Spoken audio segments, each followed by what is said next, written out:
I had to do a revamp, folks.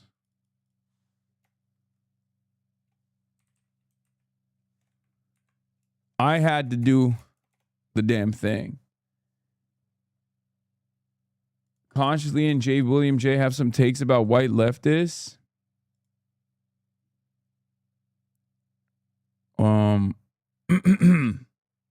What is it? Let's see.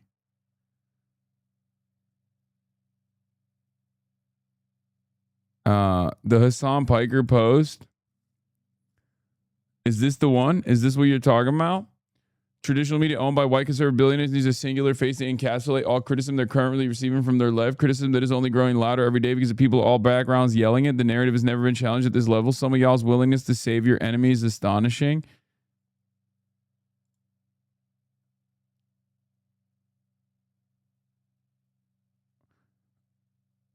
Let's start naming specifically the white leftists y'all speaking on now, because I want to make some guided critiques as well and not just speak about the nebulous white leftist boogeyman. It blows my mind that the majority of y'all have little to nothing to say about white liberals, but y'all go after white leftists in ways to indict any and everybody linked to leftist ideology. I encourage more black folks to engage with actual black leftists and leave them white folks alone. J. William J. says, white leftists have never had systemic power in the United States to ever affect the lives and outcomes of black people. This country has only ever seen what white liberals and white conservatives have to offer. The critiques of whiteness as a whole is something that is irrespective of political ideology. Anybody solely focusing on the white leftists in an era defined by fascists and neoliberals losing ground to them is either intentionally or unintentionally doing the Republicans' work for them, in my opinion. Beast mode on both ends.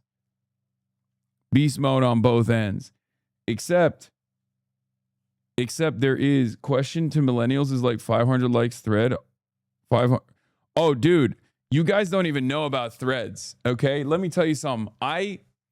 Sometimes Instagram will like literally just put like threads posts that I would probably enjoy reading because I'm crazy in front of me. And I click on it. And I get sucked in. Threads hates me, man. Threads is even crazier. I don't even know what goes on Threads. Threads is basically like Blue Sky, I think, is a little bit more. Blue Sky is a little bit more chill with me. Like I have a lot of like Blue Sky liberals and Blue Sky leftists that are fans of mine that are on there. Threads is like the MS Now waiting room. At least from what I've seen. Maybe it's just my algorithm. Maybe Mark Zuckerberg is, serving me up on a silver platter for people to dunk on. But it's always like call out post after call out post. Threads is literally like Hasan Piker is like Threads is all old people that say stuff like Hasan Piker is the most anti-black person America has ever seen. Like I see posts like that and I'm like, that is insane. Like they think I'm the grand wizard over there. Okay. There's some olds on there who I don't know what kind of post they're looking at on their Facebook timeline or whatever, but they straight up think I'm like David Duke gets his notes from me is what they think on Threads. Like Threads is like, boneless Facebook, if you will.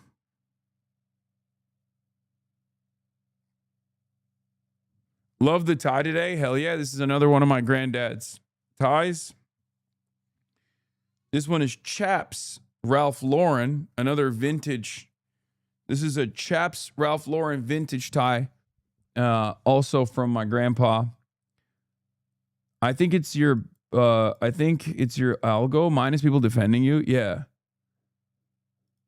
I don't know. I feel like it's it happens, right? Like there are definitely threads where people are defending me. As of today, this whole couch has won their primaries. We are a movement of winners.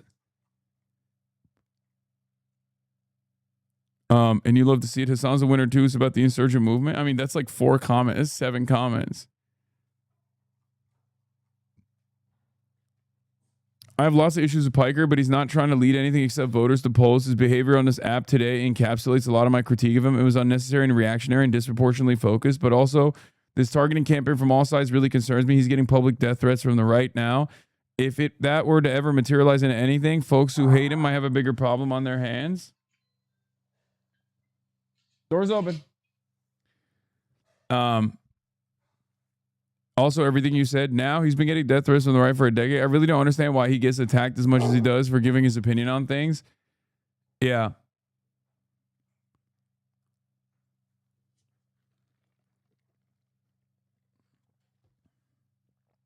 I see a lot of hate on threads. I see some who try to defend you but fall for the clips. Yeah, it's I mean it's undefeated. It's undefeated. But yeah, dude, I'm a trending topic on threads, dude. Look at this. And if you look at it, I assume it's just like inundated with like, I saw this Talarico attack ad. Oh, thank you. Yeah, but do we want, I don't know if I want Fartley in here. Oh, Fartley.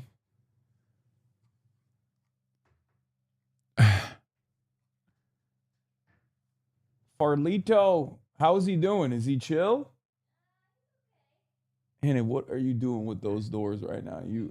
It's fine. It's fine. It's fine. Just leave it. Just leave it. Just leave it.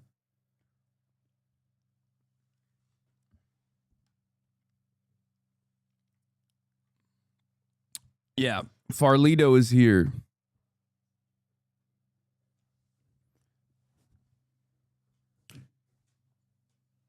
Post a thirst trap on threads, get all the moms on board. That's what we got to do. That's what we got to do. Yeah.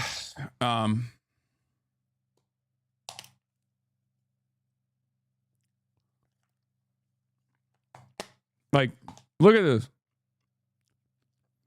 I just like to make a blanket statement that I do not like or support Hasan Piker, and so much of my work involves disproving the crap that he puts out in the world. Queer, Jewish, disabled, political influencer. I'm so done with doomerism. If you also do not support Hasan Piker, consider giving me a follow. This is how it goes on threads. It's crazy. Yeah, I called this guy a Hasbro mercenary. He used to be super pro Palestine before he got the bag. Many such cases, smaller content creators like this trying to get the boost and cause party division. Be mindful of your media diet. This blatant lie is the multimillionaire song "Suck My Dick," old lady Piker espousing accelerationism and pro-authoritarianism, and your agency being funded by Peter Thiel to the tune of $70 million isn't what? What agency? Mini F already? Frame drop. I don't know why that happened.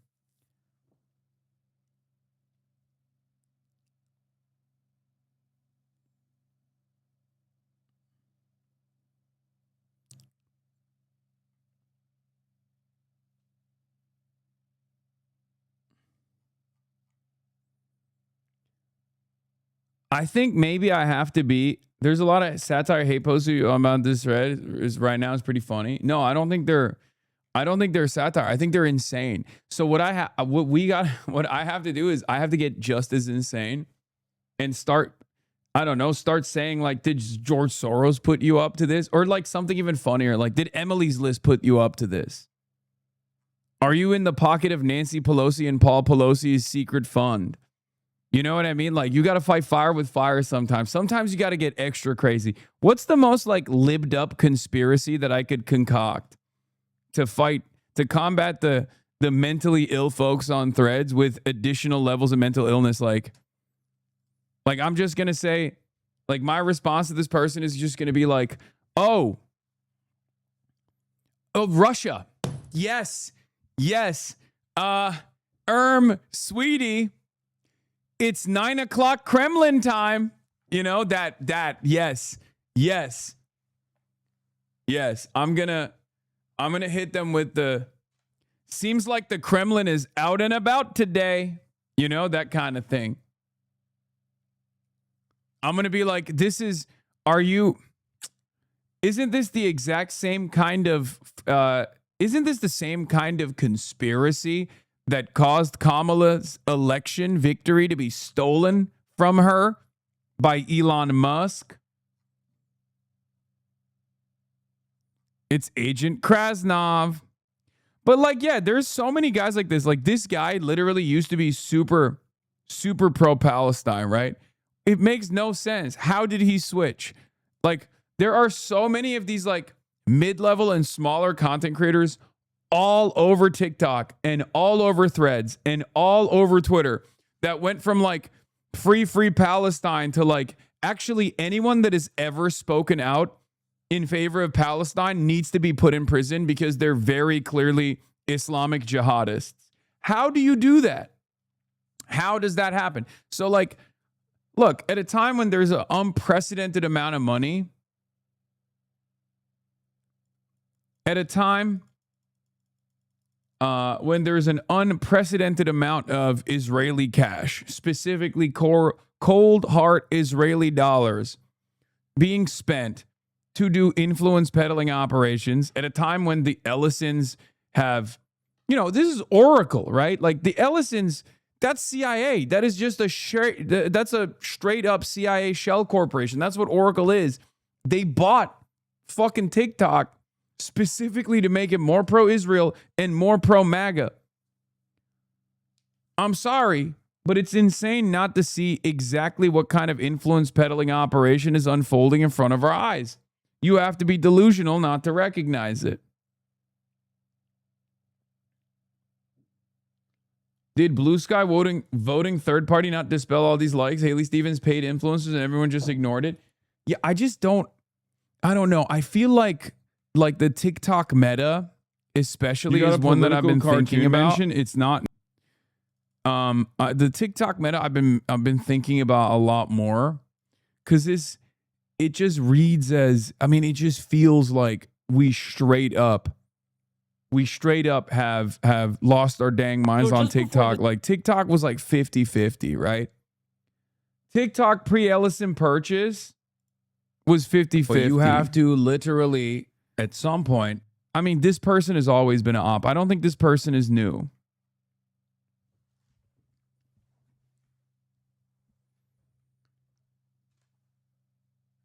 This person is not new. This person has been an insane person for a minute. Like I don't think this person is like as cynical of a grifter or this person is like being paid by Israel or something. I'm not going to say that at all. This person has been an op for a minute. You know what I mean? There are some liberals who have despised me for years. Okay. I think that's just Blue MAGA. There's a difference between Blue MAGA, who I obviously still find to be insane, and people who are like straight up getting paid for it, right?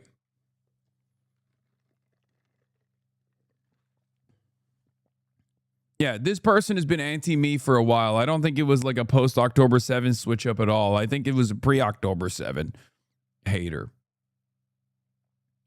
She's a grifter. She admitted she only doing politics to build a career to get into other media. Yeah.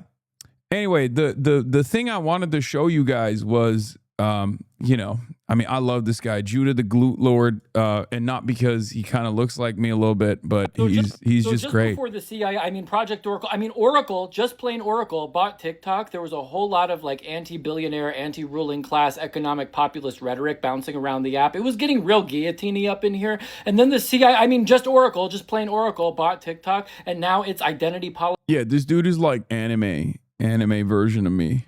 Politics, discourse, hell, like that's every video. And I wonder if those things are related. I don't know. I'm just asking questions. So I constantly go back. I constantly go back to that. I didn't blast off yet. Do we have a blast off meme, by the way? I didn't even blast off. I forgot. I dove right into this shit.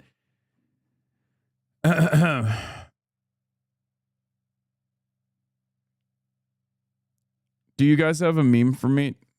Yeah, he's like a mixture of me and Moist Critical, that guy. He's great, though. He's got great takes. I think he's got like a PhD in something. Smart guy. Thank you for the playlist, Amacius. Melon just found out that there are people getting paid to make hate videos. Yeah, I think this is like Clipper stuff. I'm not going to use this as a blast off meme, dude. You guys need to stop sending me this photo, okay? Okay, this one's fine. you guys need to stop mentioning that election Twitter weirdo, because he every time he just like gets extra crazy.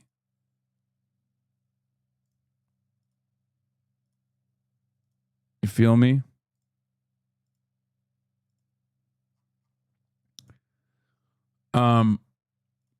Anyway, as I was saying, all right, we got to blast off. We got to blast off meme. So,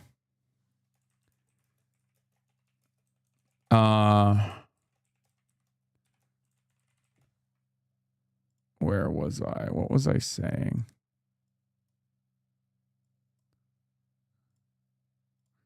Okay, boom. We're blasting off. It's Saturday fun day. Yeah, so obviously one of the things I clocked early on with Kick Clippers was this influence peddling network that Stake.com, the crypto casino, the online crypto gambling casino, had deployed, right?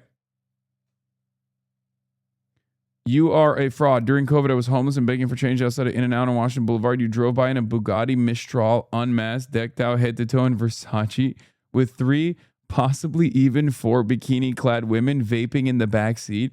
Disgusted by my filth and decay, you spat on me and laughed. You are a fake socialist. You know how the only reason why this story is fake is because I would never drive a Bugatti Mistral. Okay? Every other aspect of this story is real. But your homeless ass probably didn't even know what kind of car I was driving. It was not a Bugatti. Too specific, explain. Yeah, so there's another component to the Reddit story that is even insane, that is even more insane, I think, that Austinox dialed in on. But here's the thing. Okay? One of the things that I talked about, which became like common knowledge now, but one of the things I've been talking about for years is like the Kick influencer incubator, right? Like when people get a Kick contract, Kick has Discord servers that clip every single thing and just blast it on Twitter, blast it on TikTok, and just basically create virality. Right. And this became so successful that this became such a successful influence operation that like everyone deploys it now. Everyone uses it now. Right. Like, and we now know how it works for the most part. Articles have been written about it. These guys actually have like, multi-million-dollar businesses. Right. So that's definitely something that political campaigns are deploying. And that's definitely something parties, like political parties, are deploying as well. Right? And I mean, this is just an evolution of that, right? If you want to. So I'm on this flight right now. Yeah, here, this is. And I'm on CNN. That's Musa. He is a 23-year-old multi-millionaire who has made his fortune by posting videos of other people to social media. He's at the forefront of a new industry called clipping. If you had to put a number on how much money you've made from clipping. Oh man, like we're talking top line revenue, easily over $30 million, like easily. So how does all of this work? Well, this is a content rewards platform. And here you can see all of the live campaigns. It's pretty wild. Like, I mean, there are dudes that are fans of mine that do this for like Aiden Ross. You know what I mean? Remember when there was like one of the top clippers for Aiden Ross who was like, yeah, I watch you all the time. And it's kind of funny because from their perspective, like obviously we only care about politics. They just see it as a job. They don't even think about it at all, where they're just like, yeah, we're clipping everything and anything. You know what I mean? Like they don't give a shit at all. And it's kind of funny. It's kind of funny to be that guy who's like a Aiden Ross clipper that like works for Kick now and is probably like clipping neo-Nazis all the time. But then also at the same time, they're like, yeah, I get a lot of my politics from you. Like, that's insane.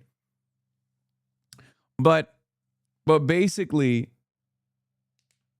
this is a very viable industry, right? And one version of that One version of that is just hiring like small level, mid level, or like very tiny up and coming TikTokers who present themselves as like a Michigan voter or present themselves as a California voter.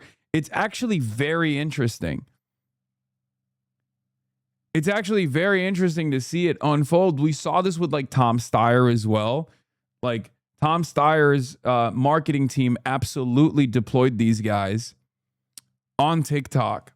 There were a lot of people who were like, oh, I live in California and I love Tom Steyer. And those very same people, a couple months later, were talking about how they live in Michigan. And as Michiganders, they want Haley Stevens. You know? Isn't that crazy? That are being run right now. These are from influencers, creators, brands, artists, musicians, even tourism boards. So a clipper can come to this website. Off topic, but I do not like your toupee. Official Evelyn Claire, my toupee? What toupee? You think I got a toupee on? You think if I were to purchase a toupee, I would make sure that it's got like a... That's crazy. Official Evelyn Claire went from thirsting back in the day to shitting on my hair. What has happened? I'm washed. I'm so fucking washed. Good lace front. The Twitter crazies think you have a toupee. Really? Is that what's... Am I getting... Are you negging me right now? Official Evelyn Claire? Is that what's happening? It's crazy. Close presents, thank you for the 100 gifted subs.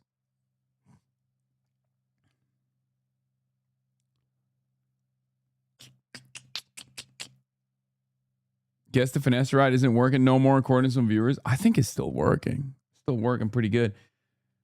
But what was I saying? What was I talking about?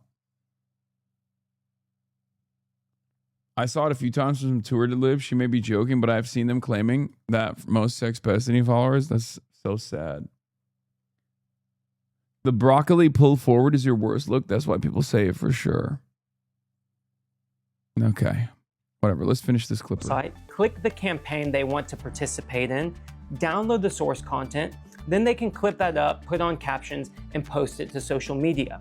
Now, most of these campaigns will pay out $1 or $1.50 for every 1,000 views. That's why clipping has become a side hustle for some. Democrats ruining this midterm should immediately distance running in this midterm. Wait, what? And a full-time job for others. Is this killing traditional marketing firms? 100%. Eddie runs a company called Propaganda Media that connects clippers with brands. And according to PwC last year, more than $1 trillion was spent on advertising.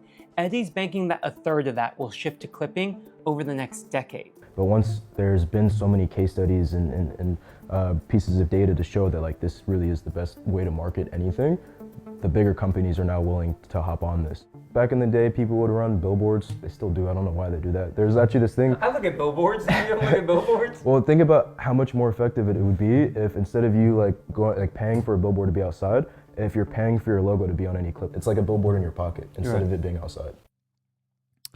Yeah, so that's one way that they do it. Obviously, stake.com, Roobet, many of them do this, right? They'll just slap on logos on top of Twitch streamers and streamers in general, because streamers make so much content. Streamers make so much content, and many of them, much like myself, don't really care about IP all that much. So clippers have realized, like, we'll just slap on, Roobet ads or whatever the fuck on top of clips of iShow Speed. And because many of these streamers, myself included, are either famous or infamous, people react to those clips. People want to share those clips. So they don't even realize half the time that they're sharing clips from a marketing account, from a marketing campaign. So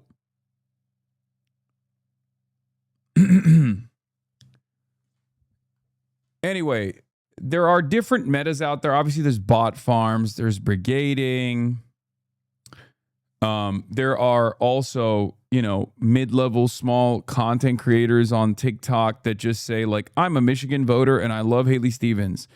I'm a centrist liberal and I'm voting for the Republicans for the first time because of this or that, because of AOC, because of Zoran Mamdani. You know, that kind of thing happens all the time as well.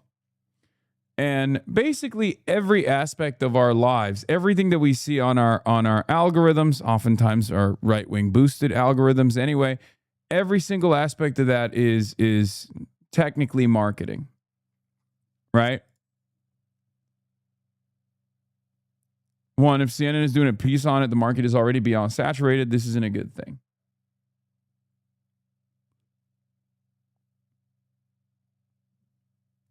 So, yeah, this was one of those things. This guy. For the first time ever, I'm going to vote Republican because of Hasan Piker. And I feel sick to my stomach for what he just said. For the first time ever, I'm going to vote Republican because of AOC. I feel sick to my stomach for what she just did. You see, it's I feel like this guy is memeing though, right? Like there's no shot this guy is being sincere, right? somebody who won. I'm a New York Democrat voting Republican for the first time because of this. Zoran Mamdani is a massive hypocrite. I might vote Republican for the first time because of this. As somebody who's been a strong supporter of Kamala Harris, AOC, and of course somebody who I thought could potentially be president one day, Mamdani. Why did he lie to us, man? Wait, what? No, it's got to be satire, right? There's no shot. Zoran Mamdani can't be president. He wasn't born here. I might vote Republican for the first time ever because of this. In Michigan, an anti-American Muslim is about to win his election. He openly supports 9/11. And this is what's turning me away. I'm voting Republican for the first time because I cannot take it anymore. These people... No, people are this fucking dumb. I'm not sure. No, I don't think this person is like, dog, when you vote Republican for the first time, 7 times in a row, it's either a joke or you're getting paid to make that as propaganda. Okay? No one is voting Republican for the first time 7 times in a row. The Zoran for president line makes me believe that this is probably satire. Now I got to find this account, Joshua Tillins, and just take a look at it.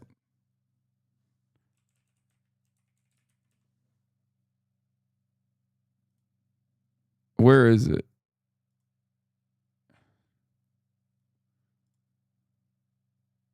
I'm voting Republican for the first time because I can... Wait, everything about Israel and Iran is a lie? Okay, no, this is... No, never mind. This is a paid operation. not take it anymore. Between the far left extremists and propaganda vehicles like Candace Owens and Tucker Carlson, I think it's time for new independent media. I need you to hear me out because I'm going to provide evidence that we are winning the Iran war. That not only Israel is not doing... Oh my God. Oh my God. Oh my God. This is 100% a guy getting paid by the Republican Party to make this. Oh my God. Oh my God. Half the time these guys don't delete their old videos too. So it's always funny when you like go back far enough and you find them. Wait. Treatment first. I will go below. Okay. He started a couple months ago. His first video was Spencer Pratt roast corrupt LA politicians. Oh, this guy is straightforward, straight up Republican operative. This guy has never been a liberal. His first clip is from a couple months ago talking about how Spencer Pratt is awesome. I'm sorry. Every single thing that he's posted is, oh my God, so many of these guys have, this is his link tree, free investing group, get $500 back on rent, trade any market, crypto guy, FOMO, where traders become legends. Of course, dude. Of course. Dude, I'm telling you, these guys are mercenaries. Here's the problem. In some ways, propaganda has gotten worse. Right? In some ways, it's like propaganda is slop, right? So much of it is just straight pure slop. AI has made it dumber. But then at the same time, propaganda has gotten a little bit more clever as well, because this is a little bit more clever than you know, this is a more insidious. It's more. It's definitely more clever than just I don't know, doing AI shit and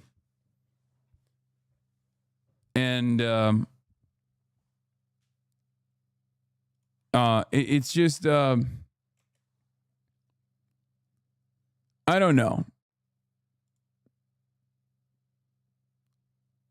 I find it I find it a little bit more I don't know. I find it a little bit more clever than the AI slop shit.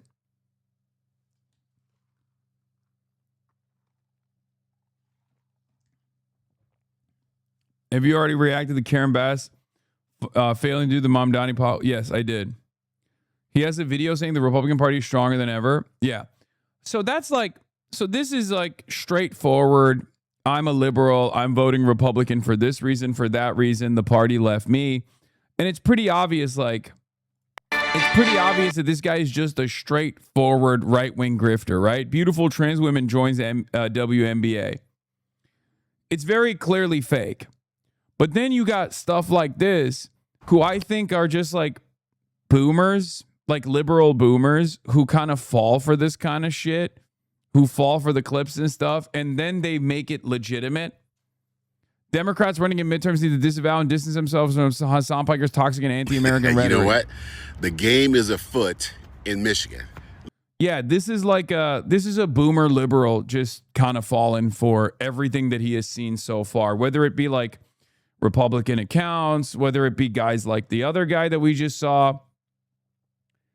This is a fairly complex, fairly sophisticated influence peddling operation, and I think there are a lot of people who think they know what's up. A lot of people who think they're above it, think they're above the propaganda, who are just falling for it hook, line, and sinker. Let me show you what I'm talking about. And I got this off the Ghetto app. That El Said has already reached out to Maryland Governor Wes Moore, right? He's the only black governor, to help him shore up support among black voters. You can read and screenshot the rest of this, but the bottom down here says, the outreach comes as El Said attempts to win back, I think back is the wrong word there, black voters, a critical Democratic voting bloc that predominantly backed Stevens. And over in the Ghetto app, Tim over there asks, it responds to Hasan Piker, that's him on the Ghetto app, it's time to unite. Like there's a lot of, there are a lot of boomers, like lifelong liberal boomers, who I think unironically are just like Hasan Piker is the biggest threat to America's future. Yeah, when he says Ghetto app, he's talking about Twitter. How do you build online discipline not to argue with people? I mean, normally I let this stuff wash over me. I don't really give a shit. But the reason why I'm talking about it today is not to like defend myself or whatever, or attack this guy or whatever. I'm just showing you that there is a broad propaganda effort, a fairly sophisticated propaganda effort to make it seem both by right-wingers and even liberals that fall for said propaganda, to make it seem like the left is the real threat to America. Okay? At a time when Donald Trump's the president, at a time when American fascism is at its peak, we got masked thugs of the state gunning down American citizens, kidnapping our fucking neighbors. American corruption at the tippy top is at an all-time high. Donald Trump is not even hiding it. How could these guys win? Right? The question is, how could the Republican Party ever win another election ever again? Well, this is how. to try to divide the Democratic Party's base of support, or I don't even want to say the Democratic Party's base of support. I want to say more so the anti-Trump force in this country, because there are people who are former Trump voters in there. There are non-voters in there. There are, people further to the left, many people further to the left in the Democratic Party in there. There is a broad anti-Trump force. And obviously, it is the overwhelming majority of Americans at this point. It's probably like 70-30, right? It's 70-30. So how do you make sure that if 70% of the country is anti-Trump, how do you make sure Trump and his loyalists still end up winning elections? You can't obviously lean into your unbelievably popular policies, because the signature policy of the Trump administration was combating immigration, right? Closing the border and then sicking ICE in blue cities. And that quickly backfired in every single city that it was deployed in. Like every single city that ICE was deployed in, people pushed back. People got very angry. And the policy broadly became unpopular. It was supposed to be a signature policy. Now it's very unpopular, right? So they really don't have anything. The Trump administration has nothing to lean into. The economy is dog shit. He didn't stop the wars. He's, only started more wars. So the only thing they can do is go on the offense and try to chop down the broad 70% of the country. Get them to fight amongst themselves. Get us to fight amongst ourselves, right? Because I don't think this guy and me, we agree, I don't think we agree on a lot of things, but we definitely don't disagree on the thing that matters most, which is fuck Donald Trump, punish the Republicans, right? At the end of the day, we are a part of this broad 70% of Americans who want to hold the Trump administration accountable. But because this guy spends every waking moment being like, fuck the left, there are going to be people who are fans of mine, or people who are just like fans of the ideology, who are, more progressive, DSA, that are going to see this and be like, what the fuck are you talking about, old man? And then there's more enmity amongst ourselves, right? Then there's going to be more anger and more resentment, because now he hates the left even more. He hates me even more. He'll say, oh, Hasan's like minions are after me because they're all secretly Klansmen or something, right? This is what I'm trying to explain. Like, Republicans are very, very clever. Like, the machine is very clever. Republican voters, not so much. And Republican politicians, not so much either. But the machine itself is obviously very clever, because their agenda is unbelievably toxic. It's violent. It's corrupt. Everybody hates it.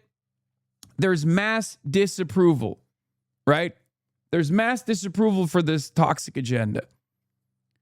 So how do they sell it? Well, they know they can't sell it, so they just go on the offense. Sometimes the best defense is to go on the offense.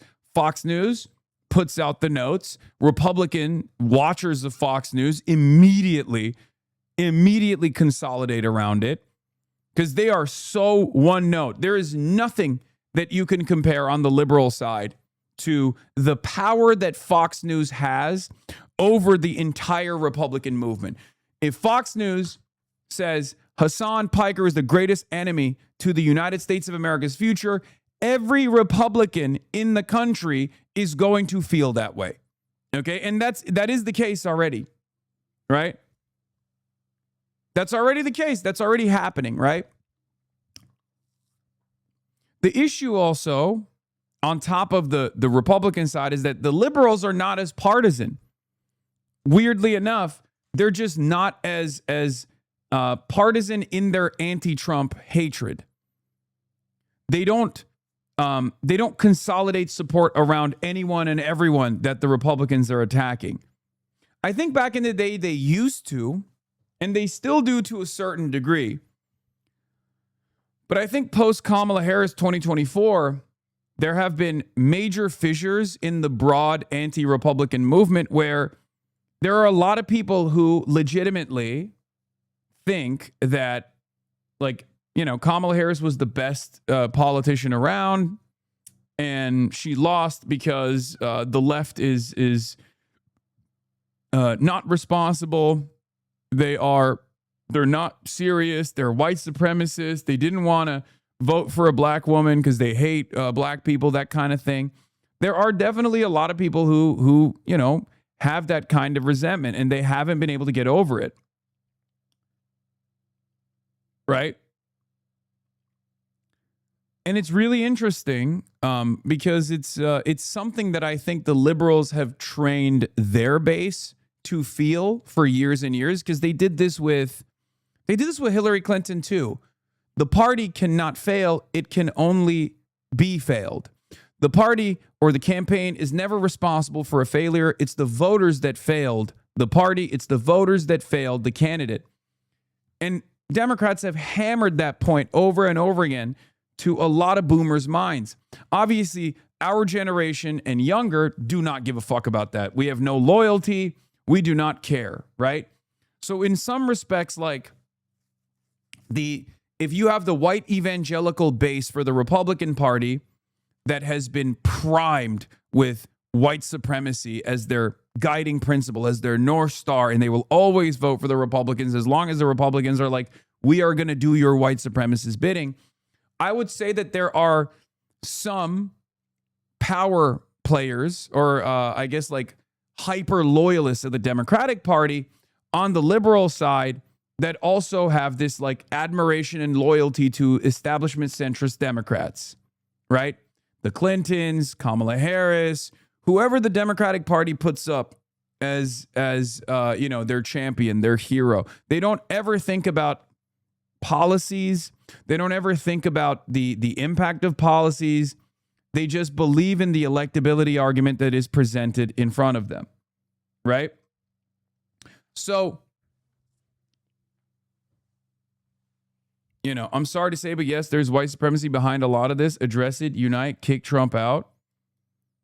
Get over it. How about address it? What do you mean? Do I think that there is white supremacy that played a role in a black woman not winning the election? Of course I do.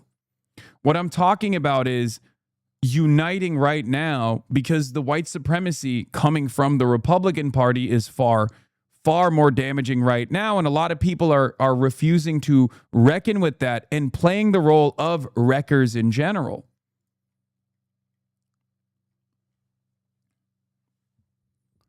That's it. When I say people have to tell me about your country and how it includes me, people watch this shit skin. Nice, dude. I'm Mr. Racially Ambiguous. I'm both a white supremacist at times, depending on who's yelling at me, and also the most anti-white brown guy anyone's ever seen,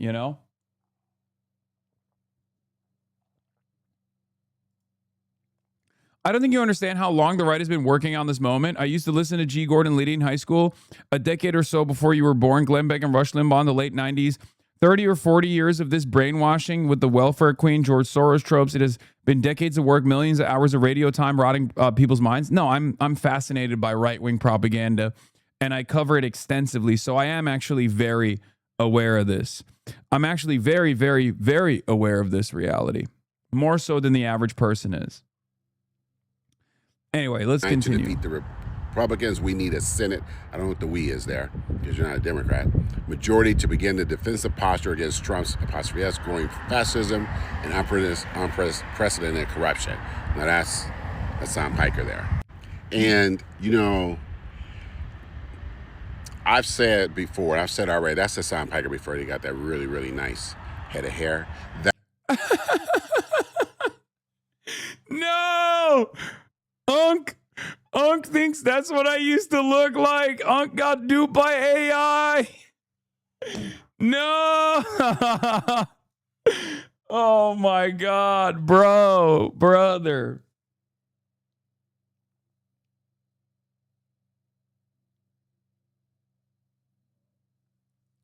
Oh no.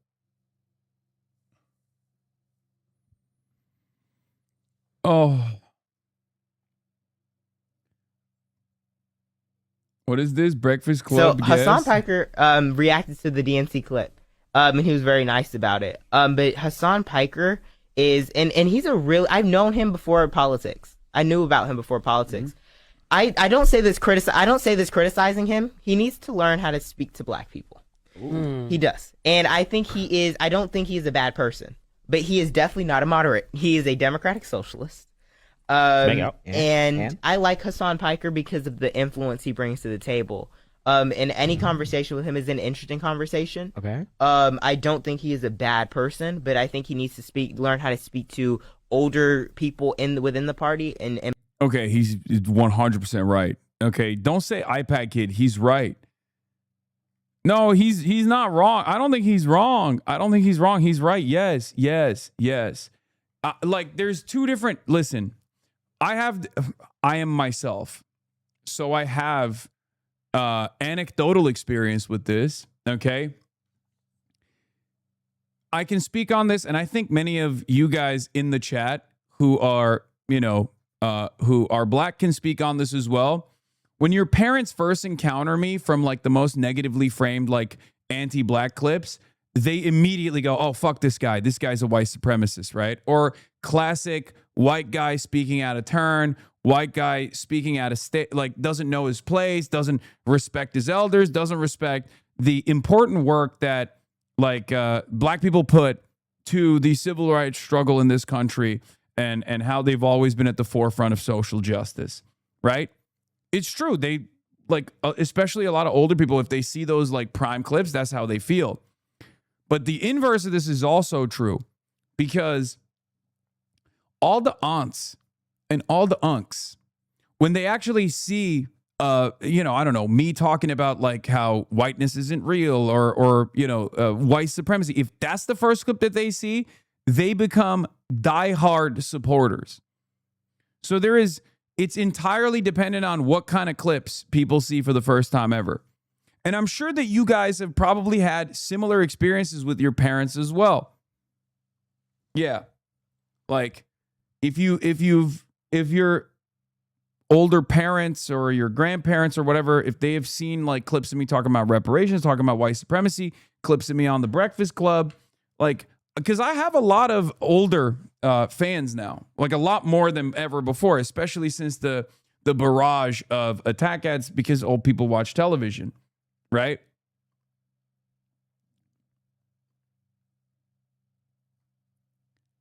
And if they see those bad clips, they're going to be like, oh, fuck this guy. This guy is a white guy who doesn't understand it. White guy who's like talking about black people and talking at black people, never to black people, doesn't understand the struggle, all this stuff. Right? Black people. How do you do that though? Like I feel like if it's not in you, it's just not something you're able to do. Like because I feel like you should just speak to issues that everybody can relate to. But I think that's different for politicians and streamers. Like I think it's really like I think it's night and day with politicians and streamers. I think politicians can turn on a switch, but I think streamers are mismatched with the older establishment. Like, could you imagine? Okay, Charlamagne, could you imagine Hasan Piker having a conversation with a ballot caster, older black lady in South Carolina? I have done it. I've done this. Here's the thing. I have literally done this, not in South Carolina, but like I did this in Harlem. You know what I mean? Like it's not.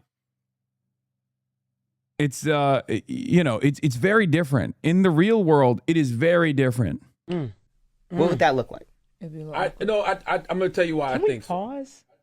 Like, what are you? What point are we trying to make here? So, like, my thing is right, and I don't want to like Matt gonna crash, but I'm trying to handle with like some kitty gloves because South Carolina is very different than Harlem. Oh my God. Okay, guys. Okay. I can do it in South Carolina too. I know it's different. I'm not saying that's not the point, guys. The point is I talk to older voters, older black voters. I talk to older voters all around the country. It is a very different experience if you talk to people in the real world as opposed to as opposed to like the interactions that people clip online. Oh my God.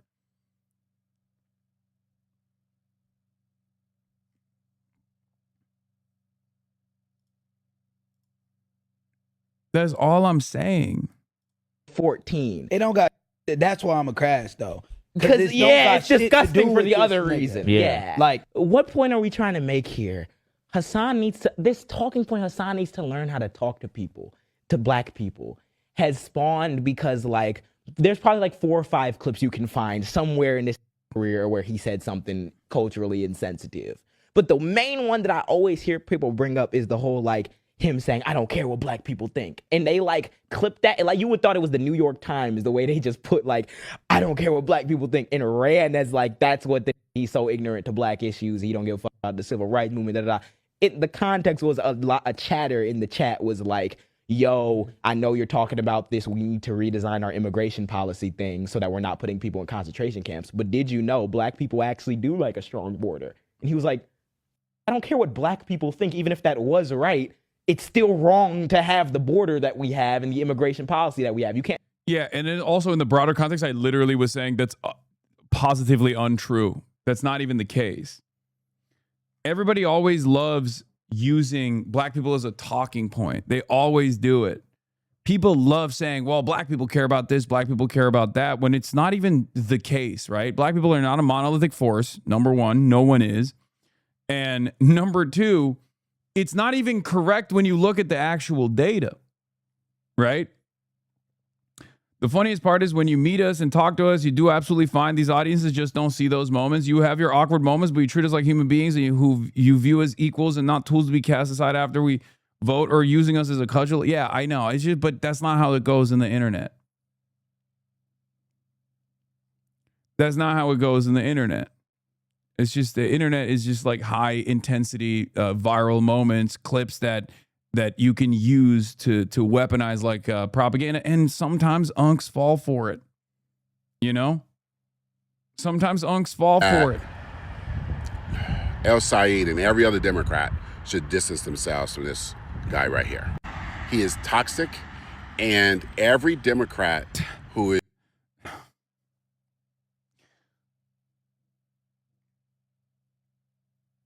is running for office for the midterms are going to be asked about this guy. He is an albatross because he has said America and Americans deserve 9/11 and a bunch of other toxic things. One of his streams, I don't know if it's still up, but in the background he had a poster that said F Kamala Harris. Like, this guy is toxic. And so if you are a Democrat running for office, you should go on the record right now disavowing this guy. So I would advise every politician running for office, get out, put your statement out now disavowing the words of Hasan Piker, because Republicans are going to ask you about him relentlessly, so you could get your word out now, your statement out. Republicans famously always stop. You know, famously, Republicans go, oh, you disavowed him? Oops, I guess I can't use that as a talking point no more. What else should the Democrats disavow? Communism, socialism?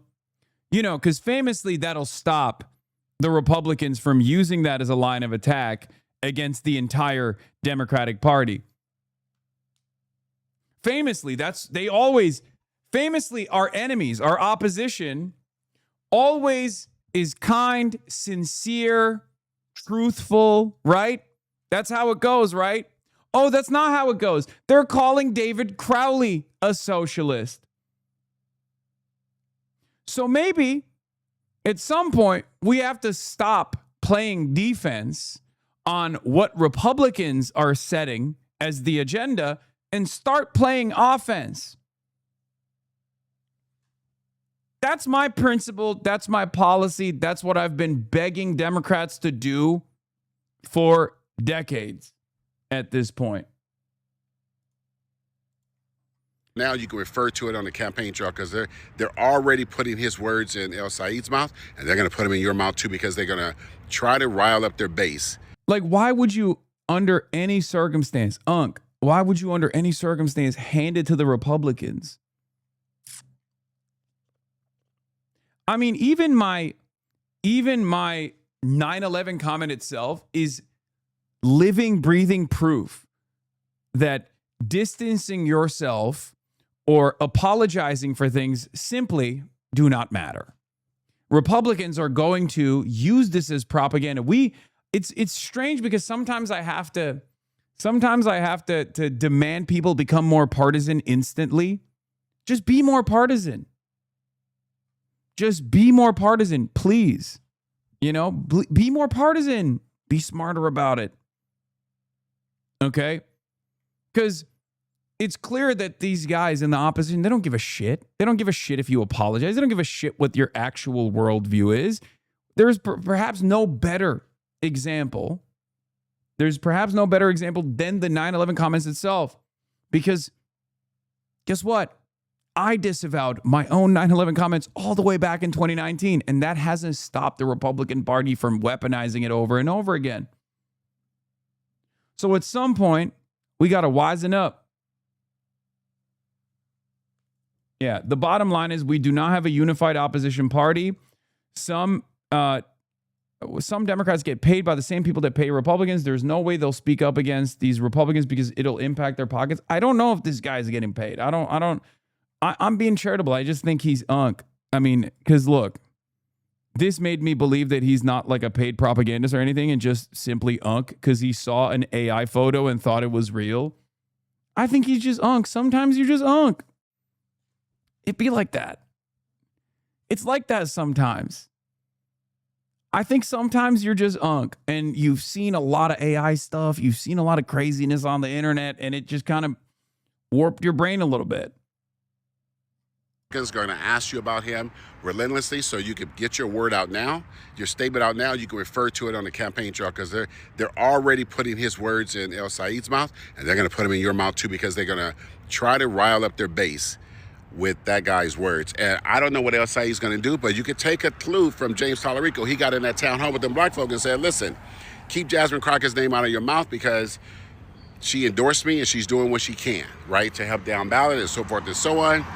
He was talking to his toxic online followers like Keith Edwards and a bunch of others, regular normie people who spent their time after his campaign win harassing and attacking black people online, including Jasmine Crockett. And I can tell you something, El Said, your followers are doing much the same based on my own comments across the apps. They are online attacking black people, and you could get Wes Moore, Kamala Harris, Barack Obama. None of that will matter because black people are not a monolith and we don't just do what politicians tell us to do. So get that in control, Said, and all other politicians, get your statement out disavowing Hasan. Yeah, this is the number one priority for black America right now.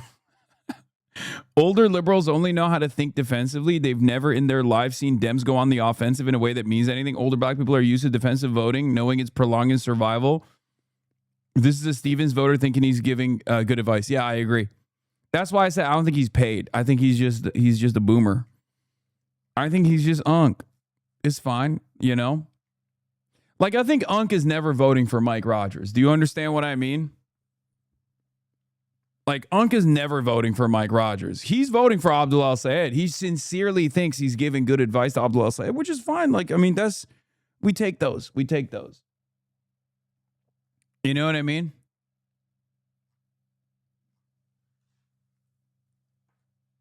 Well, I don't know. I don't think he's in Michigan. Or he might be. I can't tell if this is Michigan or not.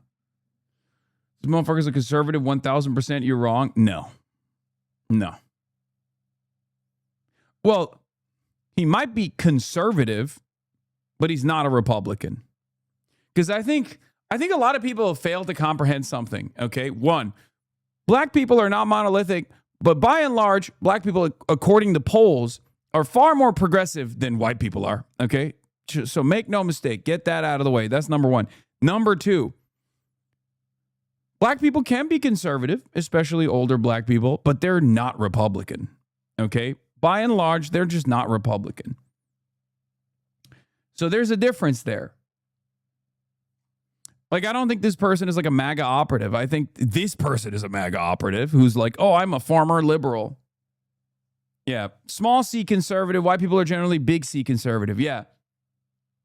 Yeah. The most conservative black person has a 90+% chance of being a lifelong Democrat. Yes. And by the way, the most conservative black person lifelong Democrat, and still probably a lot more progressive than the same age bracket, but for but a white person. That's the other side of the story. That's why I always get very frustrated with the way that like the media covers black people in general. Oftentimes as a talking point to be like, well, black people are moderate, or black people are this, or black people are that, or whenever they say like black people are conservative, I'm like, you're just not looking at the broader picture at all.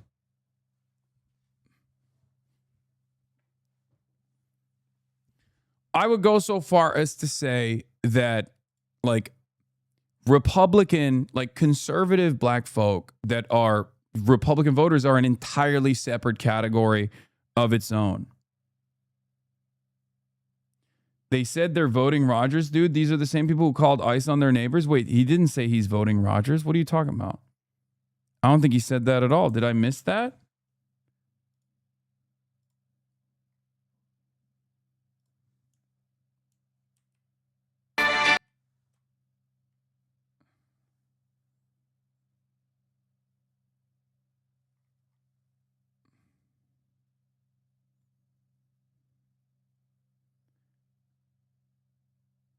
The same frustration as people saying black people love a strong border. Actually, yeah.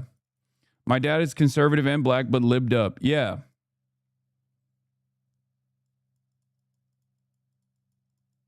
Never. He would also love you if he knew you were pro reparations, but then he would come up with like 5 reasons he was told they can't happen. This is just older black people and Chad is too white to get this. Yeah, I mean, there's also that element too. That goes back to the defensive voting posture.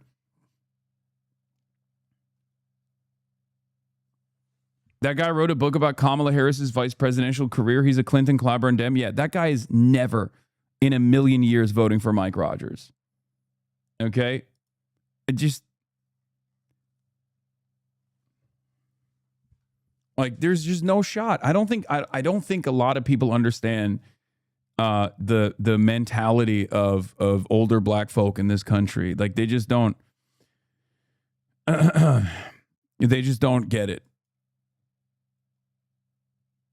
And I think the media has a lot to do with that. I think that the de facto segregation that we still have in this country has a lot to do with that, right?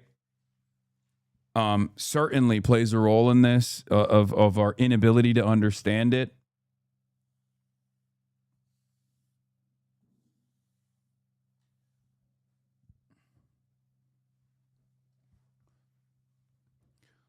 But make no mistake, I think, you know, I personally don't care if like one group of individuals care about an issue. I don't think, I mean, that's not how I operate in general. I know people get frustrated when I say that. They say it's crass. They say it's class reductionist or whatever, but it's the same principle as like when people used to come in here and say like, well, here's the thing, like all Jewish people want Israel to continue doing violence to Palestinians. I'm like, I don't care. That's not true. But even if it was true, that wouldn't change my attitude on a horrific wrong that I have observed, right? Yeah. Black Americans are more progressive than white Americans by a large margin, but black Democrats are more conservative than white Democrats, broadly speaking, mostly just because religiosity is a lot of higher among black Democrats than white ones, and being a white Democrat kind of self-selects away from conservatism since far more white people are Republicans. I don't even know if that's the case. And no, I don't think it's religiosity at all. I think it more so stems, no, you're wrong. It's not religiosity, it's defensive voting.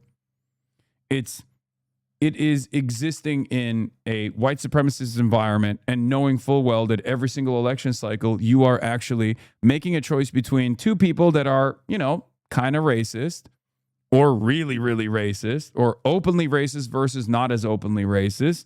And you always lean on the side of the party that actually you can remember expended social and political capital. That's why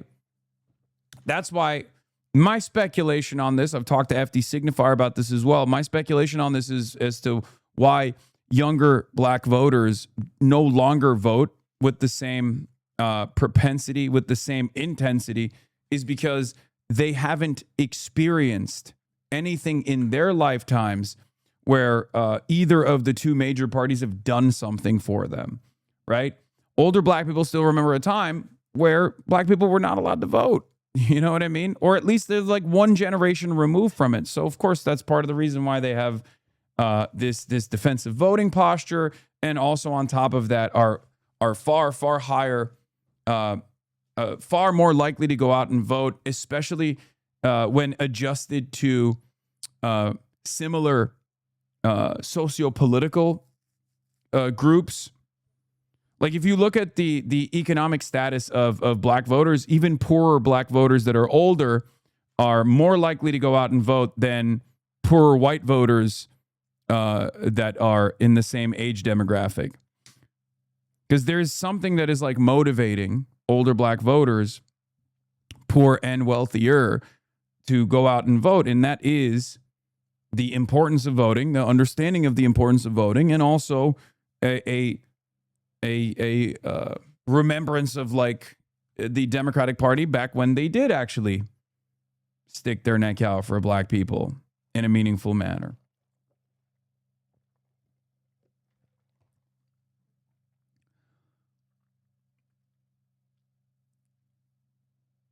Old people think voting is all they got. Yeah. What is this? The straightest Republican man? What the fuck? Dear Hasan, stick to what you know. Being goon bait for the gays. Leave women alone. Leave animals alone. Leave children alone. Leave the LGB alone. You look better here. Back arched and silent. His being dad seeking God is the icing on the cake. Domesticated dad seeking God. I mean, he's gay as hell, right? Like this is gayer than anything anti-Piker could ever tweet. That's crazy. My man was straight gooning on the timeline, bro. That is crazy.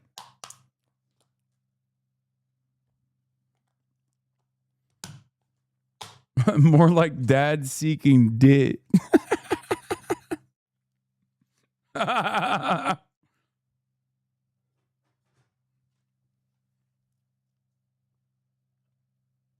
The only shocking thing here was his therapy. Jesus Christ.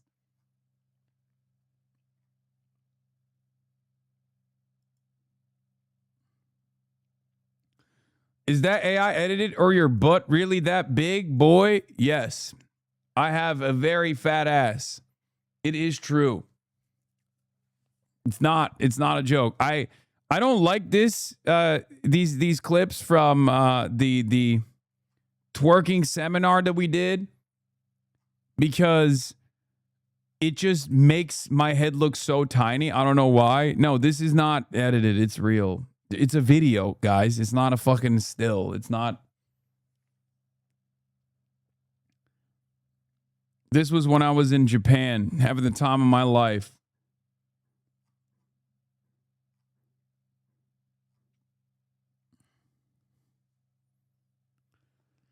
Anyway, it was the botched haircut you got. Yeah, it was crazy when they like beautified me.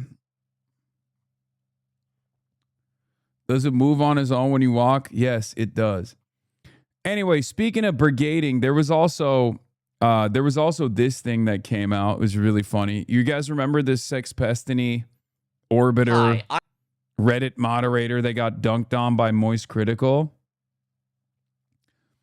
Well, it turns out this livestream fail moderator that has allowed the Sexpestiny cult to harass me through brigaded and botted Reddit posts for years and years and tried to manufacture outrage for years and years.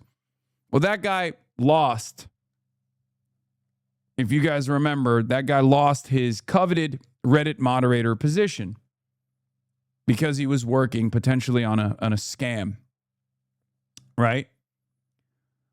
And I mean, I will say this, I really do appreciate how he has like zero self-awareness, and he just either completely leans in to the Reddit mod archetype, or if he just can't help himself, or if he's just like totally and utterly oblivious to what this comes across as to normal folk. But he apparently is back. He's back. He never really went away. But I guess he tried after he was removed as the top mod in LSF in January 2026 for promoting an alleged scam and has not moderated the subreddit since. He went to a Reddit headquarters happy hour as a +1 to socialize, in parentheses, not complain, and was turned away and then site-wide banned. Okay? That's the story here. He just talks about that.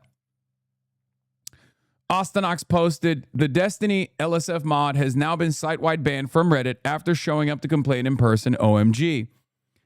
And then Ostenox also apparently was tracking some of these accounts.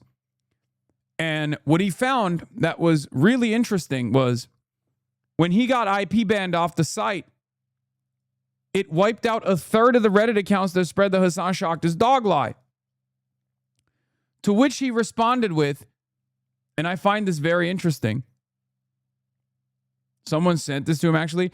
None of these accounts are my alts. I recognize some of the names though, and from what I remember, I was guessing that they were part of some Kick marketing team initiatives. Never had proof, but strongly suspected a few of those. Trust me, if I could have pulled that off, I'd be bragging to you about it. I'm not going to take credit for someone else's work though. So Kick allegedly ran a marketing campaign specifically to push Kayagate. You know, I guess it doesn't make much sense when you put it like that. I just remember that these were some of the accounts that were spamming Kick clips to LSF.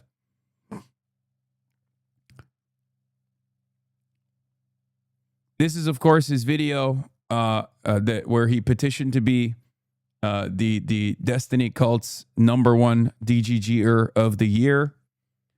The rabbit hole is much deeper than you would think. Bu arada Stale gerçeği söylüyor bence de. So what's really interesting about it is that at least my takeaway from this was two things. One, I'm not surprised that the Kick Clippers were engaging in a targeted brigading operation. They're almost always at the scene of the crime. Whenever there's a new initiative to manufacture outrage, they're almost always at the scene of the crime. They heavily brigade in bot posts. They do it all the time, right? And I said, she has no idea. This was on October 9th, and everyone made fun of me and said, she has no idea she's been the most famous dog on the internet for the past 2 days because of a coordinated far-right pro-Israel slander campaign. And a lot of people dunked on me and said, oh, dude, Israel made you shock your dog or some shit like that. I was like, no, that's not what I'm saying. I'm saying that I have a lot of enemies on the internet, and they're utilizing this as an opportunity to manufacture outrage. What's really interesting about this is Stale, I don't know if this is his autism or not, but like, regardless of his feelings about me, he is actually unbelievably forthcoming. And I don't know if this is because of the vengeance quest that he's been on against Reddit, but he is so forthcoming about everything. I don't know if he's like incapable of lying or what it is. Bro, I am honest about the stuff I've done to my detriment. I would just tell you if it was me. If you want my best guess, I think a third are Kick marketing accounts, a third are randos, and a third are Dan Saltman. Saltman freaking brags about creating the dog shock drama.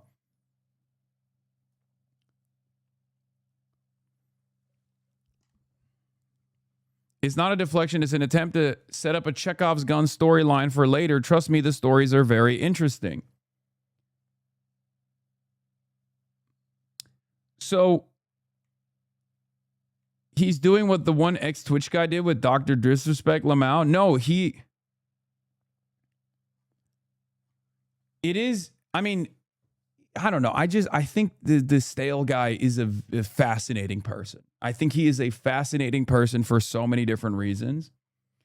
But my takeaway from all of this always has been that that ultimately it's unbelievably simple to brigade Reddit.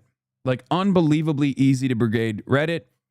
All you need is like a dedicated farm, like either a couple dedicated individuals who can set up accounts and stuff. I said, oh my God, it's insanely easy to brigade Reddit.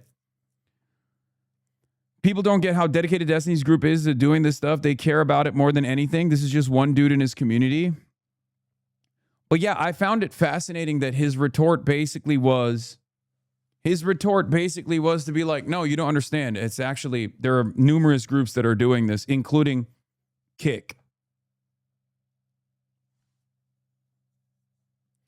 Reddit, Twitter, any social media, it's the internet. I mean, we've seen one of the things that they do, right? So like they no longer have complete control over LSF, right? That subreddit.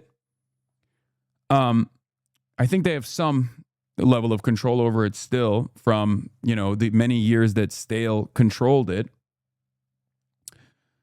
But they've moved on to other subreddits that they can easily brigade. One of them is, I guess, r/getnoted, right? r/getnoted is one of their subreddits that they brigade. So what they have done is they realize that it's like super easy to manipulate the Twitter content notes. So they'll brigade the Twitter content notes, and as soon as it goes up, they'll screenshot it, and then they'll put it on r/getnoted, and then they'll brigade that until it gets in front of r/all. It's just one way of doing it. There are a bunch of different subreddits that are, I think, a little bit more open-minded to their politics in general. Obviously, they work within Ethan Klein's subreddit as well, the H3H3 subreddit, the H3H3 Productions subreddit. What is this? Houthis kidnapping random Filipino sailors, holding them hostage, apparently tactic to stop ongoing genocide. Who's it? Destiny. I keep seeing Destiny come around and post about Hasan, but every time I ask Destiny people, they keep talking about Hasan. Liberal political streamer. He was the first full-time streamer, significantly helped Hasan when he started streaming. This is why they come up all the time when you mention one. Oh, I just Googled Destiny Steve Bonnell, and the first thing I see is Destiny being charged with sexual stuff. Is that real? Someone blackmailed him and leaked 20 plus photos of videos of revenge porn of him. He's always the victim. These guys are so dedicated to constantly doing propaganda for this one man. It blows my mind. Wow, you seem to know a lot about Destiny. Thanks for letting me know. Glad I could learn more about him today. Sounds like an interesting case. The case is certainly not interesting. A lot of people bring up Destiny. A lot of people bring it up when Destiny's mentioned. So I tried to find one more about the case, and it sounds like a nothing burger to me, to be honest. Yeah, this guy's openly calling his audience the brigade community notes related to Hasan so they can repost it on Reddit for internet points. His entire existence revolves around Hasan. This is what they think is like the peak of their political activism. It's very sad.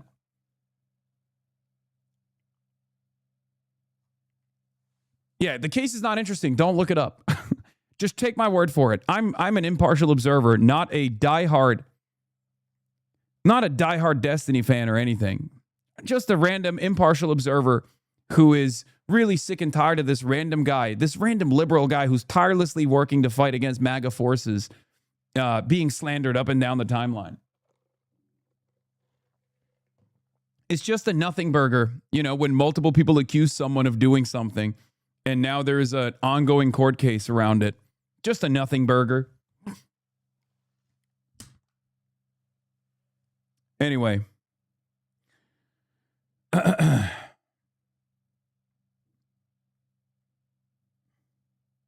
What is this? Pathetic. Yeah. Where is the original America Deserved 9/11 Hasan video? This is from yesterday.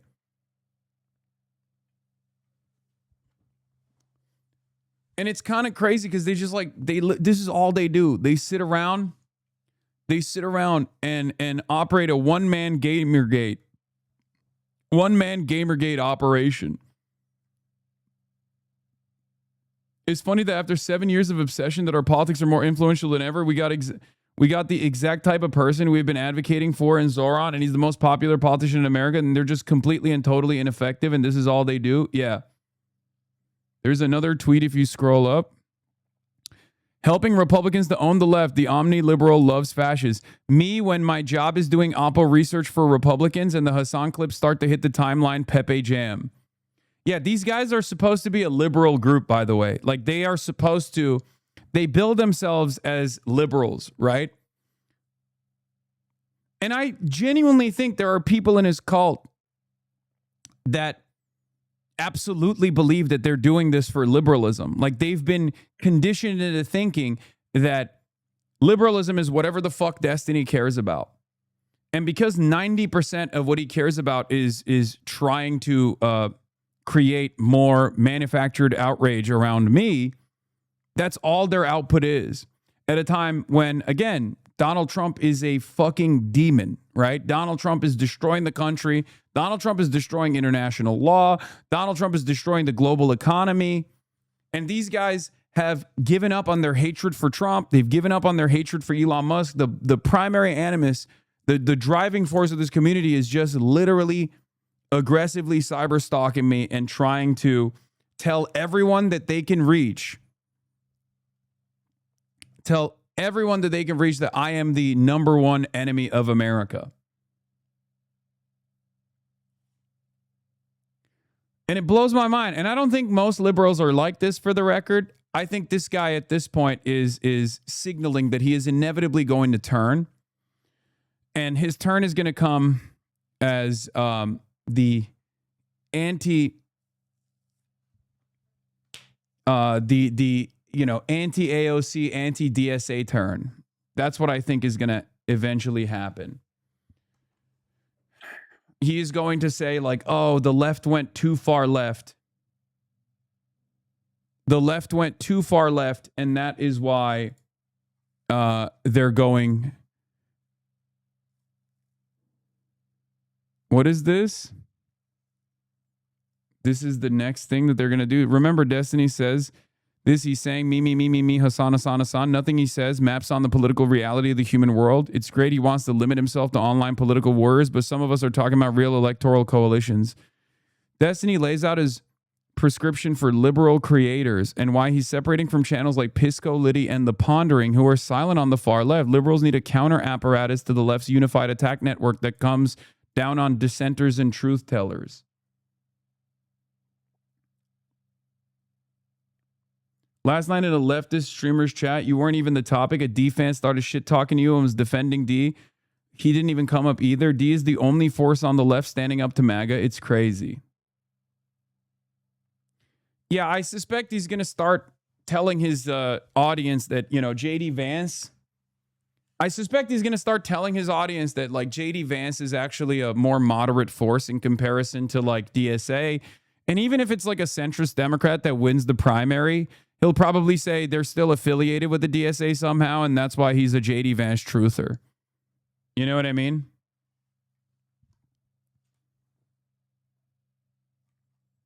Like, he's going to do the Bill Maher angle. He's going to be like Bill Maher. True liberalism is actually about defending JD Vance or something. Like Donald Trump and Peter Thiel's blood boy JD Vance is actually going to advance true liberalism as opposed to the scary, nefarious communist forces of AOC and shit like that.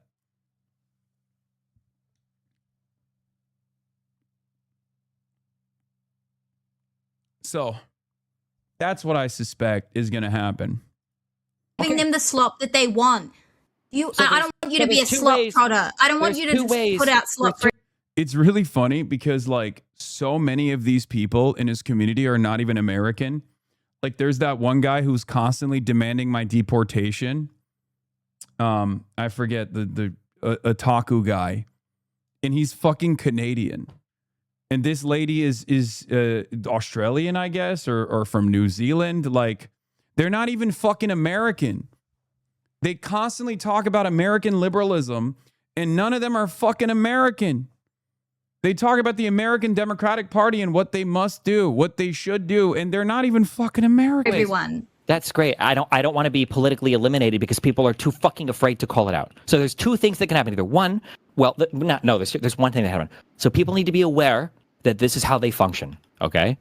And since apparently the ideal way for this to happen would be when Hasan or when these lunatics do crazy fucking shit, people on the lib left cover it, just like Josiah does when he makes a video about Bill Maher, just like Pisco does when he makes a video about, some Hayes or some other lib commentator fucking up or whatever, or some MAGA commentator fucking up. That's what you have to do. And then people would see and they go, oh, wow, this is actually really unhinged. This is actually probably not okay. What shouldn't be happening is a whole bunch of people, for the first time in their fucking lives, are seeing Hasan talk about how there's a type of white woman who should be raped more than another type of white woman, but they've never seen these before because Yeah, that's also insane. I did not say that. You're just making this up. Like, it's so, dude, they've been doing this for the past, like, almost a decade now, right? And I think that's why, like, if you repeat a lie often enough, it becomes the truth, right?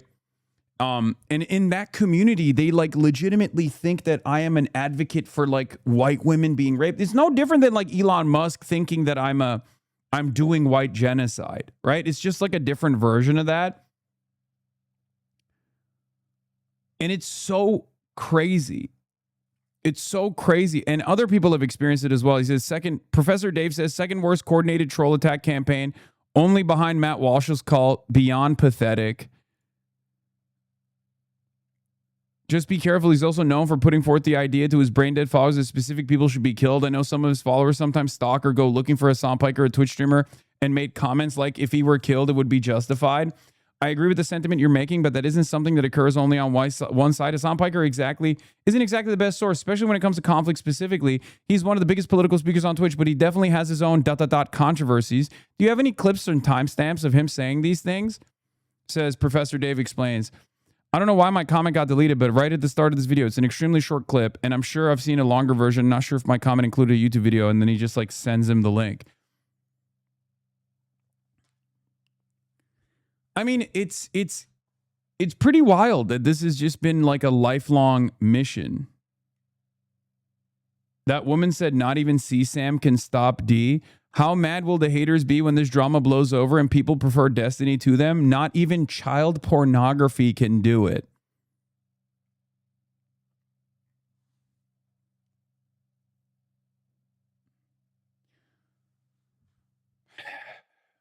I don't understand how you find yourself in such an insane cult.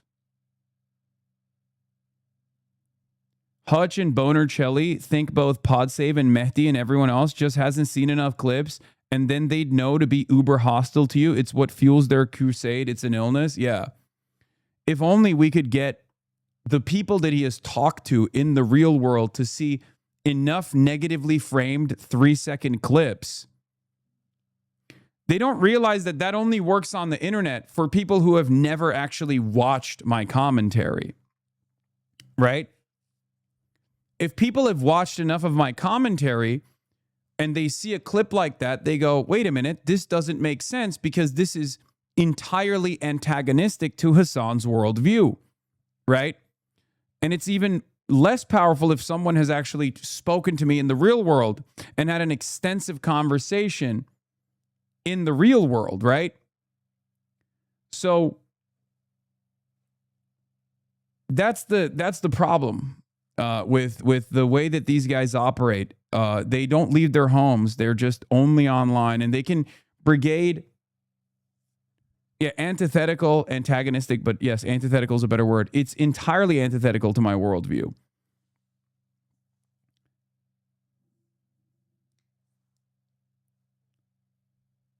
Hey man, to look on the bright side, you're giving hundreds of people a meaning for their life. Finally, that's got to mean something that you're saving them. They're so confused by the fact that the only people stupid enough to be running with the defamatory clips are Republicans. Yeah. Bro, you are on Podsave and Vox. They actually are so apolitical. They don't understand that when they get Fox News to attack you, it polarizes more libs to like you. They're so stupid, Lamau. Yeah. But I will say this.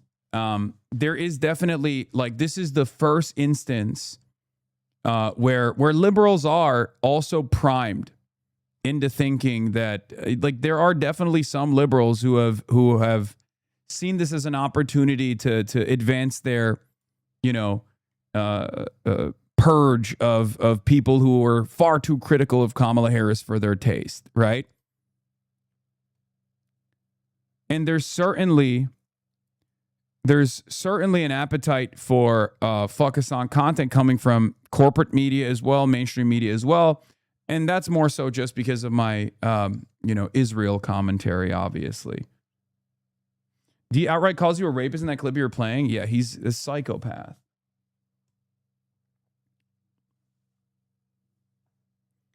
Let's work on this Scott Jennings situation first, and then I'll see what to do about him too. It looks like the news cycle might be moving on. The article per day number is going down. Yeah, because they got their point across. His next hearing is on Wednesday regarding to spoliation of evidence. Oh, this is the sex pestiny suit, right?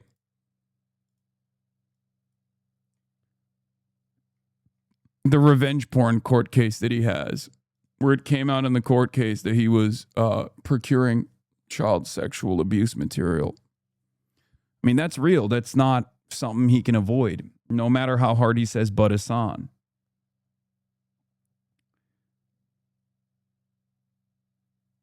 Yeah, he deleted a bunch of evidence and have to make a ruling on it. His case is not criminal, it's civil. Anyway, speaking of liberal conversations that are healthy, I went on Ested's show on what Democrats get wrong, America Actually. Let's take a look at the comments. Hasan jokingly glazed Obama in hopes of DSA endorsements was hilarious. The Wisconsin election wasn't a referendum on the left. It was literally a 3K vote difference. Ranked choice would absolutely transform America. Weird seeing a sober guest.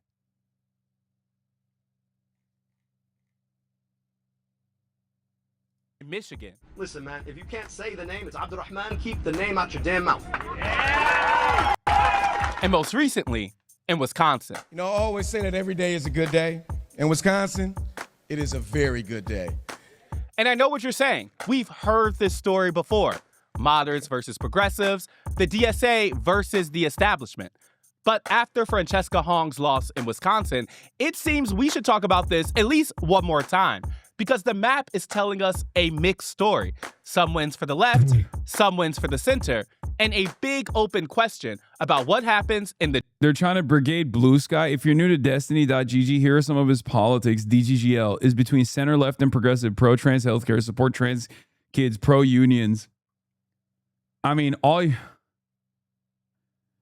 got to do is show them how much Destiny prefers JD Vance to AOC, and no Blue Sky liberal is ever going to fucking look at him the same ever again.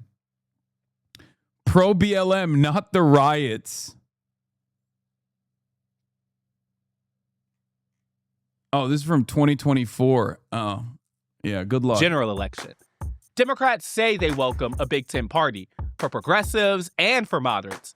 But does the left agree? What we want is a clear agenda, a clear vision for a better future. We're going to ask Twitch streamer Hasan Piker this week on America Actually. Let's dig in.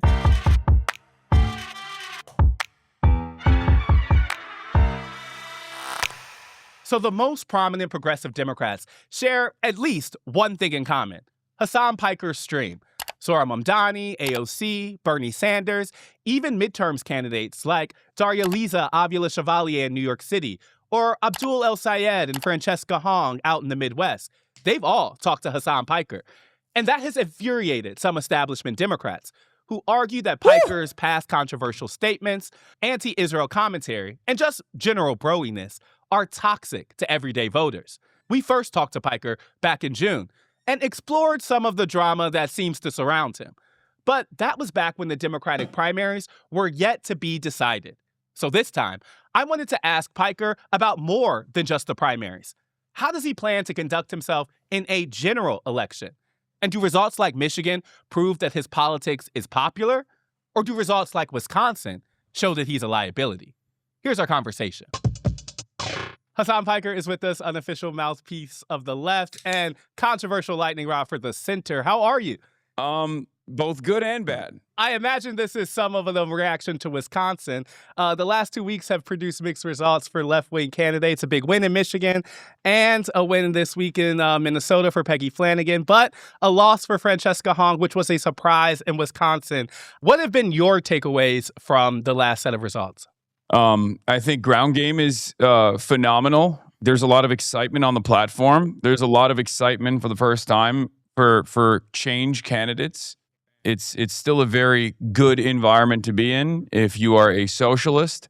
The establishment does have a lot of juice still, for sure. And when they can, put together a similar strategy to what happened in 2020 against Bernie Sanders with Joe Biden, especially in a place like Wisconsin, where Tony Evers is like very clearly still a very popular governor, they were able to elevate David Crowley's campaign, who actually had dropped out and consolidated support behind Rodriguez initially, and he had to drop out because he was only performing at like 6%. Yeah, the consolidation was swift and it was complete. I mean, you're comparing it to 2020, in which the establishment lined up behind Joe Biden and kind of nixed that Bernie Sanders campaign in a blink of an eye. I guess for you, I just want to start with the emotion. Like, I imagine you were surprised at the result. I never underestimate my opponents, whether they be Republicans or whether they be establishment Democrats. You have to always operate as though you're down 10 points. I don't believe in the notion that we are going to win easy victories at the end of the day. There are a lot of people, there are a lot of powerful interests at play here. There are a lot of people in positions of power that don't want to lose their seats. So they're going to fight like hell. So we have to also fight like hell. We have to fight extra hard, as a matter of fact, because, we're almost always outspent, right? Yep. I want to ask about some of the takeaways that at least media is taking from this. I got an alert right before we started talking from the New York Times that said, a Democratic Socialist lost in Wisconsin shows the movement's surging wave might crash before rippling out from big cities. Is that wrong? Oh, I love that. Look, people are going to have their opinions. I'll just say it like this. Abdul Sayed's 1 point victory margin showed that the Democratic Socialist aligned movement, or the progressive movement, was in tatters. It was obviously a failure. And now David Crowley's less than 1 point victory proves that the centrist bulwark is still here and that the Democratic Socialist movement is dying. It kind of feels like it's wish casting for the most part from a lot of people who maybe want to go back to the way things used to be. My assessment on this is definitely a little bit different. I think at the end of the day, these are insurgencies, right? These are insurgent candidacies. We're talking about no name recognition for a state legislator that was entirely propped up by local Wisconsin DSA chapters. I mean, these people, they didn't have a lot of money necessarily, and they were able to defy the odds, and they continued defying the odds all the way into the end. The idea that the polls showed that Francesca was a clear front runner and was running away with this race is utterly irrelevant, especially if you were to look at this with a broader perspective, like thinking about where Democratic Socialists of America have gotten to in the last 2 years. I mean, I remember how I felt in 2024, in the aftermath of the DNC about where the American socialist movement was as opposed to where it is now. We are clearly a force to be reckoned with, and that's precisely the reason why a lot of people are paying close attention to what's going on. And I'll say it like this. The fact that the Hahn campaign did not have any major progressive national endorsements, and that I was like their top surrogate. There was no Bernie Sanders endorsement. There was no AOC endorsement. That did make the Hahn campaign unique on that front. Yeah, and not necessarily. I think there were a couple other races that I was also involved in that, my candidates lost, right? I mean, Shoykat Chakrabarti was another great example of this as well. It wasn't a statewide race, and obviously there's always clear local differences that play a formative role in how these races turn out. But in our experience, we've looked back at this data. There's an endorsement tracker. There's a couple different endorsement trackers out there, and it's like they'll put my endorsement up there and they'll put like AOC and Bernie Sanders, and it's very clear that like the best likelihood of success usually comes from a consolidation of national progressive forces, whether it be like outside expenditures coming from, Justice Democrats or things like that. And, with the Francesca Hahn campaign, I think it's a testament to their success. It's a testament to how popular the platform is in general. And one thing I will have to stress here is the salience of the electability narrative. I think that's still a real motivator for a lot of people. Yeah, I hear that. I guess one question I wanted to ask out of these results, though, is both El Sayed's campaign and Hong's campaign did better among middle-class voters, I should say, than the data would tell us among working-class voters. Considering how central working-class and kind of bottom-up issues are to the DSA message, why has it not produced results that actually get it more working-class votes? Because that does seem to be something we've learned over the last 3-4 weeks.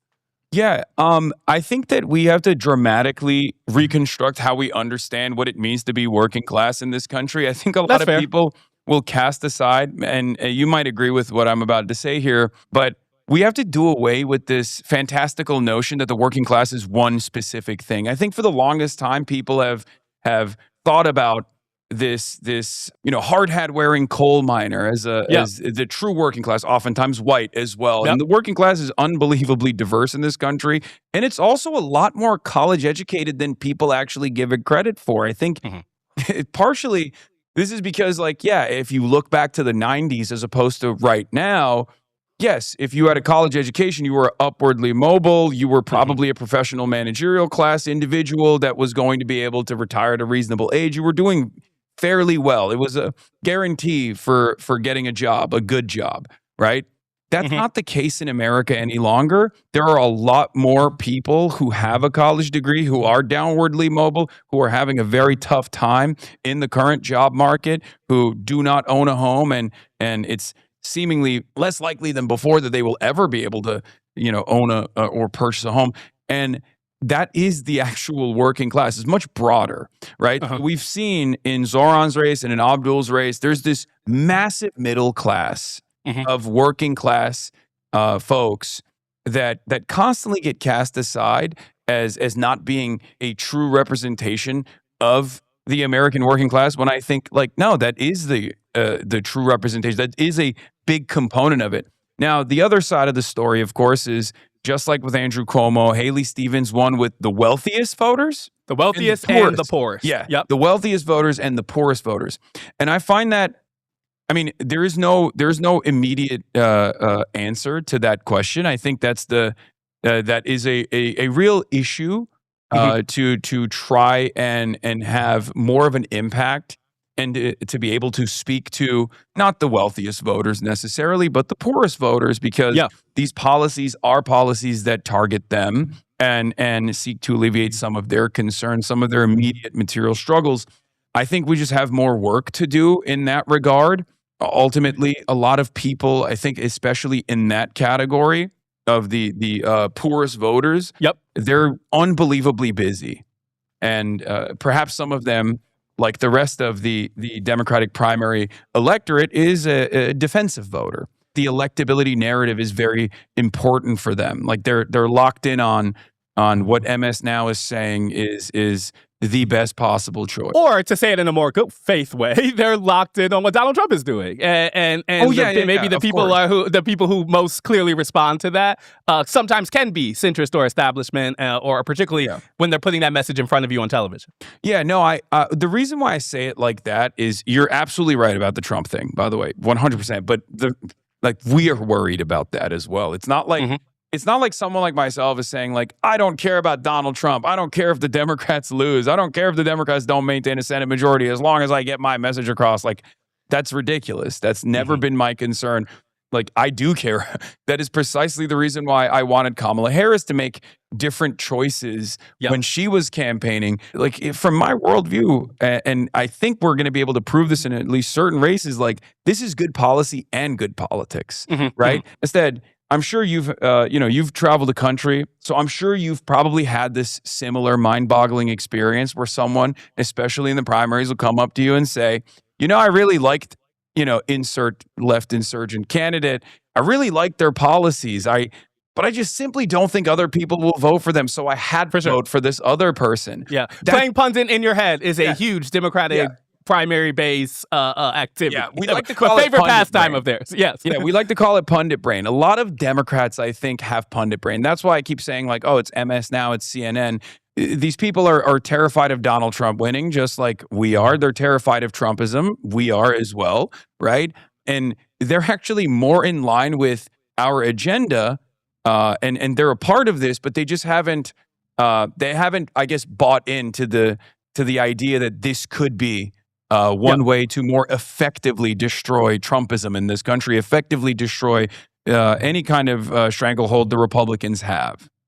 There's a lot in that, and I want to pull out some of it, but I want to go back to the question I just asked. I mean, I think it's important to acknowledge what you said. The definition of working class is certainly changing over the years, and I think that's important. But to the point about the poorest voters, you all have confidence, as you have laid out, that the policies are ones that suit those people, but we're not seeing the translation in votes, particularly in the primary so far. Is there something about the DSA message that misses people who didn't go to college? I think people are very cynical. If you're working a gig economy job, you've just been destroyed, right? You've been destroyed by your circumstances. So I think there's an element of like not daring to dream as well for a lot of these voters, where they're just like, yeah, I think this guy's just selling me something. That could be part of it, right?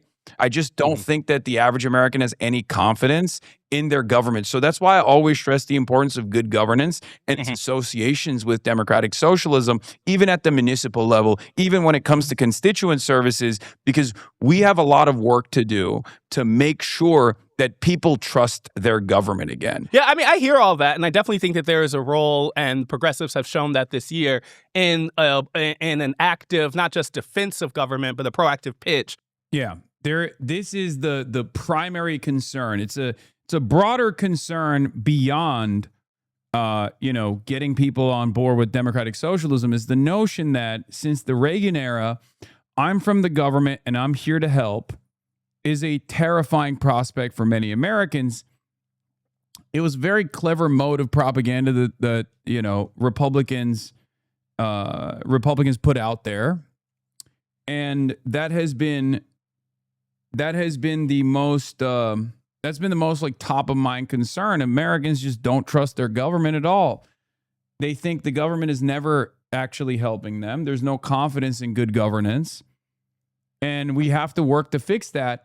And that does have downstream positive consequences for the broader Democratic Party as well, because the Democratic Party, as opposed to the Republican Party, is the party of good governance. Right? Is the party of more government, bigger government. Democrats since the 90s, unfortunately, have dropped that and have decided to go full tilt into neoliberalism, where they are also tasked with cutting government and cutting regulation. And it's awful. About what it can do for you. Yeah. But I wanted to come back to electability because you mentioned it. It has been something that, the establishment has successfully wielded over the last several years. And one of the arguments they make about these progressive candidates is that their association with you makes them unelectable. Candidates like Abdul El Sayed and Mamdani, they sound like you on Israel, maybe, or taxing the rich, but they don't sound like you when it comes to being complimentary about communism or Mao Zedong, who we talked about in our last conversation. Is Wisconsin not evidence that some of those statements may have an electoral cost? Is Wisconsin not evidence that maybe you're a drag on electability? No, I don't think so. Or at least the campaigns don't seem to think so. And a big part of that is because these close races are regarded as like, upset victories for either party or either faction of the party, because polling was just completely out of whack. Yeah, you're saying it's an expectation game more than you think. Yeah, I think that's a big part of it. And it's ironic because like I never represent that level of confidence until it's done. I'm always very, very nervous until the victory is announced, right? Until the last vote is counted. And yet there is definitely an expectation game there. And when those expectations are subverted in either direction, that becomes the driving media narrative. I think the fact that the Abdul race was so close meant that, the fact that I was able to bring in the under 45 crowd early on and fundraise in key moments probably helped a lot in driving him across the finish line. I hear what you're saying. You're saying there's evidence of you helping those candidates, particularly maybe young people. Yeah. And you don't think that the results in their closeness show some need for the big Piker step back or something like that.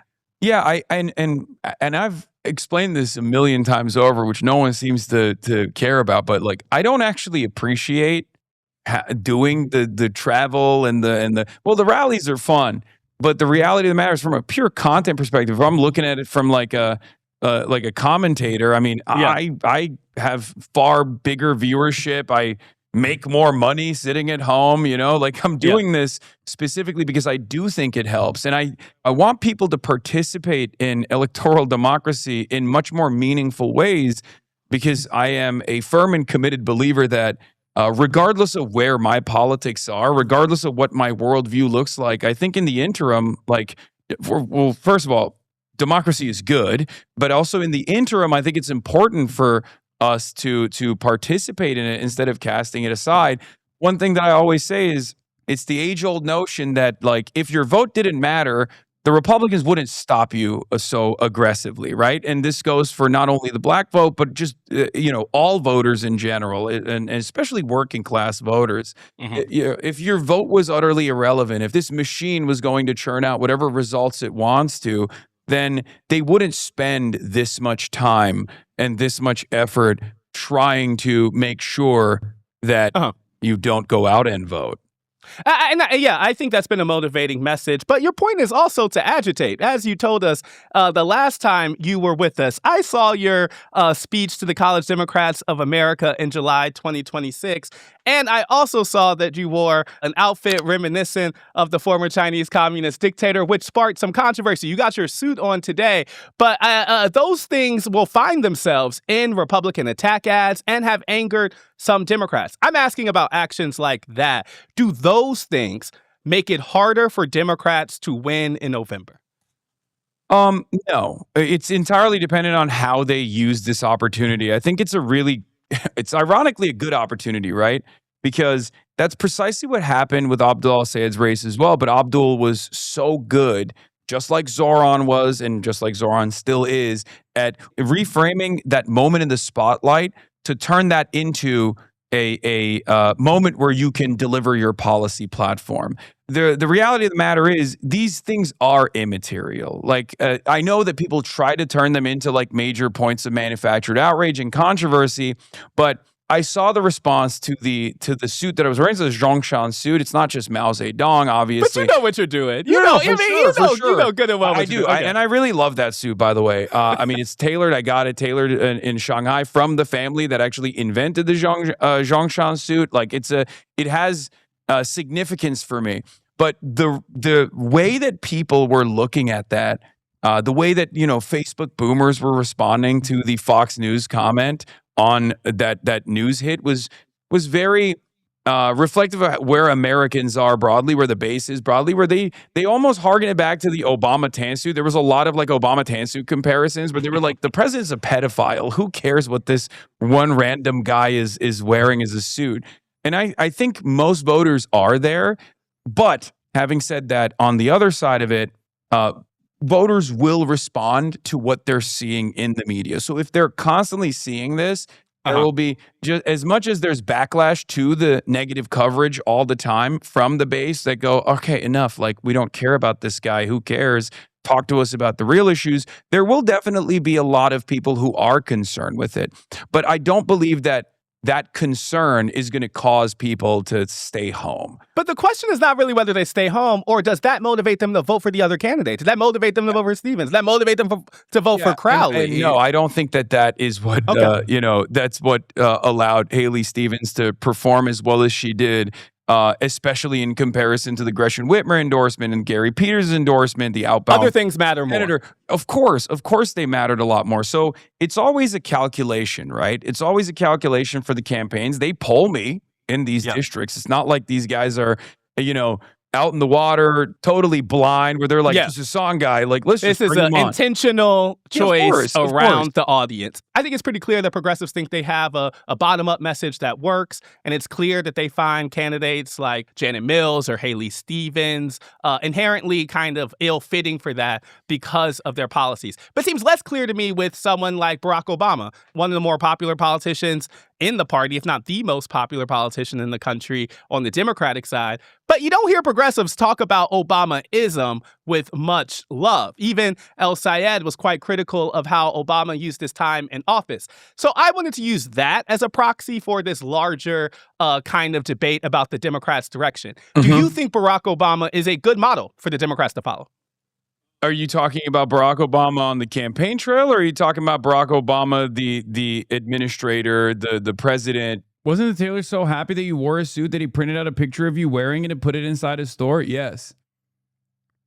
Yes, he did. And I love that suit. And I'm going to keep wearing it too. I'm not going to stop wearing the suit, just for the record. I just wear it to like special events, right? I really like it. It has special significance for me. It's a reminder of my trip to China, which I, enjoyed. It's a great suit, and I look good, I look good in it. I'm not going to stop wearing it. I don't care if people are, I don't care if people take it in a very, like, I would go so far as to say xenophobic direction. Give me a quick answer on the both and how you see those differently. Okay, Barack Obama, the campaigner, is fantastic. I mean, that's, hope and change. It was literally the model that I think DSA candidates are somewhat abiding by right now without even recognizing it. And I know that's going to be very problematic of me to say. People are going to get very mad at me because they only think about Obama, the competent president, right? Obama, the 2008 bailout, Obama with drone strikes and all those associations. Obama with deportations. Way, all of those are big leftist critiques. Yeah. And I would never bring up those critiques because I love Barack Hussein Obama because I really want him to start endorsing DSA candidates. And that would do really well for his legacy overall, I think. So I but love what Barack are the parts Obama. of Obama, the administrator, that you do think the left is breaking from? No, absolutely. I think that Obama had the popular mandate. The last time any president has had a popular mandate was Barack Obama. And I think there are a good deal of people who feel like that was squandered to a certain degree. And I think it was an uphill battle with a lot of internal division and a lot of corporate influence as well. Like that is my most charitable interpretation of events is a guy who like actually understands the situation and did at times stick his neck out. What's the uncharitable version of the Obama reading? The uncharitable version? I'm not going to say anything bad about my man Obama. He has a great three-pointer. He's so handsome. He has so much aura. And I always think about how good it would be if Barack Obama started stumping for left candidates. Let me move on with the rest of my time. I want to ask you about. I would never. He's just trying to lay a trap right there. You see that? It's messed up. Messed up.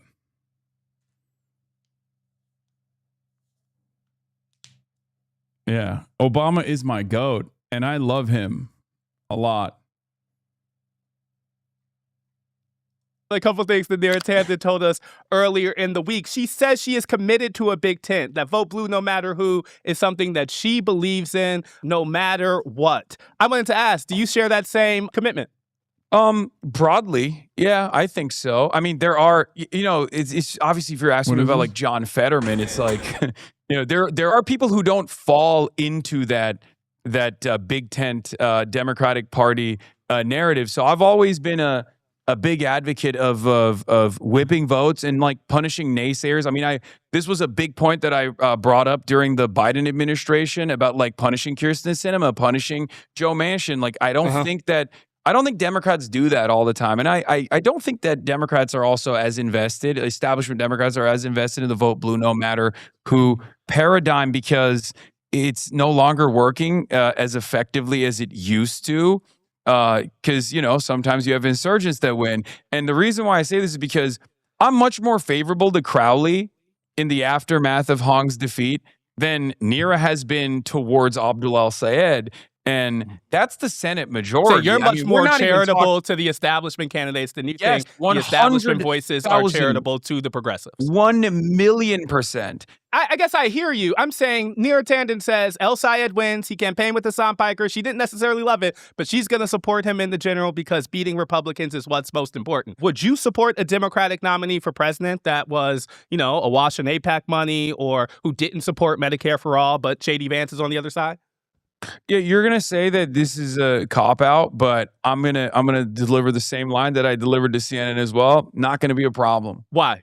It's like asking me because it's the equivalence of from my position asking if I would support a Democratic primary candidate that wins that is like super pro Israel and awash in AIPAC money is like asking, will we have a pro Second Amendment, pro gun rights, and anti-abortion I don't know about that. You know, like I definitely think the sentiment shift on Israel's been real, but the red lines are not clear across the base. It's not like there's a universal agreement about not selling defensive weapons. There might be a universal agreement that Israel did some bad stuff in Gaza, but it doesn't seem like there is a clarity on the question of solutions. I guess I'm asking, like, it seems possible that the next Democratic nominee is maybe more middle of the road than even some of the midterms candidates we saw. The salience of the electability argument is chipped away every single day, or rather, it's being now weaponized more effectively against the establishment because it is the correct argument. The Bernie would have won,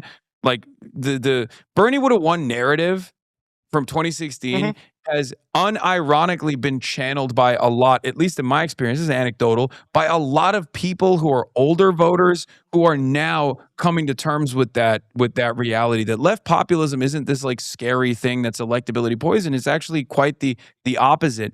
And the more we prove that in the general, the easier this is going to be for us.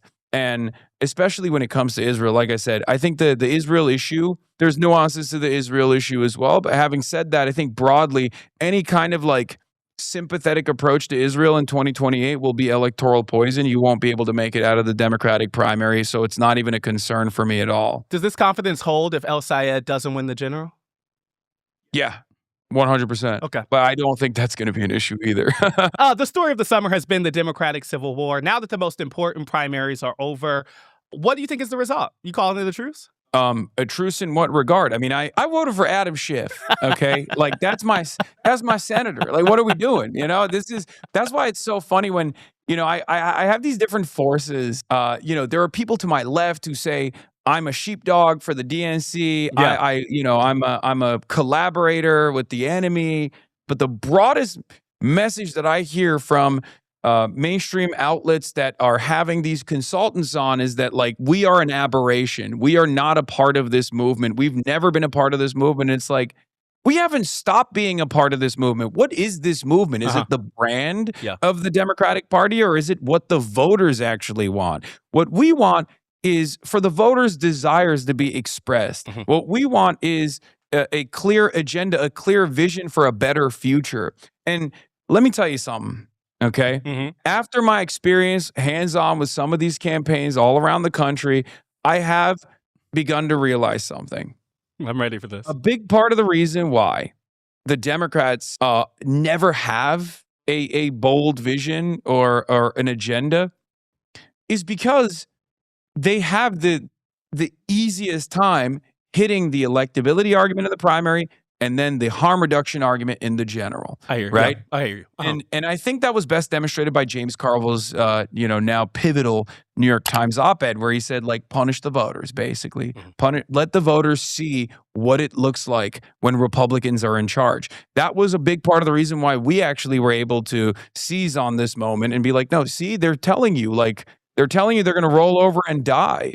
And that's the reason why Chuck Schumer's popularity is in the gutter. That's the reason why Hakeem Jeffries is not nationally popular either. And that's because people wanted more. People wanted the Democrats to fight back. They wanted the Democrats to represent.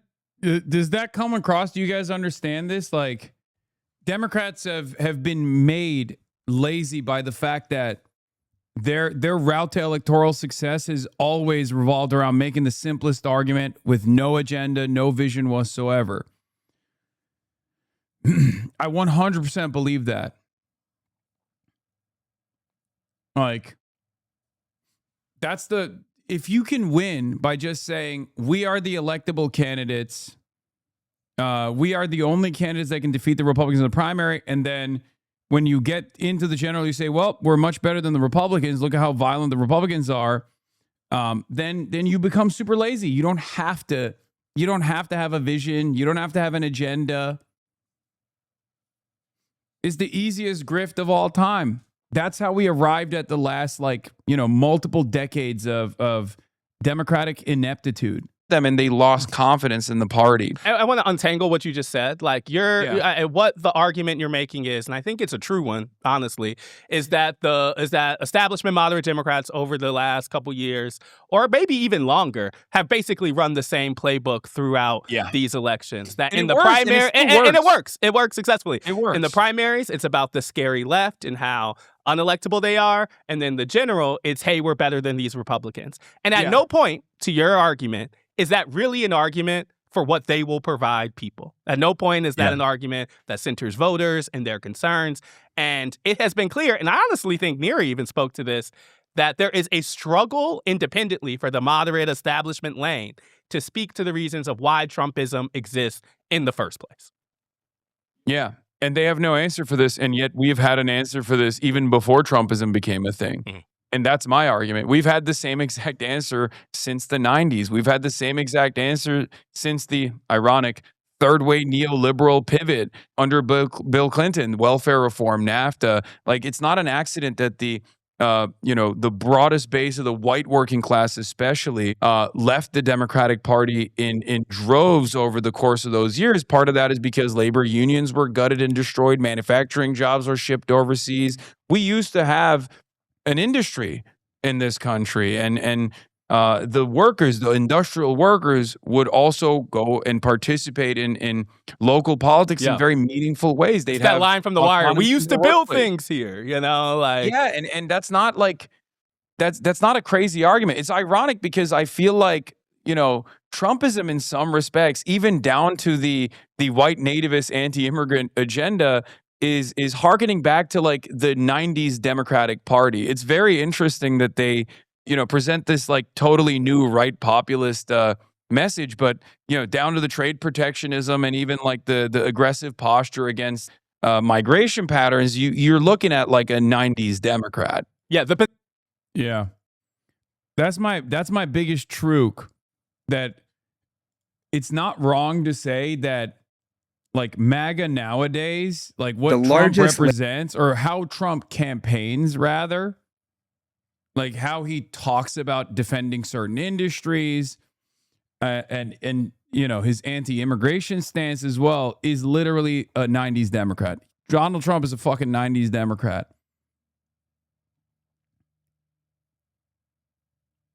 This isn't to say that the 90s Democrats were right, especially on everything. But it is, ironically, what the Democrats used to fight for in the 90s. And I guess it makes sense because he was a Democrat in the fucking 90s. Labor uprising. Yeah. Oh, this is about Blair Mountain. But we'll get to that. Positioning is one that is supposed to be populist and sort of sounds like where Democrats used to be. Hasan, thank you for joining us, and we'll see you again soon. All right. Thank you for having me. So after talking with Piker again, it's clear that there's not much daylight between moderates and progressives on the question of the Big Tent. Neera Tanden says she'll vote blue no matter who, and Hasan says the same thing. Everyone's in agreement, at least for now. But it's also clear that the left still has an electability burden. The establishment's playbook in Wisconsin worked, and Piker knows that and is adjusting. But my biggest takeaway from a year of Democratic civil war? Well, it's a mess. The landscape is still undecided, and both sides, moderates and progressives, have a lot of reasons to feel confident heading into the 2028 presidential primary. So, after a year of midterms primary battles, the fight continues, and in some ways, it's really just beginning. Because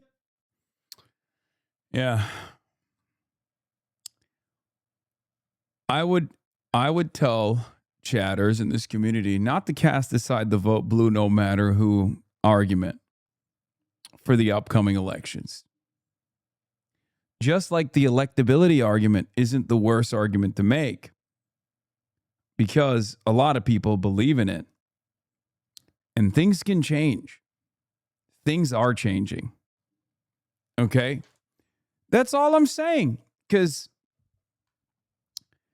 the reason why I'm saying this is because a lot of voters in the Democratic Party, especially older voters in the Democratic Party, are motivated. They're primed by the electability argument. And in instances where someone from the left flank can be the electability rod, like Bernard Sanders, like AOC, the broad base of support will actually see that, recognize it as valuable, and will very quickly assume that that left flank, that left insurgent candidate is the electable one. Okay? Francesca Hong wasn't able to convince voters that she was the true electability candidate.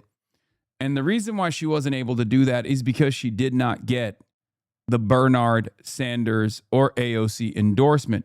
If she had gotten those endorsements, Folks, it's midterm. If she had gotten those endorsements, at least one, there would be plenty of voters who would be convinced that she is electable enough. Okay? That's the argument that I'm presenting. You understand?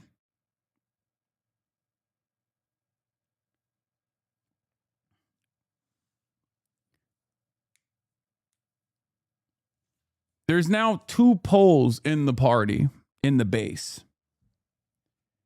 People who think Bernie would have won, and people who still think Hillary Clinton was the electable candidate, but you know the broad voters betrayed her.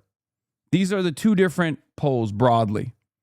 This is obviously reductive. I'm not, this is just very broad analysis. Okay? But there are a lot of people who have crossed over from the Hillary would have won camp to the Bernie would have won camp. A lot of older voters. So now Bernie has unbelievable amounts of influence over the base. And he doesn't want to wield it.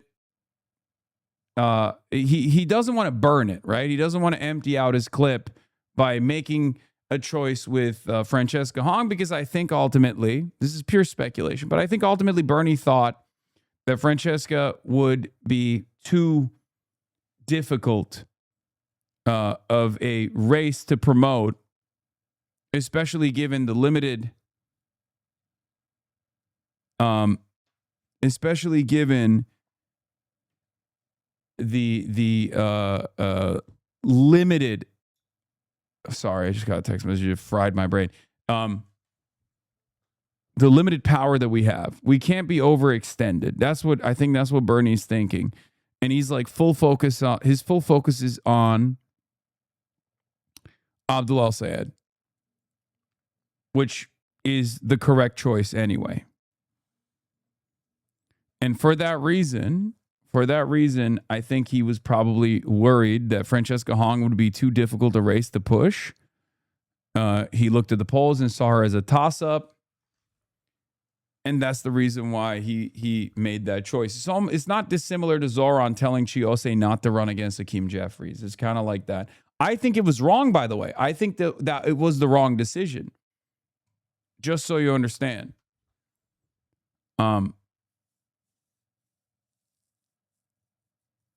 If he endorsed her, she would have won. I'm talking about in the general. I think the reason why he didn't endorse Francesca Hong is because of the fact that she was the only toss-up out of all of the other candidates in the general in Wisconsin. And it's a gubernatorial race. It's different. It's a different seat. It's one that has nothing to do in many respects with the makeup of the Senate, with the makeup of the House of Representatives. So that's the difference. It would have drawn so much aggro too.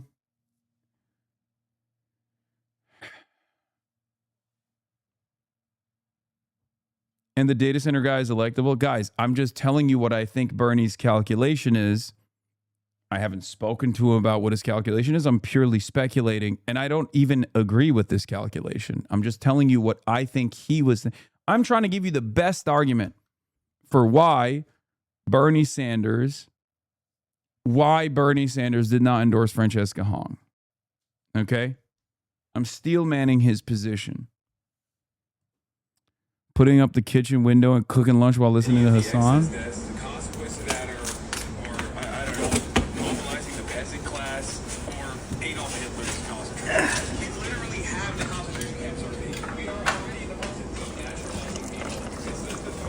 Okay, that looks like fire. That looks gas.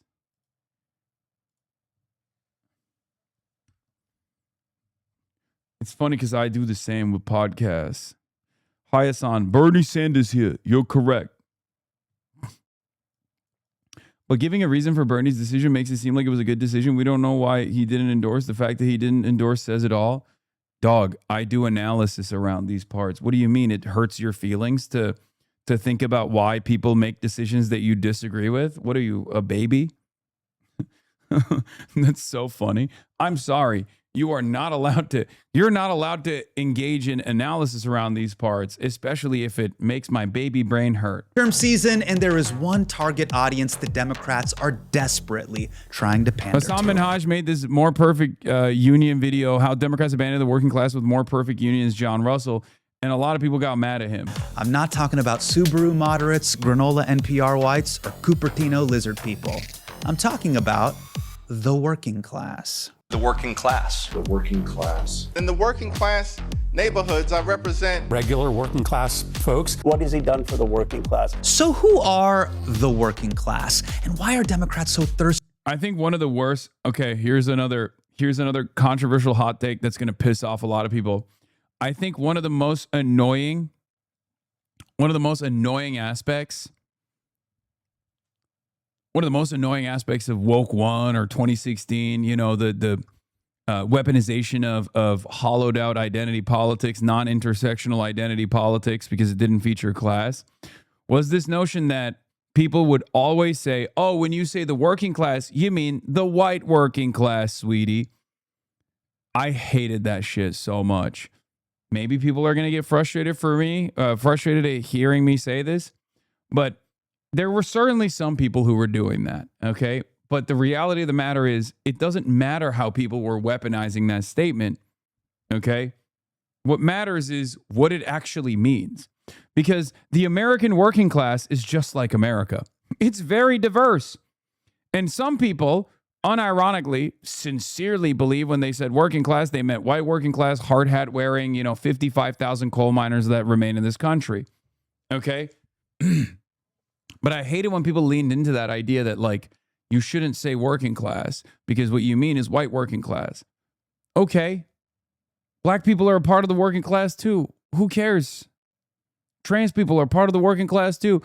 I hate the, like, anti-IDPOL people. I'm such a centrist on this stuff because I also hated the anti-identitarian people, like the folks who would say, like, trans issues are not relevant to the working class. It's like, no, they still are, because trans people are a part of the fucking working class. To prove that they are the true party of working class Americans. Now, some terms show up in political discourse gradually, like neoliberalism or polyamory. But working class had a very specific moment it entered the mainstream. 1:35 a.m. Eastern Standard Time on November 9th, 2016. Some big news here, Megan. Huge news, actually. Huge. The AP now projecting that Donald Trump has won the state of Pennsylvania.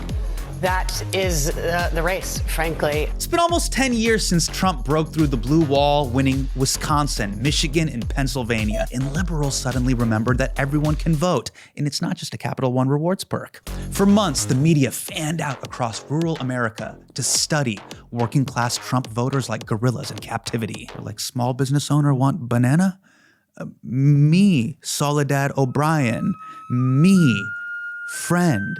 Reading Hillbilly Elegy became doing the work. That book actually shot back to #1 a week after Trump's inauguration. Liberal guilt made J.D. Vance. God, liberals fucking love, liberals love when chuds are like, I'm the real white working class whisperer.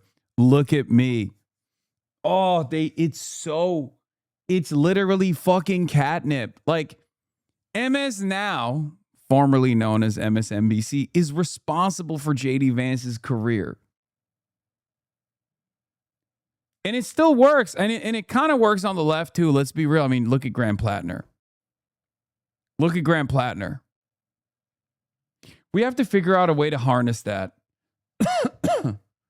We have to figure out a way to harness that excitement around people that look a certain way. You know what I mean? Because like the aesthetics and the optics, they work. Isn't Peter Thiel more responsible? Yes, of course Peter Thiel is more responsible. But it's just like there are so many MSNBC watchers out there who see someone with the aesthetics and go, oh my God, I love this person. This person is the best. I mean, yeah, John Fetterman was another example of this too. And so famous that depending on how bad Qatari engineering is, this guy might be president soon. The man and woman who raised me, Mama and Papa, said, we're for Democrats because Democrats are for working people. I don't think that's true anymore, my friends. Now, Grifter Huckleberry Finn is getting at something very real here. Since 2016, there's been a lot of debate around what the working class even means. But it used to be very simple. Working class people got a paycheck. They had a boss, they were probably in a union, and they almost definitely voted Democrat. Ever since FDR and the New Deal back in the 1930s, workers were a core part of Democrats' identity as a party. In 1935, FDR signed the Wagner Act, which guaranteed workers the right to collective bargaining. Republicans at the time tried to smear it as first implemented in the People's Republic of Wisconsin. For those of you who don't know, Wisconsin is radical, and it still has that revolutionary history, and it abso-fucking-lutely still has that revolutionary potential. I am not giving up on Wisconsin, even though Data Center Dave Crowley won the primary, okay, by an ass hair. Socialist, but Dems didn't give a fuck. They passed Social Security later that year and were like, yeah, Social Security, social. We put it right in the name, bro. Come at us. In 1938, Democrats created the minimum wage in the 40-hour work week. And in 1965, they started Medicare. They're calling them David Centers in Wisconsin. This was a party unafraid to fight on the side of workers and against capital. And it made states like Pennsylvania, Michigan, and Wisconsin, which were built on manufacturing and agriculture, Democratic strongholds, places that Democrats could count on, maybe even take for granted. I mean, why would Hillary even need to visit Wisconsin? Now, I know what you're thinking. Really? Hasan, you're going to relitigate 2016 all over again? I'll be honest with you. I feel like relitigating 2016 is kind of hack as a concept. So what I'm going to do is relitigate the 1990s. It was Hillary Clinton's husband, jazz icon Bill Clinton, who pushed Democrats towards more business-friendly practices and away from... Oh, this is so good. Oh, he's cooking. He's cooking. Let's go back to the 90s. Let's talk about NAFTA. Let's talk about third-way neoliberalism. That's where it was invented, by the way. Because if you look at the trend lines in American politics, you have the New Deal era, and Democrats are dominating, right? New Deal liberalism, New Deal Democrats are dominating, and they end up dominating so hard that Republicans have to play ball. Okay? They have to play ball all up until Ronald Reagan. Post-Reagan, it's the Republican Party now. It's the Republican show now. And every Democrat and every Republican that came after Ronald Reagan always went along with that same agenda of Reaganomics, destroying the federal government, destroying the regulatory agencies, slowly but surely chipping away at their power, destroying the welfare apparatus, as Bill Clinton did so much of this, by the way. It's crazy.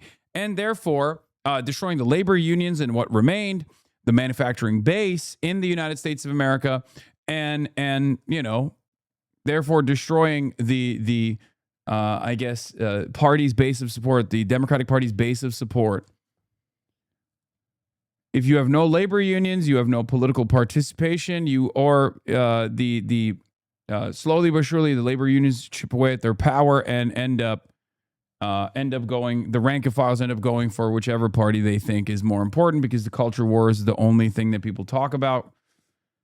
Labor. Bill Clinton's 1992 platform was silent on antitrust and monopoly power, which had been a party plank for Democrats for over 100 years. And the next year, he signed NAFTA, which enshrined into law that investor rights would get priority over labor rights. This was all happening as inequality was getting worse and leaving the working class behind, which was totally understood at the time by the people inside the Clinton administration. In fact, this is Clinton's labor secretary, Robert Reich, speaking in 1994, just a year after NAFTA was signed. My friends, we are on the way to becoming a two-tiered society, composed of a few winners and a larger group of Americans left behind, whose anger and whose disillusionment is easily manipulated. Today, the targets of those that rage are immigrants and welfare mothers and government officials and gays and an ill-defined counterculture. But as the middle class continues to erode, who will be the targets tomorrow? Don't worry, Rob, it's still the same people. But Clinton didn't just stop at NAFTA. In 1996, he signed the Welfare Reform Act, ending cash assistance for millions of people in poverty, and then bragged about it in campaign ads. He signed tough welfare reform, work requirements, time limits, forced teenage mothers to stay in school or... Yeah, Eisenhower, Republican, expanded Social Security and disability benefits. Nixon created the supplemental security income, made the EPA, and expanded food stamps. The Republican Party was always center right, but Reagan ratcheted the party so far right. No, that's my argument. My argument is all of those Republicans that came after FDR had to play ball with New Deal democracy because it was such a popular force that they were the ones who were on the defense. Reagan switched it, and Democrats became the party that was the defensive party, the party that was at the mercy of Reaganomics, neoliberalism. That's why I say there's different eras in American politics, and we're actually going through one right now.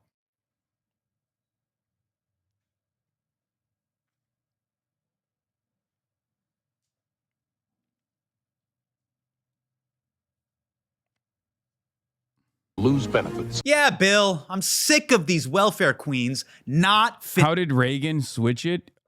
Unbelievably dominant force in American politics. What do you mean? Culture wars, talking about how shifting people's attention away from shifting people's attention and priorities away from economic issues to culture war issues. Crime, racism, crack epidemic, destruction of the labor force, destruction of labor unions, the introduction of wedge issues, really leaning into Paul Weyrich and his moral majority movement, evangelical whites in the South.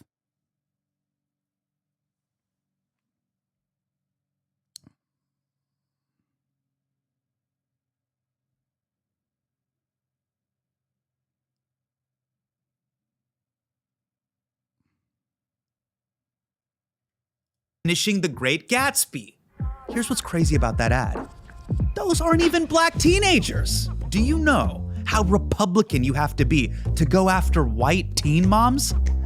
Now, once Bill was done handcuffing the working class, he unleashed the investor class. Ronald Reagan radicalized all the evangelical Christians with the abortion issue because they didn't really vote. Yeah, and then they became, since the Reagan era, they became the most domineering force with outsized political influence in American politics, the white evangelicals. Well, their initial white evangelicals started voting or started getting mobilized around school choice because they didn't want schools to be desegregated. That's where it first started. But yes, Ronald Reagan mobilizing them around abortion was how they became the force that you know now in the United States of America. Yeah.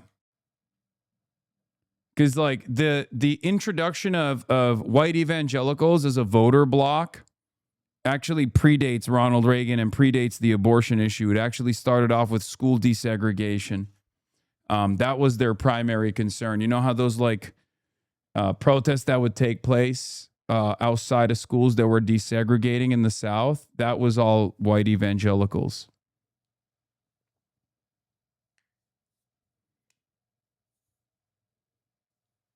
That's why I said Paul Weyrich, the moral majority movement.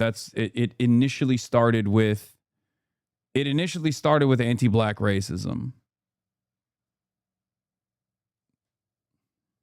Anti-black racism is foundational for America. It's always been a fundamental driver for a lot of people to make decisions, oftentimes at odds with their immediate material circumstances improving. Repealing Glass-Steagall and passing the Commodity Futures Modernization Act, which basically turned Wall Street into a giant casino. Now, there's a reason people look back fondly on the 90s. This actually worked for a while. There were budget surpluses, economic growth soared, millions of jobs were created, housing prices went up and up and up. What could possibly go wrong? Lehman Brothers, a 158-year-old firm, filed for bankruptcy. The House passes a sprawling $700 billion government rescue of the financial industry. 2.6 million jobs were cut from the economy last year. That's the greatest decline since 1945. Why weren't we bailed out? That live grenade of financial deregulation that Bill Clinton left in the economy, it all blew up in 2008, right when I was graduating college. And thanks to the weakened social safety net, further weakened by George Bush, millions of people were pushed into poverty. And by the time Barack Obama came along, things were starting to get a little awkward. Even though anger at Wall Street was spiking, it was still an important source of funding for the Democratic Party. Now, Obama at least gestured towards fighting on behalf of the working class. But let's be clear who Senator McCain's fighting for. He's not fighting for Joe the plumber. He's fighting for Joe the hedge fund manager. He was so goated. It's crazy. That's why I always separate Obama the campaigner versus Obama the president are just like two different Obamas, okay? That's also partially why, like, just watch him from 2008. Just run the game tape and just copy it, honestly. Fucking take the game tape from 2008 and just copy it. Copy paste it. You will win everywhere, I think.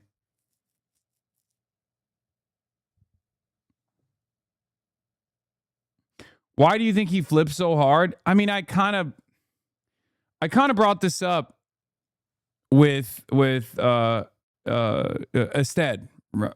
He was up against a mountainous force that was impenetrable. It was an impenetrable fortress. If I were to be as charitable as possible to Barack Obama, I think he knows better. Make no mistake. I think Barack Obama knew better. He knew better about American foreign policy. He tried to chart a different path forward for American foreign policy at times. He got punished endlessly for it. And as far as his ambitions goes, like it's virtually impossible. He wasn't as much of a diehard ideologue as he needed to be. That's the other thing. I mean, you look at the forces at play with Obama, and now you look at Zoran, right? Like, you think Zoran is not taking out Jessica Tisch and replacing her for no reason? You think it's because he loves Jessica Tisch? Jessica Tisch's family literally spent millions of dollars calling him a fucking terrorist.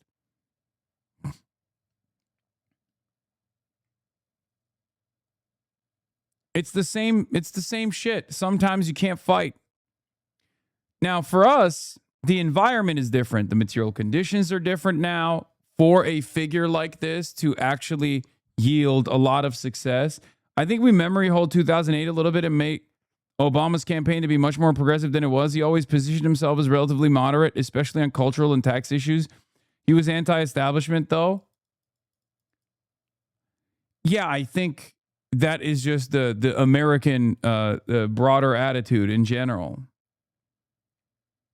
He wasn't woke in the way that we understand it in 2026, but he was anti-war.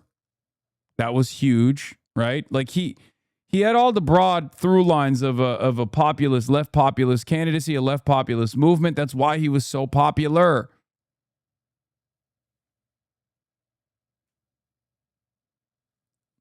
That was why he won. He was unique. He was like a unique candidate. Pro-gay marriage when that was a thing? No, he wasn't pro-gay marriage. No, you're wrong.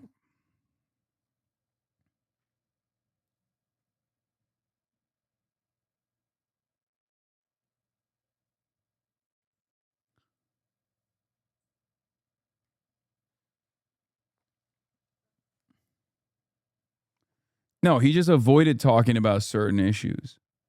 That's bullshit, man. He didn't flip. Obama, the president, is more actual Obama than Obama, the candidate. I was there when it happened. What defines Obama was the transition team he put together after the election and the pivot in his first year to crush Medicare for all. He was not woke for that time. Toby Durden for South Dakota. You are 100% right. The charitable interpretation of that is that the corrupting forces of capitalism were far too powerful for him to deal with. The uncharitable interpretation of that is he was always slated to be this guy, and he didn't give a shit.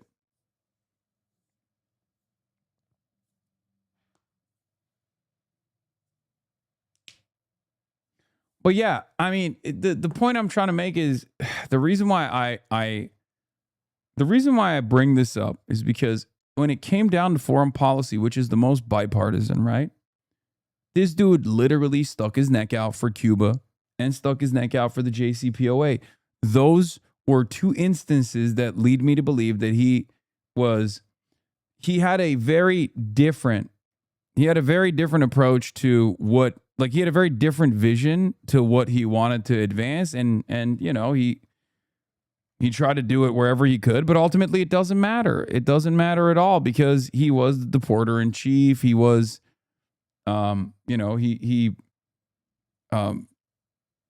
he couldn't advance healthcare. He couldn't advance healthcare to the public option. Oh, come on. He spent his entire first term claiming that the DADT couldn't be repealed if not for an act of Congress. Then he at the last minute issued an executive order ending DADT when Democratic platform put same-sex marriage on the Dem platform. Then he started advocating for same-sex marriage. He was nothing but a radical centrist, the American Macron, even with all the cheesy alliteration in his speeches. Look, I don't disagree with you guys as far as the Obama criticisms. I mean, he should have been a rabid partisan, for example. This like coalition of Republicans, like bringing Republicans into the fold, being completely captured by corporate interests, Rahm Emanuel. I mean, there were so many goddamn mistakes. And there was also tremendous opportunity there too. Like he could have been an FDR style figure with the banks. He had the opportunity to do so. There was tremendous appetite for it, you know, but the grand bargain and bringing in the Goldman Sachs guys into his team to like figure out how we rebuild the American economy in favor of the very same bankers and their allies, their close allies that were responsible for this crash was devastating.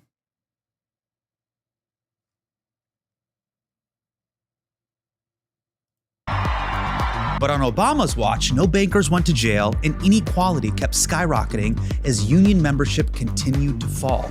And when all that hope he sold didn't come through, it curdled into cynicism. Working class people kept going into the voting booths, pulling the lever, and nothing changed. In fact, a 2014 study of policy outcomes over 20 years found that economic elites have substantial independent impacts on U.S. government policy, while average citizens have little or no independent influence.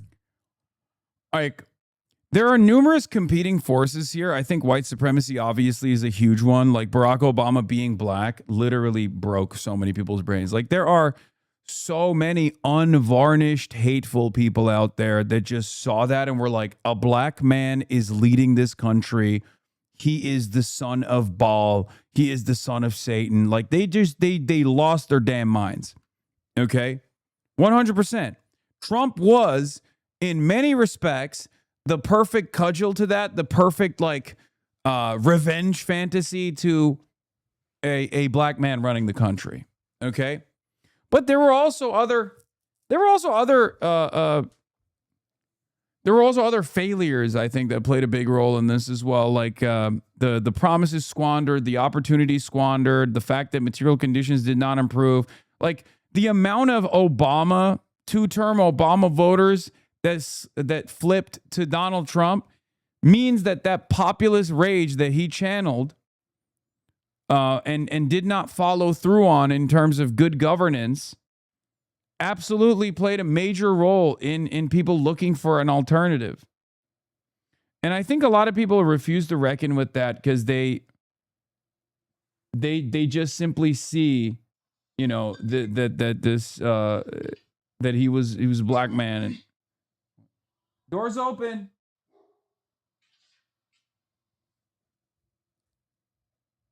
You know? They don't see the other side of the story. They don't see the impact of like how much the economic conditions motivated people into seeking out an anti-establishment alternative, which ironically enough was a fucking Clinton aligned rapist billionaire. You know what I mean? An Epstein buddy. But he was quote unquote anti-establishment enough, right? That's what Donald Trump was. A way to put a hatchet through the system that had not given these people what they thought they would receive.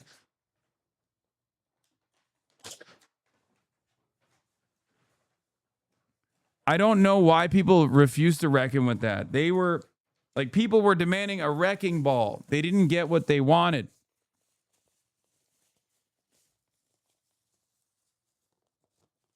They didn't get what they wanted from Obama. They thought Obama would actually prove to be this hope and change candidate. They didn't get that hope and change. So now they were like, all right, fuck this. I'm looking for something else.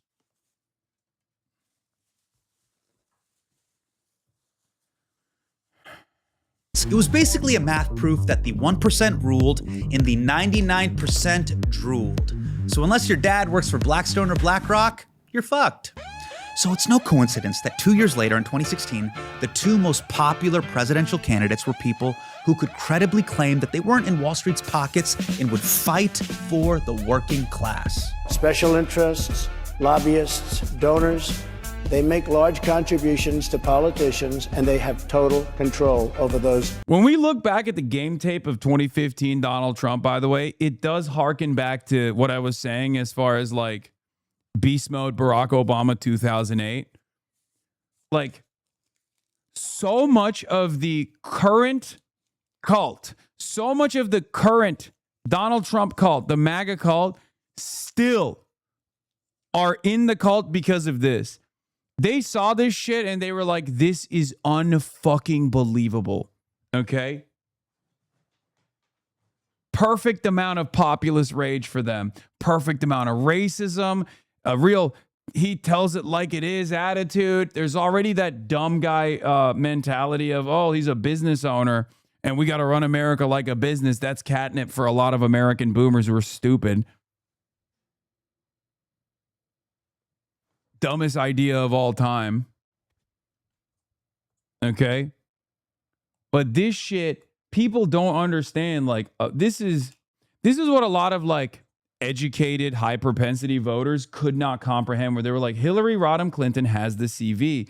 Why the fuck would anybody vote for this baboon? Okay? Why the fuck would anybody vote for this baboon? They were like, because the baboon was saying the truth at times. And he was a very heterodox candidate and also a populist candidate that was perceived to be far more moderate than Hillary Rodham Clinton. Again, people forget. Politicians. I don't want anybody to control me but the people right out there. We need a political revolution where millions of people stand up and say loudly and clearly that our government belongs to all of us and not just a handful of wealthy campaign contributors. Of course, we all know what happened next. Dude, things could have been so different. Imagine a world where Donald Trump did not win because Bernie won in 2016. The Dems didn't rat fuck him. The media didn't rat fuck him. He was able to overcome great odds. And he fucking won. He was the president. 2-term Bernard presidency. I mean, who knows where we would be? A very different timeline, dude. Very different universe. The last 10 years would have been incredible.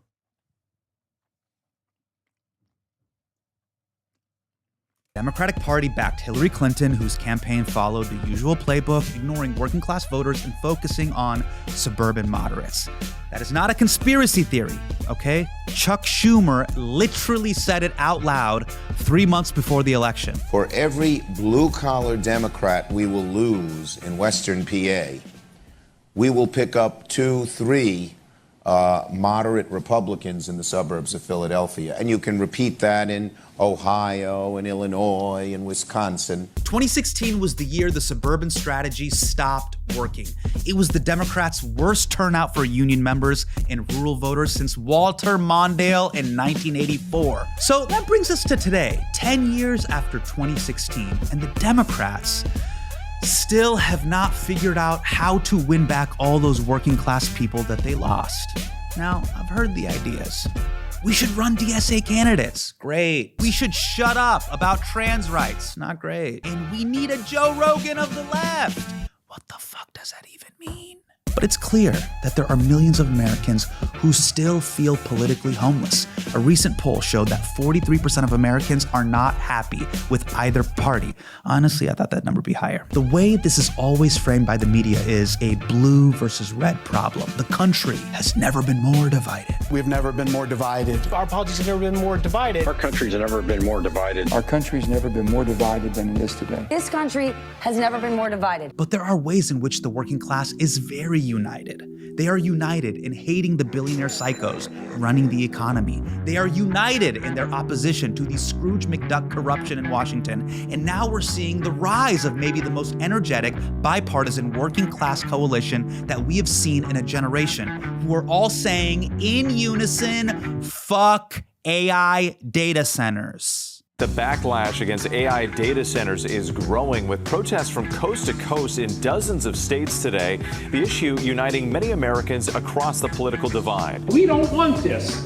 It is not going to benefit us in any way. We are not going to pay double the amount of our utility bills. Do you understand that?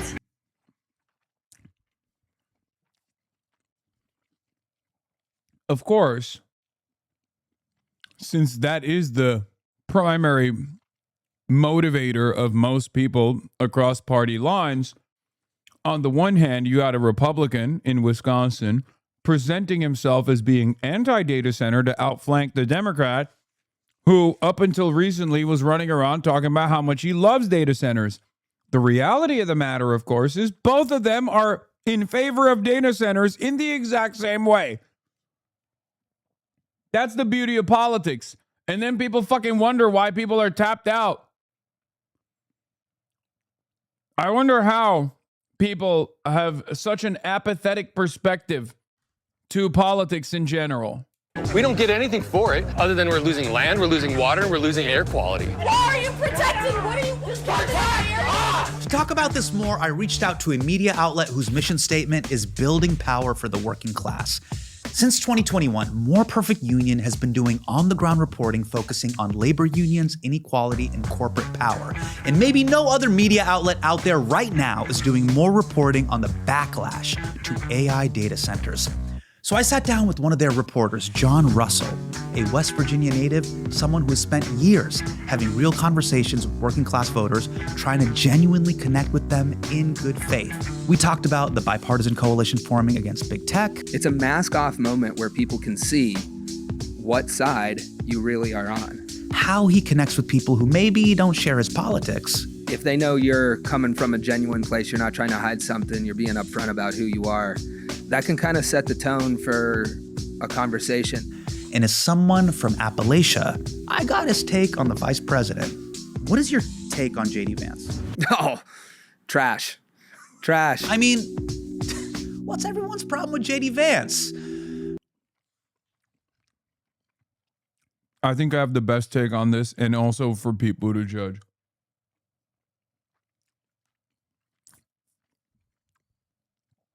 For places like the Appalachian region, when you see a guy like J.D. Vance or Pete Buttigieg roll into your neighborhood, roll into your town, the factory is going to fucking close down. That's what that means.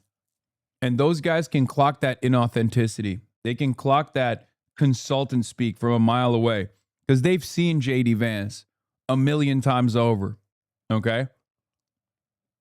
Guys like J.D. Vance or guys like people who just come into your fucking town, they're wearing the khakis, you know the fucking factory is shutting down. They're eliminating redundancies.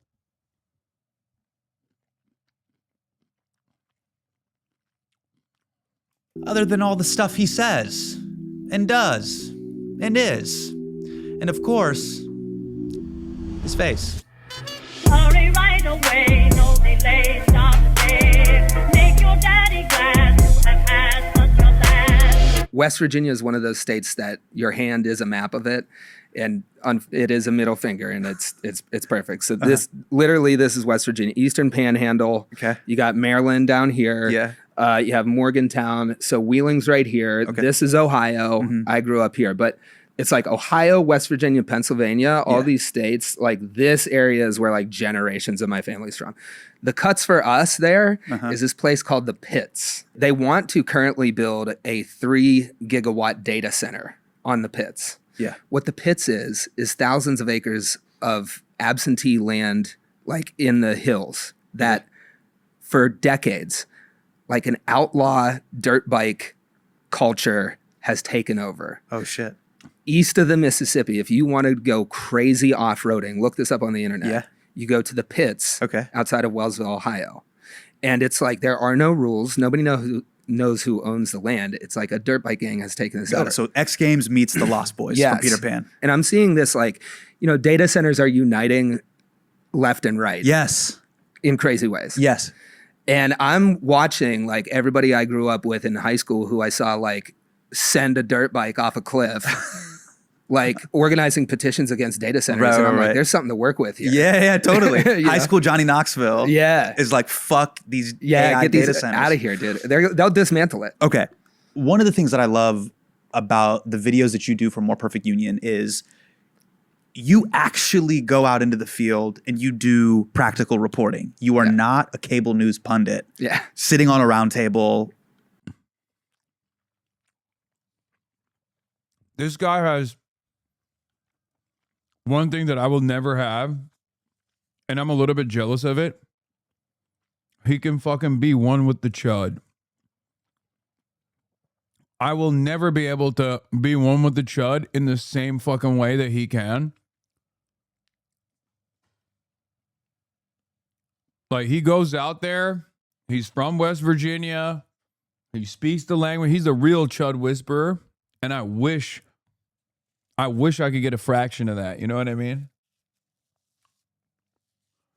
It's the mullet. You need one? No, not even like Andrew Callahan. Andrew Callahan has too much like Seattle anarchist stink on him. No, this is different.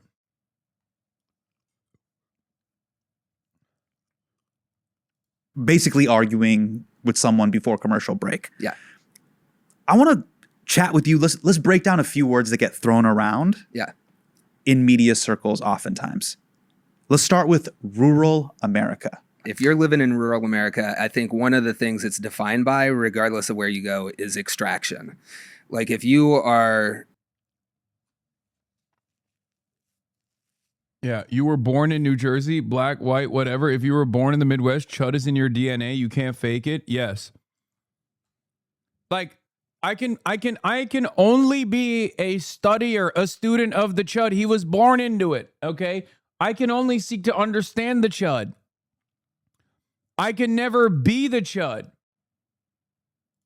In the middle of the country, like large scale monoculture agriculture, where monopolies are owning all the inputs. That's kind of the economy that you deal with. If you're in the mountains of West Virginia, it's been the extractive industry of coal. That's rural. If it takes a while to drive to go get groceries, rural. You know, there's all these indicators that fall on a spectrum. From, you know, the city center to the suburbs to the exurbs to where it takes a while to get to Walmart, you know. But I would say, you know, the extraction economy is a major theme in like the rural coverage that I do.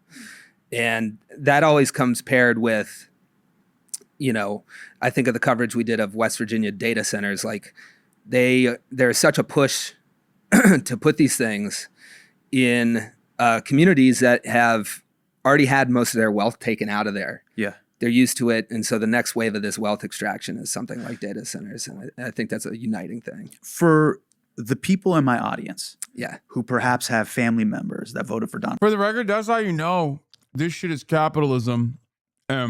White supremacy at the end of the day is simply used as a weapon to divide the working class. And it works. It's very effective. But if white supremacy was the primary force that American society was designed around, they wouldn't be fucking white people so hard in West Virginia. Like that, at the end of the day, you can't overcome that. Like you have to recognize it. It's ironic because white supremacy is the primary force that caused West Virginia and the West Virginia whites to basically live in these dire straits, in these dire circumstances. But if there was any sort of legitimate investment by those in positions of power to prop up white supremacist values as anything but a divisive force to dominate the working class, then these rural whites would not be living in these sorts of circumstances. Right? That's what a lot of people fail to comprehend about the that's what a lot of people fail to comprehend about like the ultimate purpose of white supremacy serves. It is a tool. Okay? It is a tool. Okay, but that's a point of connection. Trust when I say white boys in the dirt build crazy dumb shit. Like brothers in the city jump shit. We know we shouldn't. Every city kid has jumped a car on a bike. Every country kid has jumped a creek on a rust bucket. Yeah. But even think about that. The perception, the broad perception of, like, here's what's interesting, right? Like, the dirt bike dynamic is so interesting because you go to the fucking urban areas in Philadelphia. What are the youth invested in? Dirt bikes. Okay. You go to rural Appalachia. What are the youth invested in? White kids, dirt bikes. They love dirt biking. They love fucking around with dirt bikes and doing dumb shit with dirt bikes. Sometimes quads as well. But the media perception on the dirt bike equation is like when black teenagers are doing it, it's crime that must be punished. When white teenagers are doing it in Appalachia, it's still crime, but they just like kind of go, up. Those are boys being boys, right? So it certainly clouds our judgment, or it certainly changes our perception of the same exact thing that we're looking at. But there's two ways of looking at it, which is, you know, you're unified. Yeah. In the city, it's teen takeovers, right? It's black teenagers being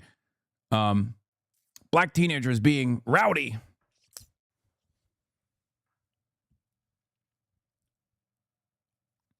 But ultimately, people want the same shit. They want to be busy. They want hobbies that they can lean into. And the point I will always push for is, once again, to say To say that we have not had white supremacy as a fundamental principle in American development, it would be silly. I'm not saying that at all. But to say that that is the ultimate end-all be-all, the final goal of the American elite class is wrong. There are those who are real believers, right? Elon Musk is one of them, certainly. But not all white folk are treated equally by the white folk that are the elites. And I think the conditions in places like West Virginia resembling Gary, Indiana, shows you that there is still a primary motivation behind this that is more important than like the racial predeterminism demonstrated by, and the racial tribalism demonstrated by white supremacists. I guess the simplest way to look at it is, if white supremacist was the primary focus and it wasn't capitalism, then white neighborhoods in Appalachia wouldn't look the way they do. Trump and see these people as irredeemable. In your reporting, what would you like them to know? I think the way that we consume, the way we talk to our family members, first of all, like, check where you're coming from, because if you're just trying to defend a political party, I think you got to go deeper than that to rescue people who are a little too far gone. You have to get back to shared values. And there are a lot of people in Trump country that share the value of wanting to hold it. They wanted to hold the Epstein class accountable. That was the whole thing with their base, right? You can get in there and relate on that thing. But if you're just trying to come in and say your party's bad and my party's good, they're prepared for that. And you got to go on values. I mean, speaking of values, naturally, you lean a little bit more left. Right? Yeah. How do you unlock people who have more conservative positions than you? Bro, I'm telling you, Hasan Minhaj asked, you lean a little bit more left there because, again, he looks like a chud so much that you got to check. You got to check. You just got to check every time. You're like, so what's up? You just got to make sure, the little ocular pat down, just want to confirm you're not going to say slurs, right?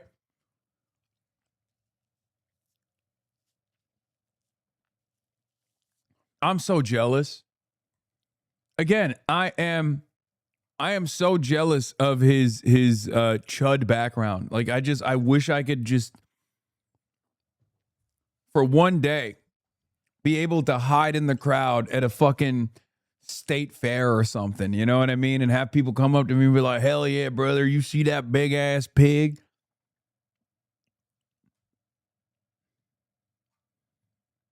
Look at that hog. Oh, hell yeah.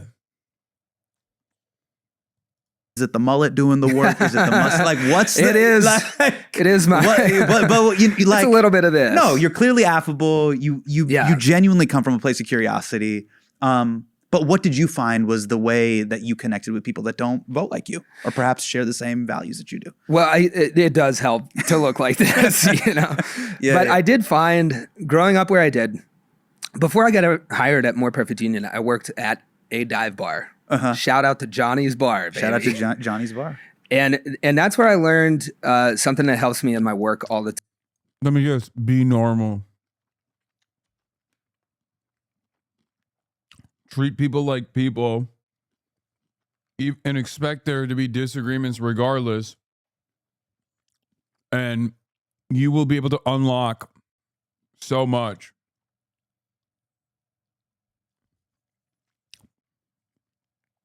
That's the major difference, is like, this dude very clearly grew up in a conservative environment, and worked around conservatives, were around conservatives in general. So of course he's fucking normal. He understands that people on the internet make it seem like you can't have a normal conversation with the craziest Trump hog, right? You can. I do it all the time. It's fascinating. It's a fascinating experience. I do it all the fucking time. And slowly but surely you get to You get to penetrate their consciousness a little bit. Where like one of the things that I've been doing lately, I'll tell you, this is very successful. And this might help with your chud parents, by the way, chatters. I get a lot of Fox News coverage, right? You know what I tell? You know what I tell the MAGA parents and MAGA folk that I talk to? I'm like, you know, when you're out there and the Democrats hate you and the Republicans hate you, you must be doing something right. After all, you know who else they did this to? Donald Trump. That is fucking catnip. Okay? When you tell your MAGA parents, like, yo, look at Fox News coming after him and look at CNN coming after him, and then you remind them, because they were there. They were there when Donald Trump in 2015 was getting ass blasted by Fox News and ass blasted by CNN and everybody else. If you hit him with that comparison, they would be like, ooh, that's interesting. Double points for reminding people that that happened to Bernie as well. And this is how you win your MAGA parents. Like you can invoke confidence in them.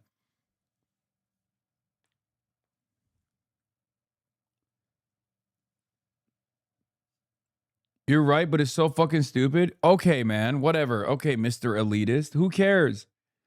What matters is it works. For your liberal parents, you just show the Fox coverage and that's it. And you go, look at how much Fox is lying about it. For your MAGA parents, you show both the Fox coverage and the CNN coverage and you say, you know who else got hit like this? Trump. This guy must be doing something right. That statement in and of itself holds almost the same level of power as, I want a businessman to run the government like a business. It sounds stupid. It's fucking cringe, but it's effective. Okay?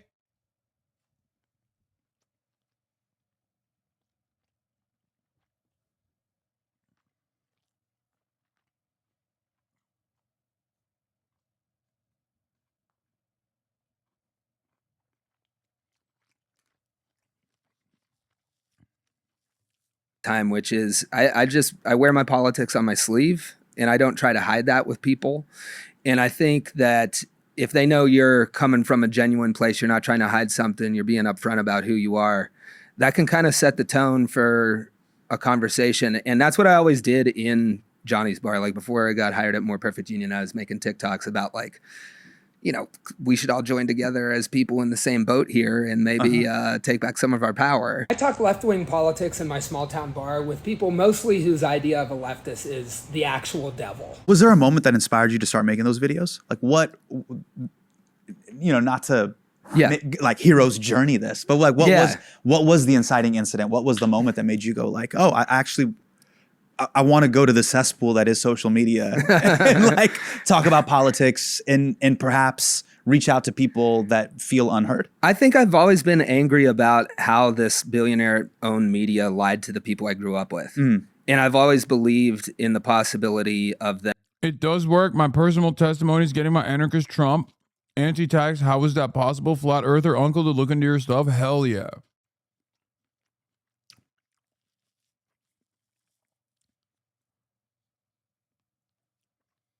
Yes, I talked to MAGA folks who cried about Charlie Kirk, and I told them Dems and Republicans both hate you. They said Dems hate you because you're not as radical as them. Lamau, leftism works more for Republicans than moderate Dems, unironically.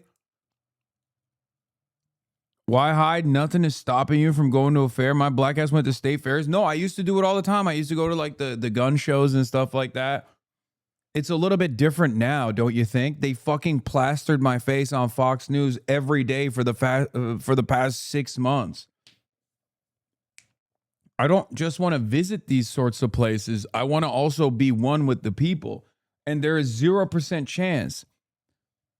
Like, I will never be able to go to CPAC. I will never be able to go to a fucking state fair and, you know, ask people about their positions and shit like that and get an honest answer. It's always going to be, it's always going to, unfortunately, revolve around like who I am as a person.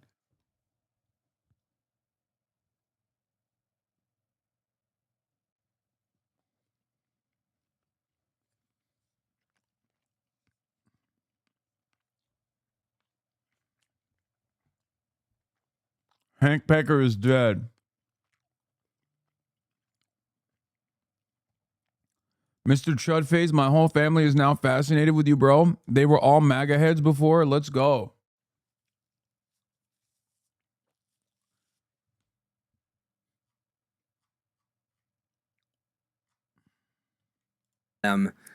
Joining together with other people who are in the same boat so that we can end some of this suck that we're currently in.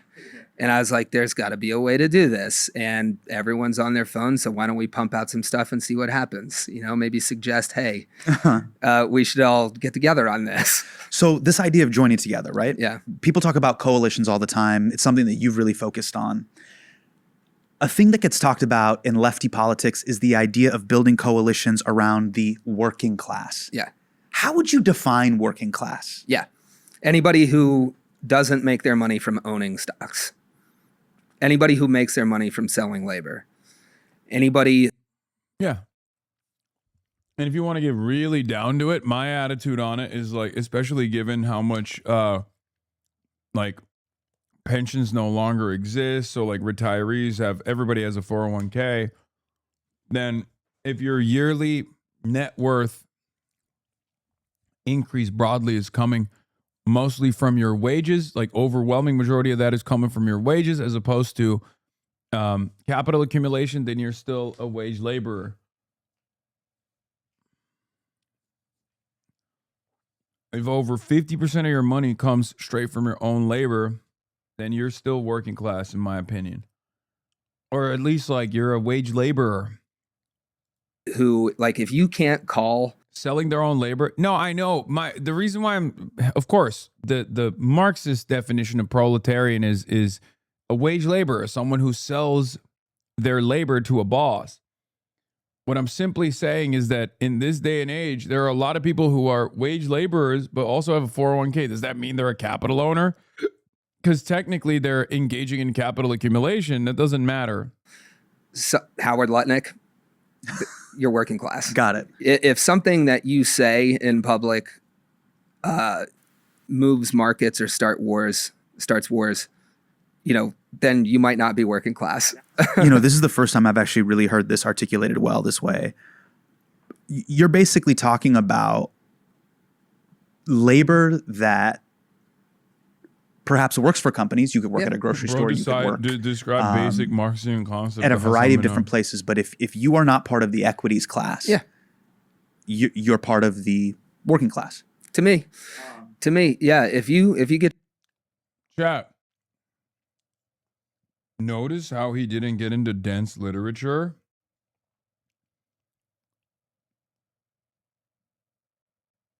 Notice how he didn't get into dense literature. Another point for being normal.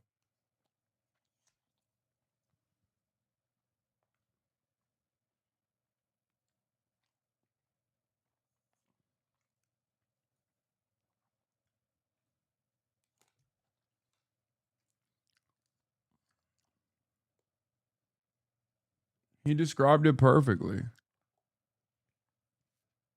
Your money by selling your labor, most of your money by selling your labor. To me, you're working class. And I think that doesn't strike people because the assumption is like a white guy in a hard hat. You know, a doctor and a lawyer, you know, we kind of separate that in the pop, but I don't think we should. Like dentist? Yeah. Working class, man. And, and like dude who bags groceries at Safeway, where I used to work. Yes. And I was fired, which is some fucked up shit. You got to tell me. I thought I was a pretty good employee. I just didn't want to work there, but I did work. I'm on your side. I thought I was decent. I didn't want to. What'd you do at Safeway? I was a courtesy clerk. Okay. Which is I bag groceries. Yeah. And essential work. Yeah, essential work. And shout out to my boy who got me the position. I still owe you a huge thank you. Shout out to Chris. Thank you for getting me that job. Way to go, Chris. I fucked it up. It wasn't, and you vouched for me, and I fucked it up, and I still live with that. But me and Chris are boys. Let me get us back on track. Mm-hmm. So you're basically saying, hey, my cousin who's a dentist, and plumber. Was this recent? There's a connection here. Yeah, and I think we need to update that now. Yeah, it just came out. I read it as soon as it came out.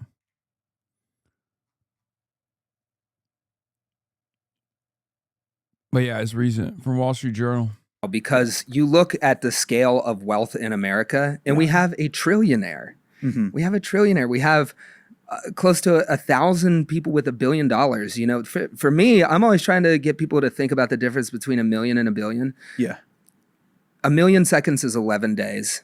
1 billion seconds is 32 years. Holy shit. 1 trillion seconds is 32,000 years. We have a trillionaire, man. And you think like being a dentist is closer to being the guy with $1 trillion than it is the working class now. It's like to me, in America right now, with wealth inequality as bad as it is, you're all working class. Now, that's not to like flatten the difference between a lawyer and someone bagging groceries. There are differences there. But for the purposes of fixing our problems, which I view as mostly being caused by people with too much money and power making all the decisions, we are all working class. Politicians always use this phrase, we want good working class jobs. Yeah. And they always phrase it like people love their jobs. Yeah. I think most jobs suck. Yeah. I've done food service. I've worked at grocery stores. I've worked at Office Max, selling printers. All my jobs that I've had outside of comedy pretty much suck. Does comedy rock? I'm lucky enough to do what I'm passionate about. Yes. Okay. I feel that way too. But every other job that I had fucking sucks. I was a stump grinder for 7 years. Shit. Yeah. Yeah. That takes the cake. I don't even know what that is. you have like a giant diesel machine and then you blast a tree stump into dust. 7 years. But why do you have to do that though? It was good money. No, but people wanted there's like that stump needs to go. You'd be surprised at the amount of stumps in America. So like, here's the thing. That's so funny that Hasan Minhaj is, I guess, such a city boy, as though they don't have that in cities. What do you mean? Of course, man. It fucks up the sidewalk. There's still roots in there. Yeah, you got to take the stump out. It's not just about like chopping the tree down. You got roots. Coastal elite spotted, but like low key, not even. Because I mean, I'm a coastal elite. And cities have trees in them.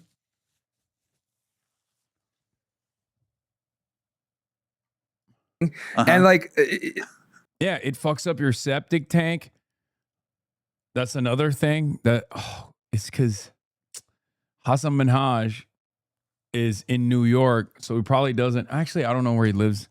But I was going to say maybe he doesn't own a home, but he probably does. Yeah, he grew up in Davis, California, surrounded by trees. You should know that. Yeah, his father probably owns a home in Davis, California. How do you not know? That's crazy. Root removal is different, you fucking city fools. Are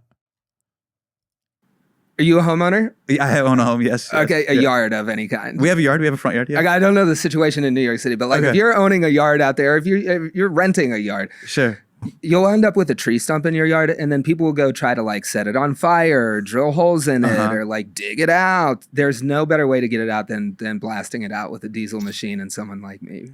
Got it. Children must have loved you. Like my son, what you just described, he's 6. It's very Bob the Builder. Yeah, he would have fucking loved that. Yeah. Most of my demographic is just, children enthralled by machines. Gotcha.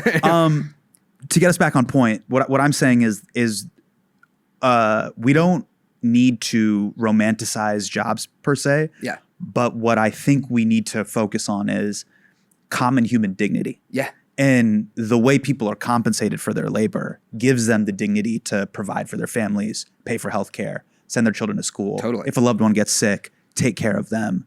Get the bag, take care of grandma, be able to look out for my mom and dad, my sister. If someone's in a bind, I can help them. I can see that on the bumper sticker right now. Like, get the bag, take care of grandma. Like, and chill. Yeah. Be able to help my sister out if something bad happens. Bag. Yeah. Yes. Grandma, chill. One of the great things about my job right now is I get to kind of drop into locations and see how things are going there. We did a piece in Italy about worker-owned cooperatives. Because not only do I think we should stop like romanticizing jobs, but we should think about how jobs are organized. Because we're used to one way here in America where most of them suck. Yes. And what's it like in Italy? So we did a story where like a fifth of the economy in this region of Italy, in northern Italy, comes from companies that are owned by the people who work there. This and I remember we were standing on the floor. Wait, how does that work? Okay, so the workers own the company. They can hire and fire their. Dude, this is like 2016 peak Richard Wolfism. Okay, it's so pro-anarcho syndicalism. This is 2016 era Richard Wolfism right here, through and fucking through. Okay.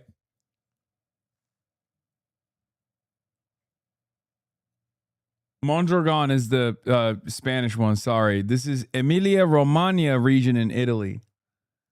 Boss. And like, wait, is this like the way the Green Bay Packers are owned by the city or whatever? I never understood this concept. Yes. Yeah, it's only actual existing socialism if it comes from the Mondragon region of Spain. Yeah, like champagne only comes from one region. Okay, so break this down for me. Please make me now understand I can't see. Yeah, democracy at work. Democracy at work. We have democracy in government, but the workplace is built with unjustifiable hierarchies. It's like a tyranny. Your boss gets to tell you what to do. Your boss gets to tell you what to do, where to do it. And you spend 80% of your adult life in this undemocratic process. Workplace is like a dictatorship.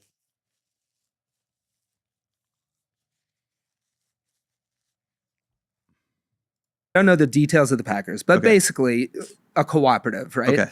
This is a company like any company you would work for, but instead of being owned by one guy and shareholders and a board, the workers are the shareholders, the board, and they make the decisions to run the company. You can hire somebody to be CEO, and you can also fire them. And it was mind-blowing to me to go over as an American to Italy, stand on the floor of a factory where 2,000 people worked, just like the ones that closed down after NAFTA in the Ohio Valley where I'm from. They got a 2,000 person factory. It's doing manufacturing. It's owned by the workers. And I'm standing there with the boss of the company and 3 workers.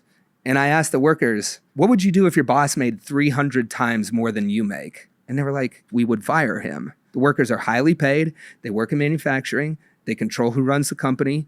They make the products. And then they go sip espresso at 4 p.m. and be reasonable. Yeah. There are different ways to do jobs. No, but what's the catch here? Like the way you're describing it, I was like, no, there's a catch though. What's the catch? There's nothing's perfect. Okay. How long do you have to work there to be able to vote? Or the moment day one, you're essentially on the quote unquote board? So this would be a plug to watch the video because we had a worker who had just joined all the way up to somebody who'd been there a long time. First of all, you have far less turnover. You have far more expertise. Sure. Yeah. You've incentivized staying there. Yeah. And there's a clear path from the guy we were talking to who's 20 years old to spend a short amount of time and become, a worker owner. Would you say kind of the core tenets of the videos that you work on for More Perfect Union, are they essentially about labor solidarity? Yeah. It's about strength in numbers. It's about solidarity. It's about different ways to organize the economy and work. One of the things I hear in media reporting all the time is, here is how the Democratic Party abandoned the working class. Yeah. A couple of my favorite criticisms from the left, it's like, well, these companies still rely on outsourced labor from the third world. Okay, dude. Sorry that the fucking workers' cooperative in Italy didn't destroy imperialism, like Western imperialism, single-handedly. And then from the right, the criticism always is, well, cooperatives can exist under capitalism. Why can't capitalist corporations exist under socialism? It's awesome. The point is, who the fuck would democratically organize to be like, yeah, no, we want a king? What does that mean? Yeah. Well, that makes me think of... yeah, no, the yet you still live in a society ass take. That's exactly what it is. Elliott County, we did a piece for More Perfect Union. Yes. And this was the Emmy award-winning piece that you made about it. Yeah, we won 2 Emmys. And shout out to the whole team at More Perfect Union. Like any video that I'm on, there's a whole team behind that. Josh Hirschfeld-Crowan, Meg Hirschline, Faz Faz, Josh Miller Lewis will go down the whole list. It'd take too long. But Elliott County is the only county in America, this is Eastern Kentucky, it's the only county in America that voted 144 years in a row for Democrats before flipping to Trump by one of the largest margins. Talk about fumbling the bag there. They fumbled the bag. 144 years, you're running it up.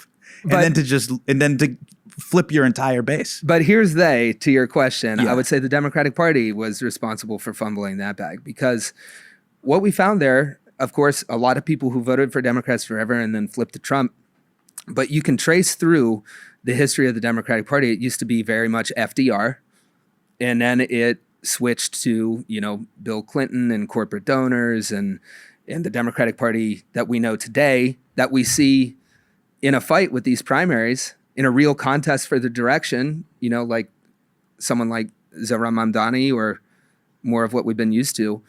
It is the FDR Labor Party that kept places like rural Kentucky voting for it forever, because they knew the deal.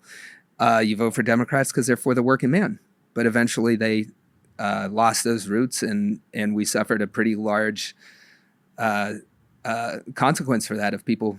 In your reporting, what specifically did the Democratic Party do to betray the working class that made people say, fuck it, I'm changing my vote? Yeah. Well, I target the Democratic Party a lot, but this really counts for both parties in our politics on the whole. Sure. But they just got, we, over the course of getting thousands of billionaires now, both of our parties have just switched to exclusively serving their agenda. I think about this report that came out more than a decade ago from Princeton, I think, where it's like, you don't need a weatherman to know which way the wind blows. The conclusion of this report was that the American people have little to no control over the policies passed by either party or either administration. So I think you can say about the Republicans that they've always been for corporate control and for the agenda of really large money. But for the long time, you could say that less about the Democrats. And then they started, going for NAFTA and free trade. And in the era of Citizens United, they're relying on corporate donations too much. And you let that happen for years. Well, aside from corporate donations, is stupidity also a part of it? Because there's this clip of Chuck Schumer from 2016 where he's talking about the Democratic Party's sort of national strategy. And I think about this at least twice a week. Let's take a look.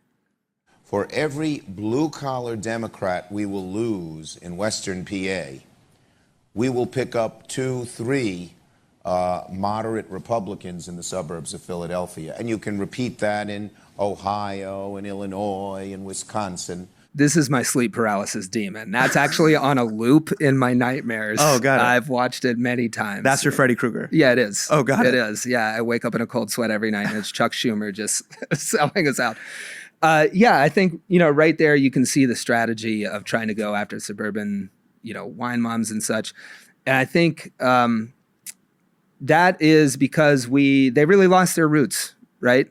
And they're trying to reconstruct a base that goes well and doesn't offend corporate donors. So they say let's try to hunt for that base in the suburbs of all these cities, because those people will kind of get on a cultural agenda that doesn't offend our donors. Right. All these major corporations can slap a pride flag onto a pretty terrible agenda, but not really be there to stand up for policies that represent people. Right. And unfortunately, I think there hasn't been a change from that strategy.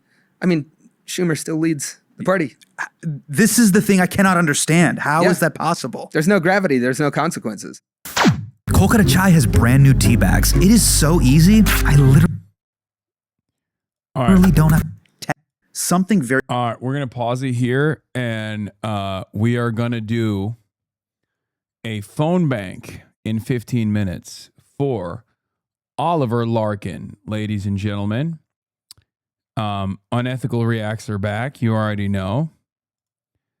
Florida has a real opportunity to show the rest of the country that it's not going to be left behind. But we're going to have to put up a fight. And before I get into that, before I get into the Oliver Larkin phone bank that we're going to be doing, we're going to watch his full speech from the Chomp the Oligarchy rally. So here's what happened last night. Last night, they finally did the Chomp the Oligarchy rally. Elijah Manley, Oliver Larkin, Angie Nixon running for Senate. And basically, Florida businesses hit them with the same shit that they hit me in Denver. They made the mistake. They made the mistake of putting the name of the location of the venue that they were going to be doing this rally at initially. And so it got canceled. So they found a new sympathetic location. And I told Oliver not to put the name on the RSVP, the location, the venue on the RSVP. They put it anyway. That got canceled as well. Third time is the charm. They found a third place, and they sent it out via RSVP. They sent the address via RSVP closer to the event. And this time it didn't get canceled. Luckily, let's take a look at this speech from Oliver. Fort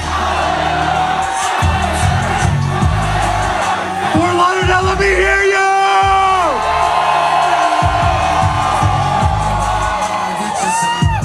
What is up, everybody? It's so good to be here. Let's hear it again for all the other amazing speakers.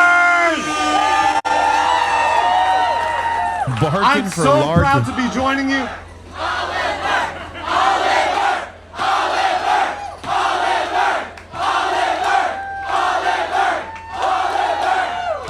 This sounds an awful lot like a win on Tuesday. What is up, everybody? My name is Oliver Larkin. I'm a Democratic Socialist running for the United States Congress in Florida's District 25. It is so meaningful to be here with you in the city where I grew up, with my family, with my friends, with all of you here. Thank you so much for coming out. Thank you for believing in Florida. Are we ready to show the rest of the country what Florida is made of? I also personally love the vibes of this event space because it looks so fucking... Why didn't you make it down for Oliver? Get it if you were tired? I mean, I can't. I'm one person. I'm one individual, one human being. Chatters. Okay? We are a state of working class people with working class aspirations. Are we ready for Medicare for all? Are we ready for universal child care? Are we ready for paid family and medical leave? Are we ready for a $25 an hour minimum wage? Are we ready for free college? Are we ready for a Green New Deal? Are we ready to end U.S. military aid to Israel and end this genocide?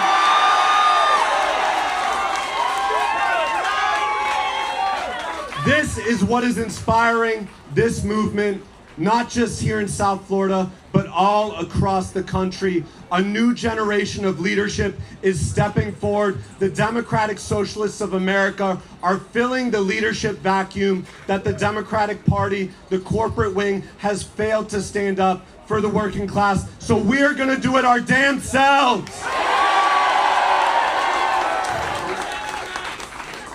You know, I don't want to dwell too long on my opponent because he's not why we are here, but I do just want to say a few words about Jared Moskowitz because he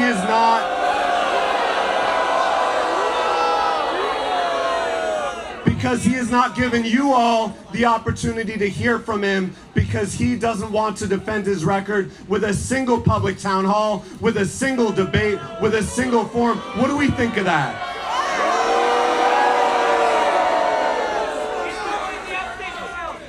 I'm running against the first Democrat in the United States Congress to join Elon Musk's Doge Caucus.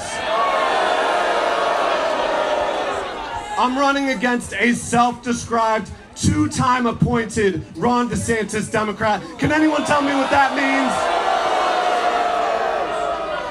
I'm running against the only Democrat in our state delegation to vote for the Laken Riley Act after Donald Trump promised mass detention and deportation on the 2024 campaign trail. We are running to abolish and prosecute ICE. We are running to pass amnesty for our immigrant neighbors.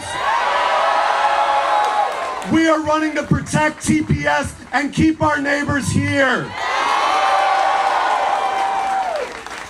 As a proud union organizer, someone who organized a union in my workplace with the News Guild Communication Workers of America, we are building a movement of labor solidarity. Just the other day, I was standing in this hot-ass suit on the picket line with 1199 SEIU workers.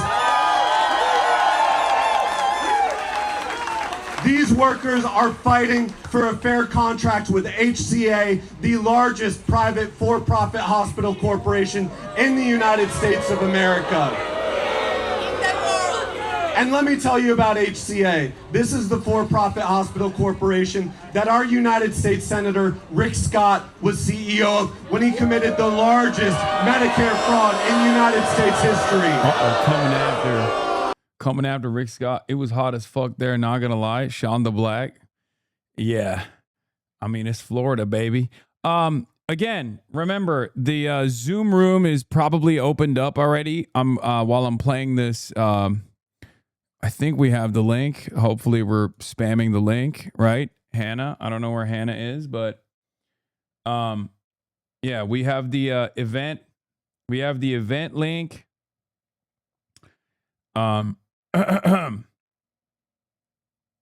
And at 3 in 7 minutes, we're gonna get into the phone bank. Here's the thing, guys. Listen. These guys have been tirelessly working. Okay, we have yet to secure a dub without national progressive endorsements. Okay. This is our opportunity to make this change, especially because Oliver obviously is one of my favorite candidates that we work with this cycle. I mean, he's incredible. And his opponent, Jared Moskowitz, is exceptionally bad. Like, Moskowitz is one of the worst Democrats in Congress, okay? First Democrat in the Doge Caucus. Called himself a DeSantis Democrat, openly has said he is more to the right than Marco Rubio, super duper pro-Israel. One of the few Democrats that, I mean, I don't even want to call him a Democrat, really. He's basically a Republican. And it's not because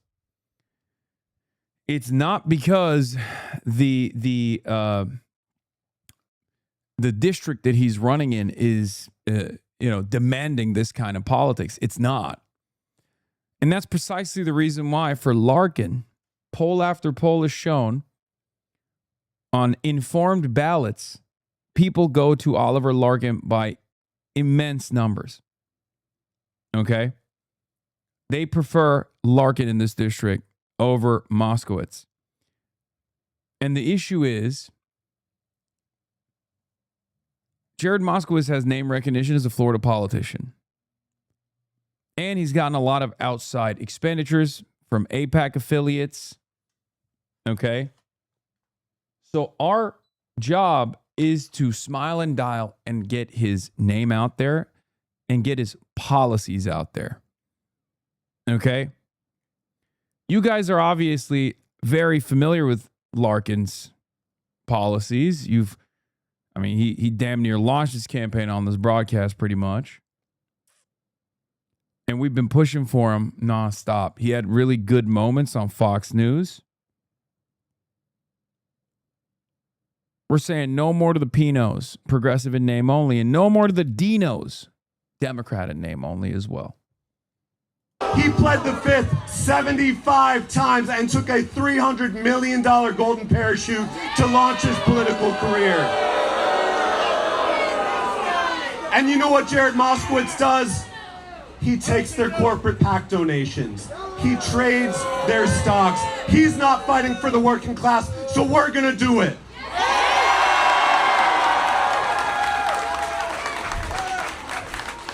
You know, so often the rest of the nation looks at Florida and says, "Oh, look at them down there. Let's play the Bugs Bunny gif of sawing it off the map." But we know that in our state, we are a diverse, working class community of people that love South Florida. We know what South Florida is capable of. We know that people come from all around the world to make the American dream a reality right here. And in South Florida, we have a responsibility to protect that dream, to fight for it, and to make sure that any form of discrimination, when it comes to Ron DeSantis trying to erase our LGBTQ street art, that we are gonna stand by our trans neighbors, by our queer neighbors, that we are gonna fight to pass the Transgender Equality Act, the Trans Health Care Act, that when we see corporate Democrats that are so quick to excise parts of the political constituency that they feel is inconvenient, as soon as Republicans throw a punch, demonizing immigrants, demonizing our trans neighbors, corporate Democrats are quick to throw them to the curb. Is that right? No! Do we stand in solidarity with everyone that calls this community home? Yeah! Are we ready to fight for someone we don't know? Yeah! Then we are ready to move and elect a Democratic Socialist in Florida's 25th Congressional District. We're ready to elect Elijah Manley in Florida's 20th Congressional District. We're ready to send a working class mom of five and union organizer, Angie Nixon, to the United States Senate. This is what our state is made of. Not the billionaires that want to make South Florida our playgrounds. When we see billionaires moving into our districts and the poverty rate rising, we see the manifestation of the income and wealth inequality that corporate Democrats are too busy trading congressional stocks and taking corporate PAC checks to do a damn thing about. That is why it is imperative for all of us to fight for these universal economic issues that we stand on. Medicare for all, universal child care, paid family and medical leave. Unfortunately, your background is going to hurt him. You should separate yourself from his party, bro. Let him win by his own words.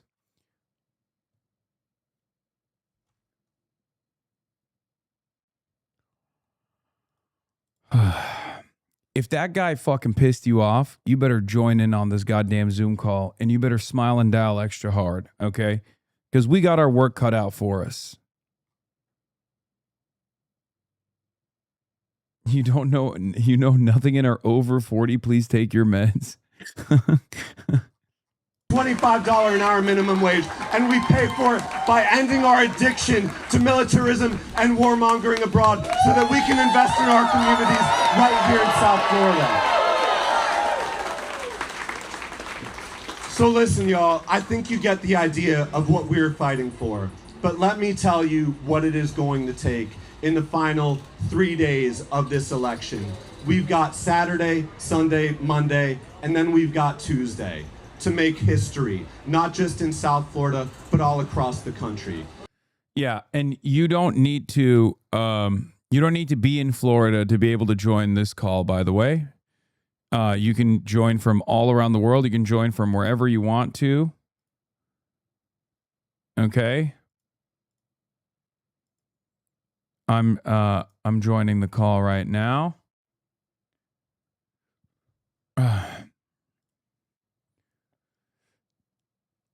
Okay, I'm on the call.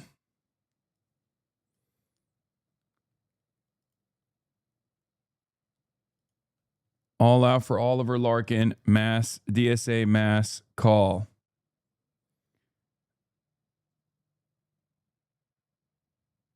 I'm on the call.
this is a perfect way to overcome said social anxiety, ladies and gentlemen, boys, girls, and It's MBs. so exciting to see everyone share what DSA chapter you're coming from in the chat.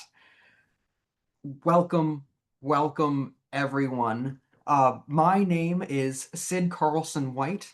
I am a member of DSA's National Political Committee in New York City, DSA, and it is extremely exciting to see so many folks here to make calls for Oliver Larkin as we head into the final stretch of our congressional election to send one more socialist to Congress in Florida. So it is wonderful to have everyone here. We're going to be hearing from a number of speakers, including representatives from DSA, Sunrise Movement, the great Hasan Piker, and of course, Oliver Larkin himself, as we talk about what it's going to take to send one more candidate over the line in Florida. So I'm here from DSA, and it has just been so incredible all the way back a year ago in August to watch this campaign develop, to watch how Oliver and the DSA chapters across South Florida were so remarkable in terms of putting all of this together, talking to voters, standing up to AIPAC after everything that's happened this campaign, from Governor DeSantis completely destroying the districts to venues kicking the campaign out at the last moment to try to stop our movement. None of that would be possible without the work of DSA comrades putting this campaign together. And that's what this is all about, right? Socialism cannot just happen in one place. It takes a mass movement of working people from coast to coast to be able to come together to say, these are the things that we believe, this is what we're fighting for, and send socialists to office wherever we are. What if I'm Why does suited? this It's matter? easier. As you know, DSA just passed its Workers Deserve More program, updated this year to show what we are fighting for across the country. We're fighting for actual democratic representation for all people. We're fighting against the power of the police in our cities. We're fighting against ICE, and we're fighting for a free Palestine. DSA's Workers Deserve More program is the thing that holds all of this together. Let's get those It numbers shows up. that we are 300 is not running, enough. Let's get to and we're not 400. winning just on vibes. Vibes are great. We've got a lot of vibes. But we are running on the real principles, the real demands that working people need. Yes, there's in a order FAQ. to flourish in this Yes, country. we're going to give you the We talking are running points you on the need. issues that matter, and we are running in New York, we are running in Denver, we are running in Missouri, and we are absolutely running in South Florida as well. DSA isn't like other groups. DSA does not endorse to slap our stamp on literature and call it a day. We are trying to build these anti-trot campaigns sentiment. from the ground up, and we are succeeding. DSA campaigns win because DSA's people power has regular people like you and me going door to door and saying, yes, I really believe in this. Yes, we really do believe in getting rid of the Senate. Yes, we really do believe in fighting the power of the police. Yes, we really do believe all of these things. And that is what it actually takes to win elections. Regular people like you and me. I trained dozens, if not hundreds of people how to knock doors and make calls for Zohran Mamdani in New York. And I went to so many people and said, you don't need to know every single talking point. You don't need to know the entire history of DSA. You need to show up with what we call red sincerity. The sincerity of us as socialists, that we are here not because we are getting paid, but because we care about the things that we are fighting for, and we have champions that truly believe not just in DSA as a label, but DSA as a political program that will liberate the working class. You can join from anywhere around the world, it is remember. great to see everyone here. Thank you again to all of my comrades in DSA. especially Veronica, Connell, all of our Zoom managers who put this together and made this happen. And we are so excited to hear from everyone else.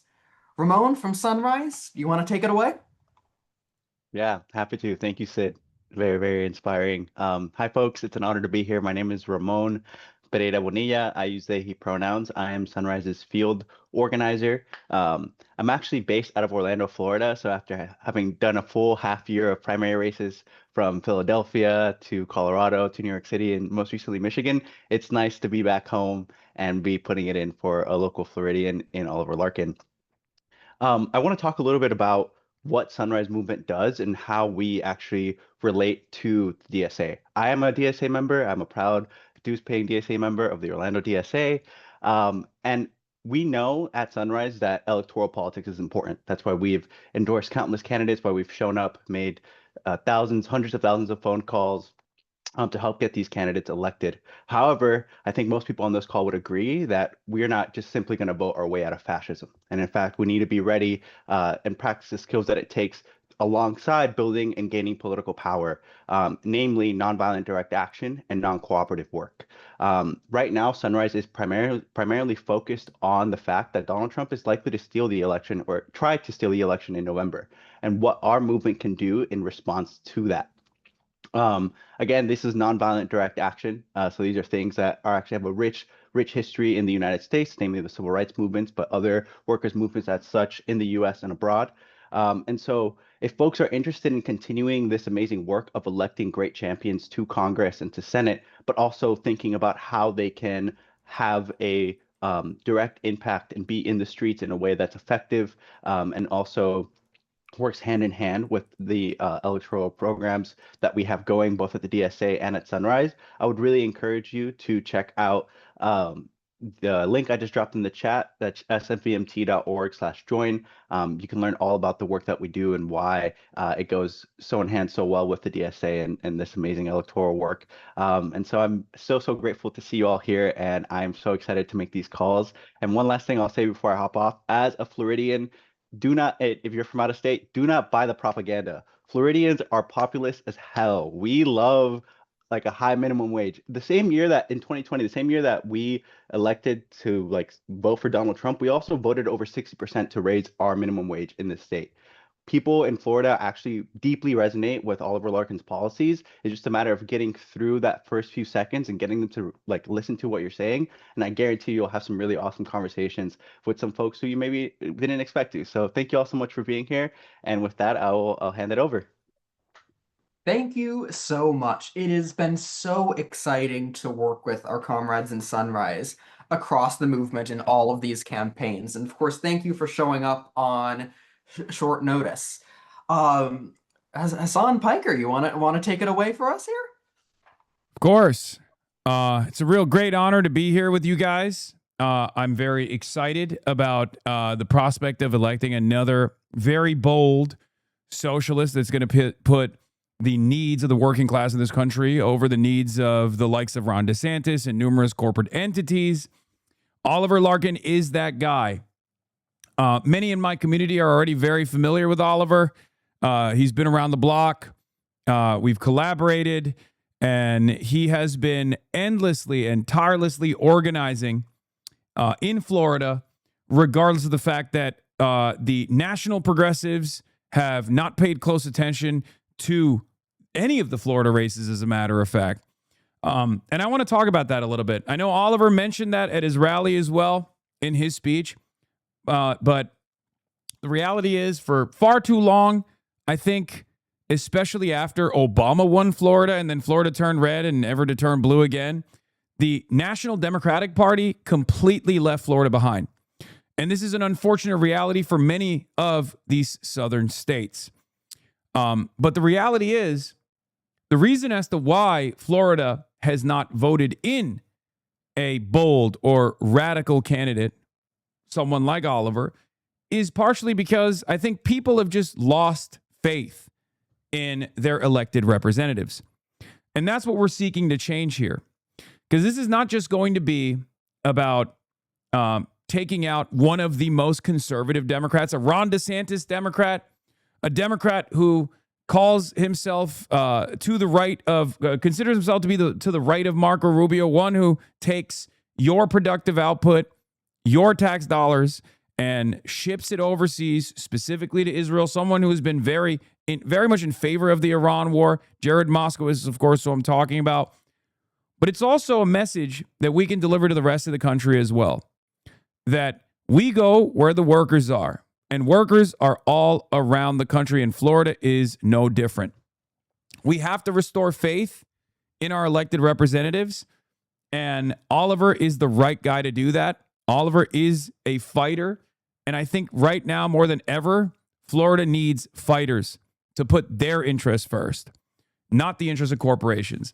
Fighters that will defend our neighbors, whether they be trans neighbors that are now victim in the culture wars that Ron DeSantis is a loyal servant of, or our undocumented neighbors that are in the crosshairs of this white nativistic anti-immigrant agenda that's ripping through every state, Florida not being any different than that.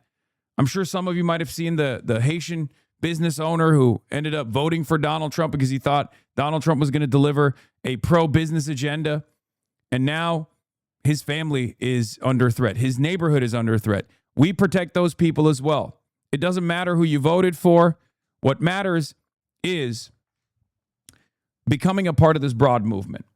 And I know that our agenda, our movement, a national movement, a movement that is going to put people first, the working class individuals of this country first, can work everywhere in this country, including forgotten places like Florida. For far too long, I think the reactionary Republicans have been able to take advantage of our disinterest, our lack of interest, or our lack of hope, a hope for a better future. And that is precisely the reason why they've defeated Democrats over and over again. I think Jared Moskowitz and Democrats like him have played a formative role in this defeat. They've played into this role. I think I could probably say the same thing about Debbie Wasserman Schultz as well, who Elijah Manley is running against. We can change that reality. And we can only change that reality if every single person in my chat, every single person in the Zoom call smiles and dials. Because we look at the polls, right? We look at the polls, we look at the outside expenditures, and obviously in this race in particular, there's been a lot of money that has rushed in to this district in the last month or so. Part of that is a testament to your success so far. You've been out there pounding the pavement, putting on your best shoes, and knocking on doors, spreading the good word. And obviously that hasn't gone unnoticed by the Moskowitz team. And that's precisely the reason why AIPAC and AIPAC subsidiaries have dumped hundreds of thousands of dollars into this race. But the one thing we can do is defeat that moneyed interest, because organized people will always defeat organized money. While we are outgunned while we are outgunned, we are not outmatched. So what we have to do now is tell every single person in this district the good word, spread the good word, talk about Oliver's policies, and differentiate him from Jared Moskowitz.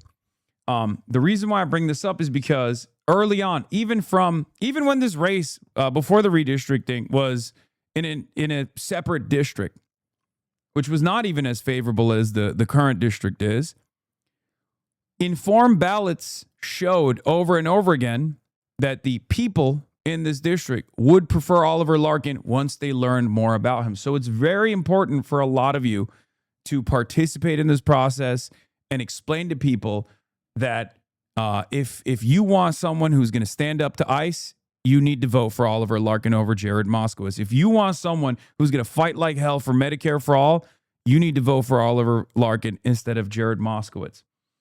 He's going to become a very important part of this coalition. It's a national coalition.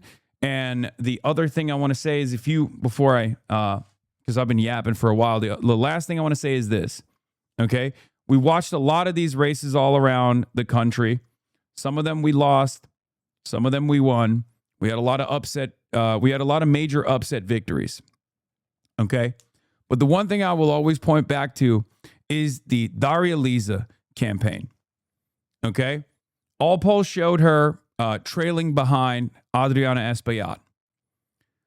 And one thing that we were able to do with the rest of DSA New York City and numerous other folks, kind-hearted individuals who wanted to participate in this process, we launched a bunch of phone banks in the days leading up to that election.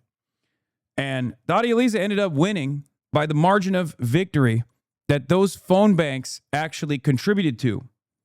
She won by more than 2,000 votes, and those last couple of days of phone banks were exactly the number of conversions that we saw in our operations when we called people up and down that district.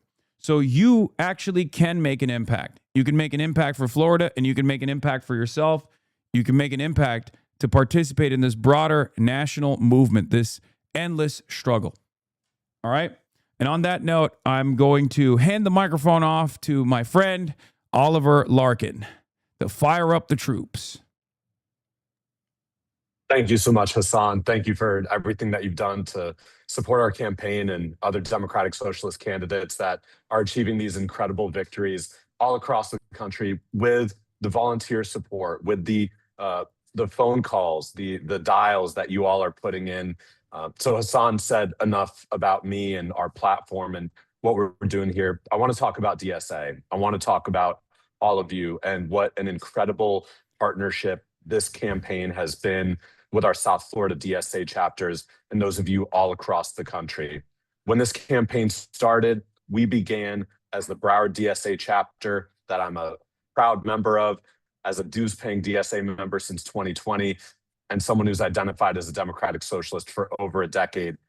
I knew that if we were going to make lasting political change in South Florida, it could not just be tied to one singular electoral campaign, that we had to build an infrastructure in real time, an organizing infrastructure and a membership structure that was going to contribute not only to one election on August 18th, but how we are going to transform South Florida and be part of the revolution all across this country of taking power back from the corporate billionaire masters that are in control of our government, that are sending billions of dollars every single day over into Israel, into Iran. They're taking our taxpayer dollars and just fueling this war machine, this military industrial complex, and this profit motive that exists in so many different facets of American society.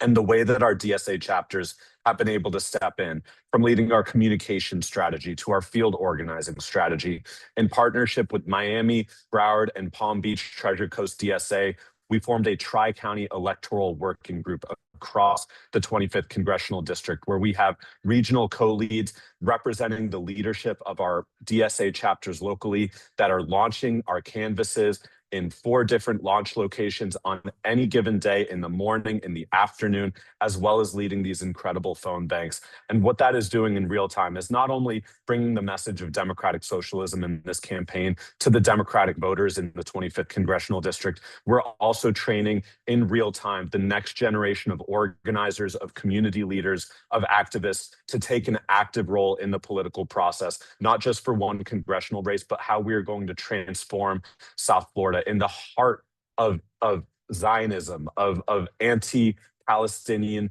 discrimination. We've seen it with the investments that Palm Beach County has made, the largest municipal investor in Israel bonds in the world, with over $1 billion invested. In Florida Atlantic University, where Jared Moskowitz recommended a private prison executive to become president of that public university as the largest university investor in Israel bonds. And at the same time, we see the standard of living decline in South Florida. We see the Miami metropolitan area surpass New York City in terms of cost of living. And we don't have New York City wages in South Florida. We have Ron DeSantis and 30 years of Republican rule in Tallahassee wages. And so this is the void that the Democratic Socialists of America is stepping into, where the corporate Democratic Party has failed to fight for the working class, despite the popularity of a $15 an hour minimum wage that over 60% of Floridians supported in 2020, despite the fact that over 60% of Floridians voted to restore voting rights to over 1 million returning citizens in 2018. Floridians agree with progressive policies. We are a working class state, as is any other state in the country. There is one majority that exists wherever you go. It is the working class. And this is where the Democratic Socialists of America is stepping in. We've been so proud to partner with them locally and nationally for this campaign to transform South Florida, to transform American politics. And what you all are doing right now is contacting the voters that we need to turn out tomorrow with early voting, the final day of early voting in the Tri-County area on Sunday, August 16th, and making sure that if they don't turn out on Sunday, that they turn out on Tuesday with polls opening at 7 o'clock in the morning, closing at 7 p.m. at night. But as long as you're in line by that 7 p.m. hour, you stay in line, you cast your ballot. What we're seeing right now, to level set, is an overwhelming majority of early voters and vote by mail is overrepresented by the older 65 plus community. We need to get people under 35 that are receptive to this vision, that agree with the Democratic Socialists of America on these policies, on Medicare for all, on abolishing and prosecuting ICE, on ending U.S. military aid to Israel, irrespective of whether it is labeled as offensive or defensive weaponry, no military funding to Israel when it is committing a genocide and expanding an apartheid regime. This is a message that resonates. What AIPAC would have you believe about South Florida is that these kind of politics aren't palatable here. But what we see in our polling and in our day-to-day conversations at the doors and on the phones is that voters are struggling to afford the cost of living. They're worried about paying their property insurance. They're worried about paying their rent. They're worried about being pushed out of this community because it is bought and paid for by the same billionaires that are fueling these AIPAC donations that are corrupting American politics. So we have an opportunity to change it on Tuesday. Jared Moskowitz is vulnerable for AIPAC and a litany of other issues that has shown that he is not willing to serve the people of South Florida. He's not even willing to stand before them and answer to why he joined DOJ, why he voted for the Lake and Riley Act. And what we've seen in recent weeks is not only $650,000 from Wall Street, from OpenAI, from Palantir, pouring money in super PAC ads into this election. We've also seen a campaign of intimidation, harassment, and Islamophobia that attempted to silence us with our Chomp the Oligarchy rally last night, where we welcomed one of my personal heroes, Representative Rashida Tlaib, to this 25th congressional district to rally in solidarity with our campaign, with Elijah Manley in the 20th congressional district, and with the United States Senate candidate Angie Nixon. We saw corporate Democrats, Zionist Democrats like State Representative Michael Gottlieb, working hand in glove with Islamophobes and far-right bigots like Laura Loomer and Representative Randy Fine to cancel not one, but two venues on us. But we were resilient, we prevailed, and what we did last night was have a standing room only capacity crowd of nearly 400 South Floridians that are hungry for change. And the national media is taking notice of this race. Just before I got on this call, I finished yet another interview on Fox News where I was going toe-to-toe with Tommy Loren and Clay Travis and all of the goons they have spewing their xenophobic, anti-immigrant propaganda. And what we're showing in this race, not only winning a Democratic primary, but going into a general election and taking on the Republican Party and winning, is that Democratic Socialist messages are not just for the deep blue districts in this country. It is for everywhere, because we need to change. We need to transform the political party structure in this country. We need to transform this economic system away from capitalism that is destroying human life and the planet. We need an alternative. This is what we are dialing to provide over these next 3 days. So without further ado, I just want to thank each and every one of you for showing up. What we are seeing on the ground here is unprecedented in the modern political history of South Florida, but it's because there's such a ravenous appetite for change. And that is what you all are delivering with the messages over the phone. So without further ado, let's get to it. Sid, I will throw it back to you. And I'm so, so grateful for each and every one of you here. Solidarity, comrades. Let's run through the tape on Tuesday, August 18th. Let's win this election. That was one of the most inspiring things I have heard from any of our candidates all year. Thank you, Oliver, for speaking to us. Thank you for putting this together. Please. Thank you for bringing this campaign to this point. Before we go to the phones, I want to remind everyone in this room that we are the agents of history. We are the people that are saying that we have had enough. We are not fascist Republicans who are just doing whatever big business says. We are not fascist Democrats who are doing just whatever big business says. We are the ones that are choosing the direction that our future is going to go. And we are not saying we are going to agree to disagree with the people that want to deport every immigrant in this country. We are not going to agree to disagree with Zionism. We are going to agree with each other to fight all of these things that are holding all of us back. I am ready to hand it over to the host of our phone bank training. And if you are ready to start, you can get screen share privileges. Let's keep moving. Thank you, everyone. All right, amazing. Hi, everyone. My name is Felipe. I am the field director for the Oliver Larkin campaign, also Broward DSA member, since I moved to the US. And so very glad to be here with all of you, this time phone banking for a candidate here in South Florida. So I want to get right to it. I am sending the call list on the chat and sharing my screen for folks that don't know how to use Scale to Win before. I think we have a great script and we're ready to get started to make calls. There will be further assistance and resources as we go, but I have sent the link in the chat. Once you click on that, you should be able to see this screen. If you've never used Scale to Win before, I will walk through the steps, but basically you're able to make calls with whatever device that you're using, be it your phone, your laptop, or a combination of both of them. Whether you click to call with this device and you can start making calls right away, or you can combine your laptop or computer to see the script and use your phone for audio.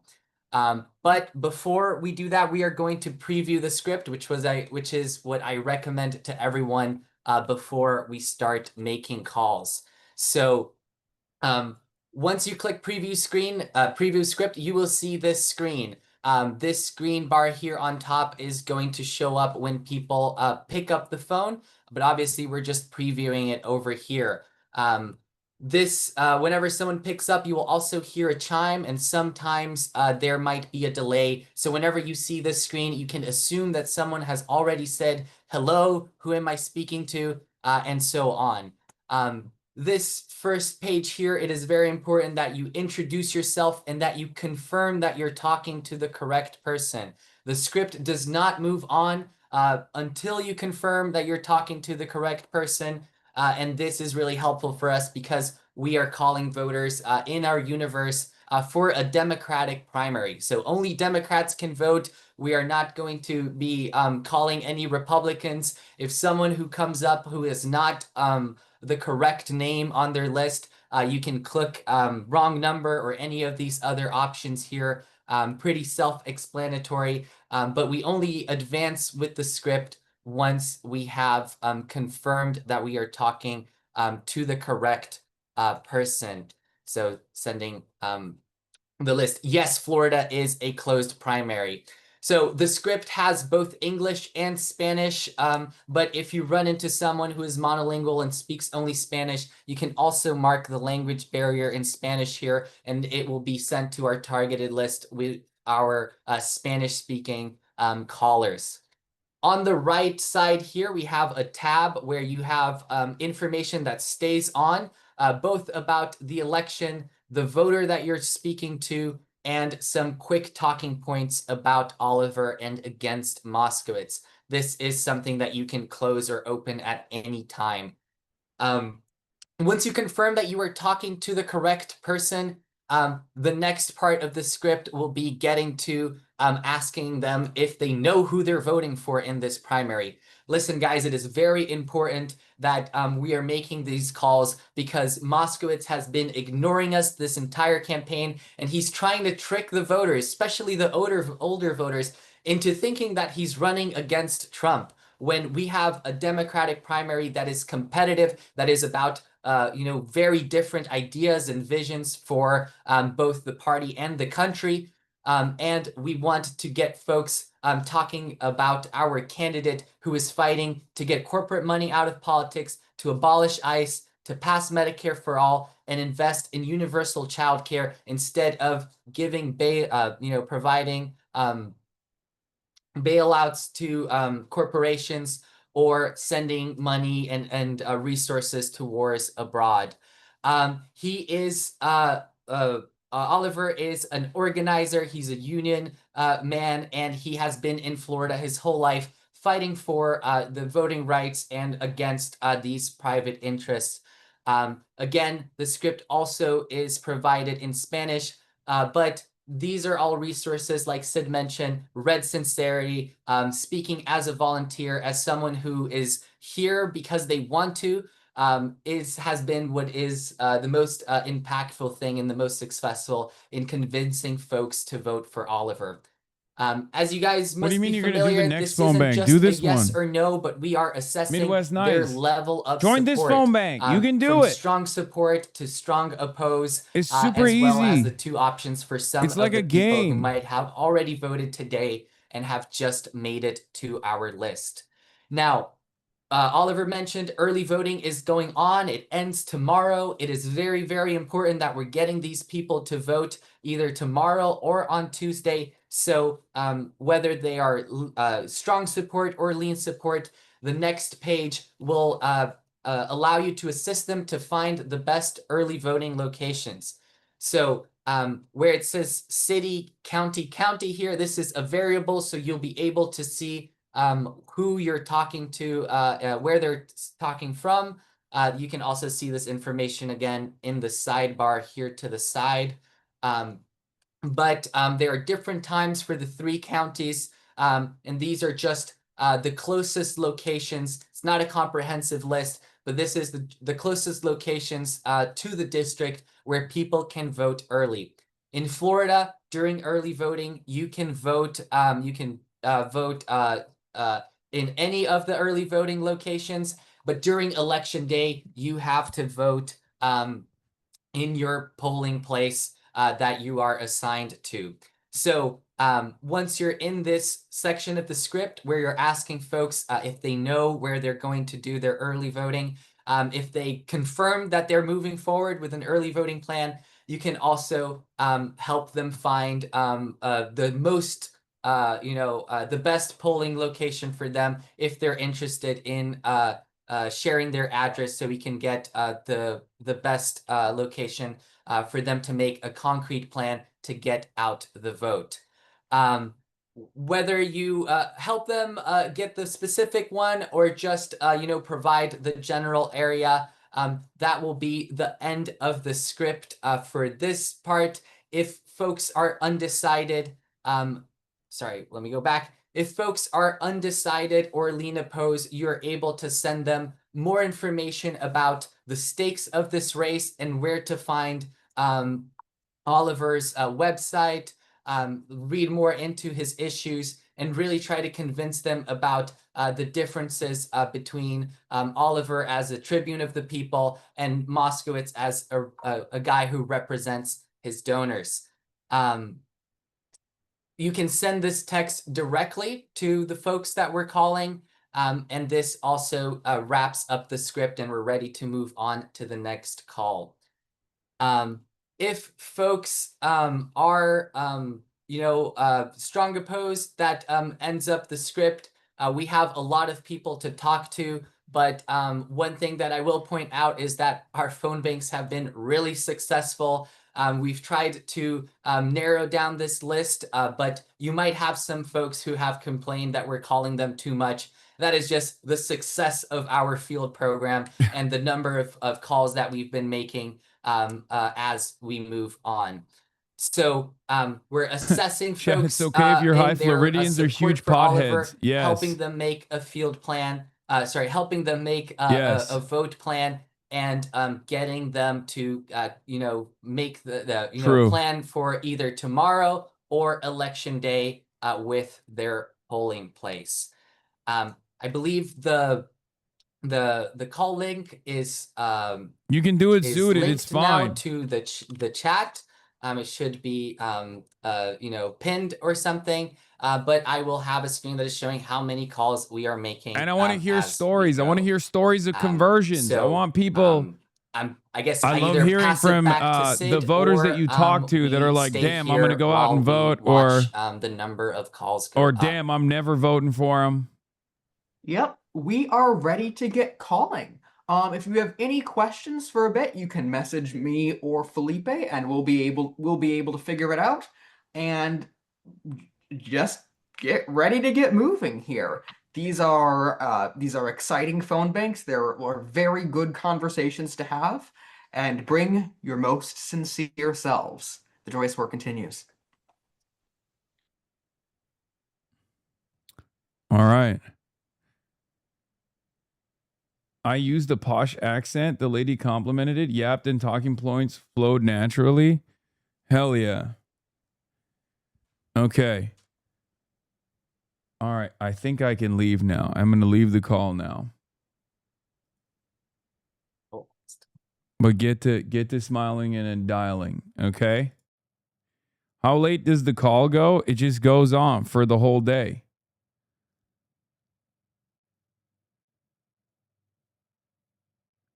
Can you dance to the Indian Kirk song while we call? No. You won't listen to my stories, so you just ignore me in the chat all the time. Says socialist arborist. Trees only get into your pipes if you have a leak. Nah, as an arborist, let it rot. And grinding a stump doesn't get rid of all the roots.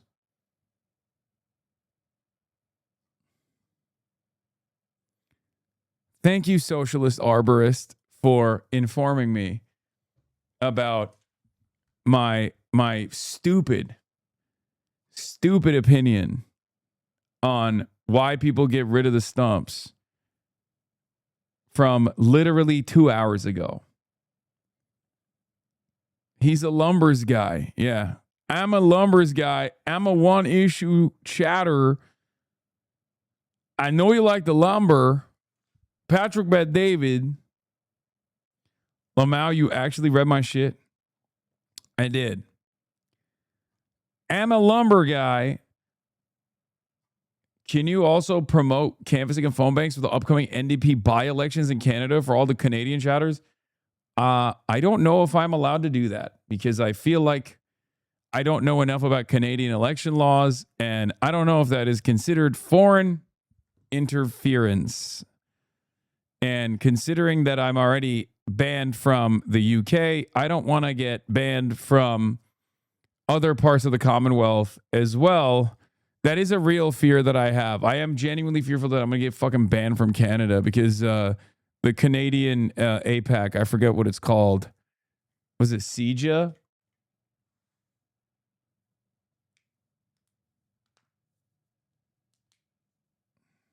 I think it's interference. Don't do it. John Oliver had a whole bit about this. Yeah, see?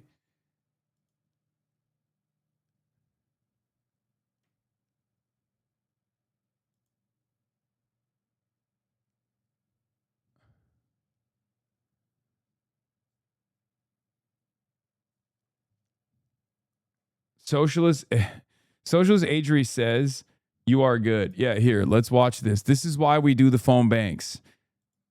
Hey, so first up, hi, I'm Christian. I'm on the NPC of DSA. Hell yeah, hell yeah. That stream, so when we did that phone bank last night, we were kind of like, maybe we get lucky, maybe not. No, we pumped 600 fucking people. 90,000 calls. If Darwin wins this race, that bank, you hear that, Chad? That bank. I fucking told you. Y'all did this. We did this. Yes. Everybody did this. I told you. This was another one of those like very funny moments where people were like, excuse me, why are you even saying that? Like, yeah, the Hasan's endorsement. And it's like, no, it's not my endorsement.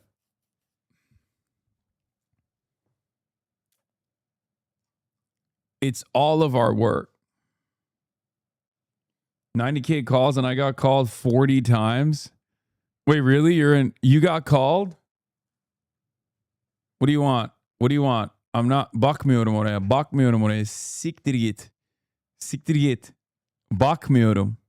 Oğlum gözlerime bakmıyor.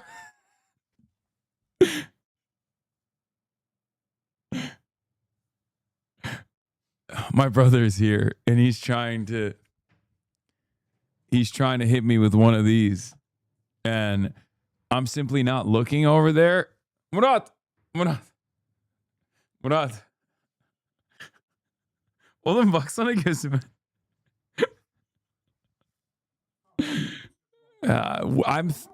I'm 35 years old and he's 33 years old, by the way.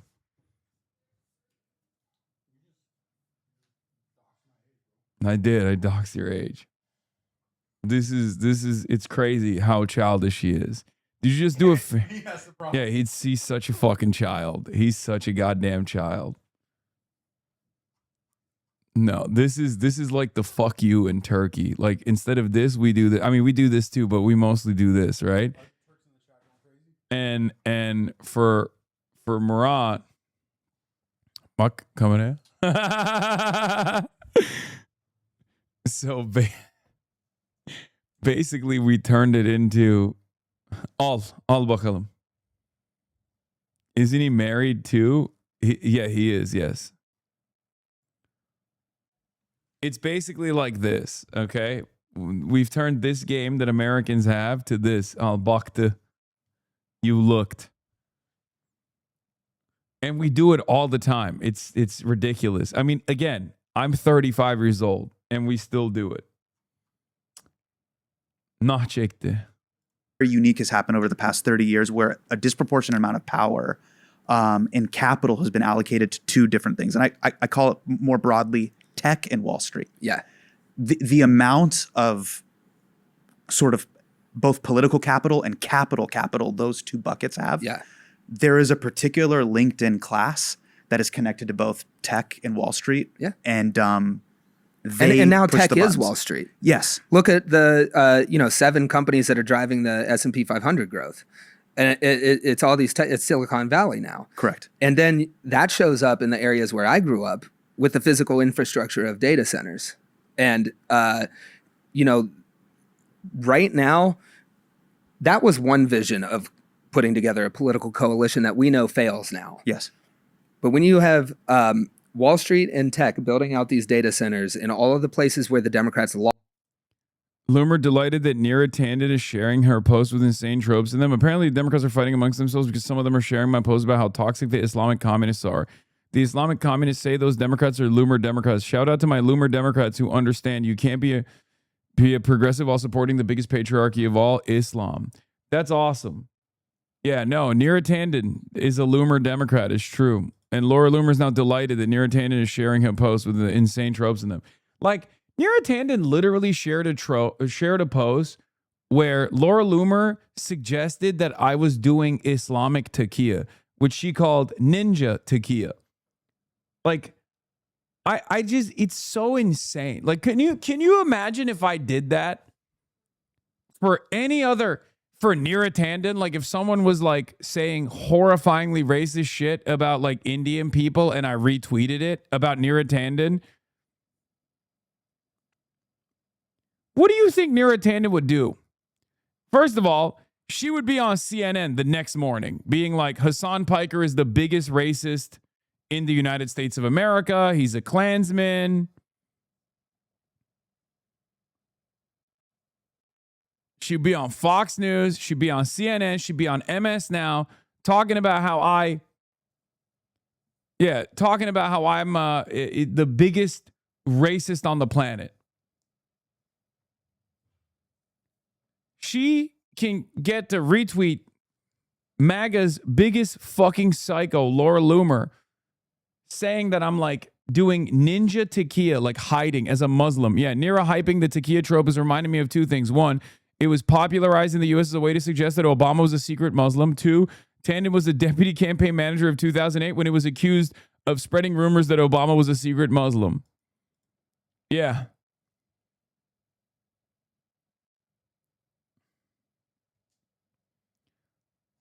Like, what do we have?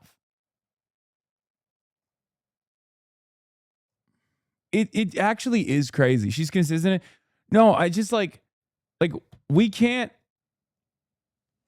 have anything. Like, there's no progressive movement. There's no liberalism if like the top liberal is doing shit like this. It's actually psychotic. Board of the most prominent, supposedly progressive liberal think tank in Washington, D.C.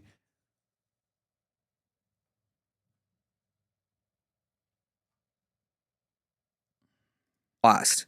I am seeing a coalition of people coming together that is right and left, saying no to big tech, no to flock cameras. And if the Democrats don't pay attention to that and realize that there is a coalition right there in the places you have lost, but you got to take a stand against the corporate donation, against corporate donors, against tech. It's right there for the taking. That is the strange Venn diagram that I have seen where both left and right, it can be hardcore red, hardcore blue. Both sides are equally like, fuck AI data centers. Yeah. Based on your reporting, what is that? What is this huge middle finger to these, essentially these big ass server racks that suck up all this water? There's no other issue where the mask has been completely off and the agenda of these companies is totally visible. I'll give another example from coverage with More Perfect Union. Yes. We go to cover a data center proposal going into Mingo County, West Virginia, Mingo and Logan County. Yes. These are the coal fields. They are used to big companies coming in, taking all the wealth and leaving a mess. In the process of shooting that, we've already called their entire initial list crazy work. Hell yeah. Let's keep pumping those numbers. Time to smile and dial again. Smile and redial, baby. We spoke to a woman in a minivan pulled over on the side of the road with a big 5-gallon jug, getting water out of a pipe coming out of a mountain. And that is the only drinking water. She comes there 3 times a week to get drinking water for her family. Do you see what I mean, by the way, when going back to the previous point that I was making about like white people living like this? I mean, it's so wild because like half of the white people that voted for this literally voted because they were voting in an anti-black manner, ironically enough, but like they're living in third world conditions too. Is actually insane. This is a first world country. This is supposed to be a first world country. It's supposed to be a developed nation. That's how she gets drinking water in the coal fields of West Virginia. They want to stick a data center there and say, hey, you go get your water out of a mountain. We're going to give all the clean water that you've been denied for decades to a data center. It's a mask off moment where people can see what side you really are on. I also think it's the first time we've seen technology be presented in such a way where people are like, no, I get how AI makes you rich. Yeah. How the fuck does this make me rich? Yeah. That's the other thing about it, man. It's Are you or are you not white today? Buddy, look at me. Look at my face. What do you think? You know, this is not something that I can run away from, right? Like, it's just, I look the way I look. I am white. I got fucking freckles on my face, motherfucker. I tell people I'm white all the time. I cannot believe that so many sweaty fucking losers constantly are like, Hasan, he's white one day and not white the next day. I am white, motherfucker. I'm white. But I'm also Muslim. It's you that doesn't think Islam and white is compatible. That's the problem. You are fucking, see, you're doing it. You're doing it. You literally did it. Look, Hasan from Turkey, ... Okay. These racist cocksucker motherfuckers, bro. I swear to God, they literally will be like, oh, he's a racial chameleon. One day he says he's white. The next day he says he's brown. It's like, no, I just say I'm white. You don't think so.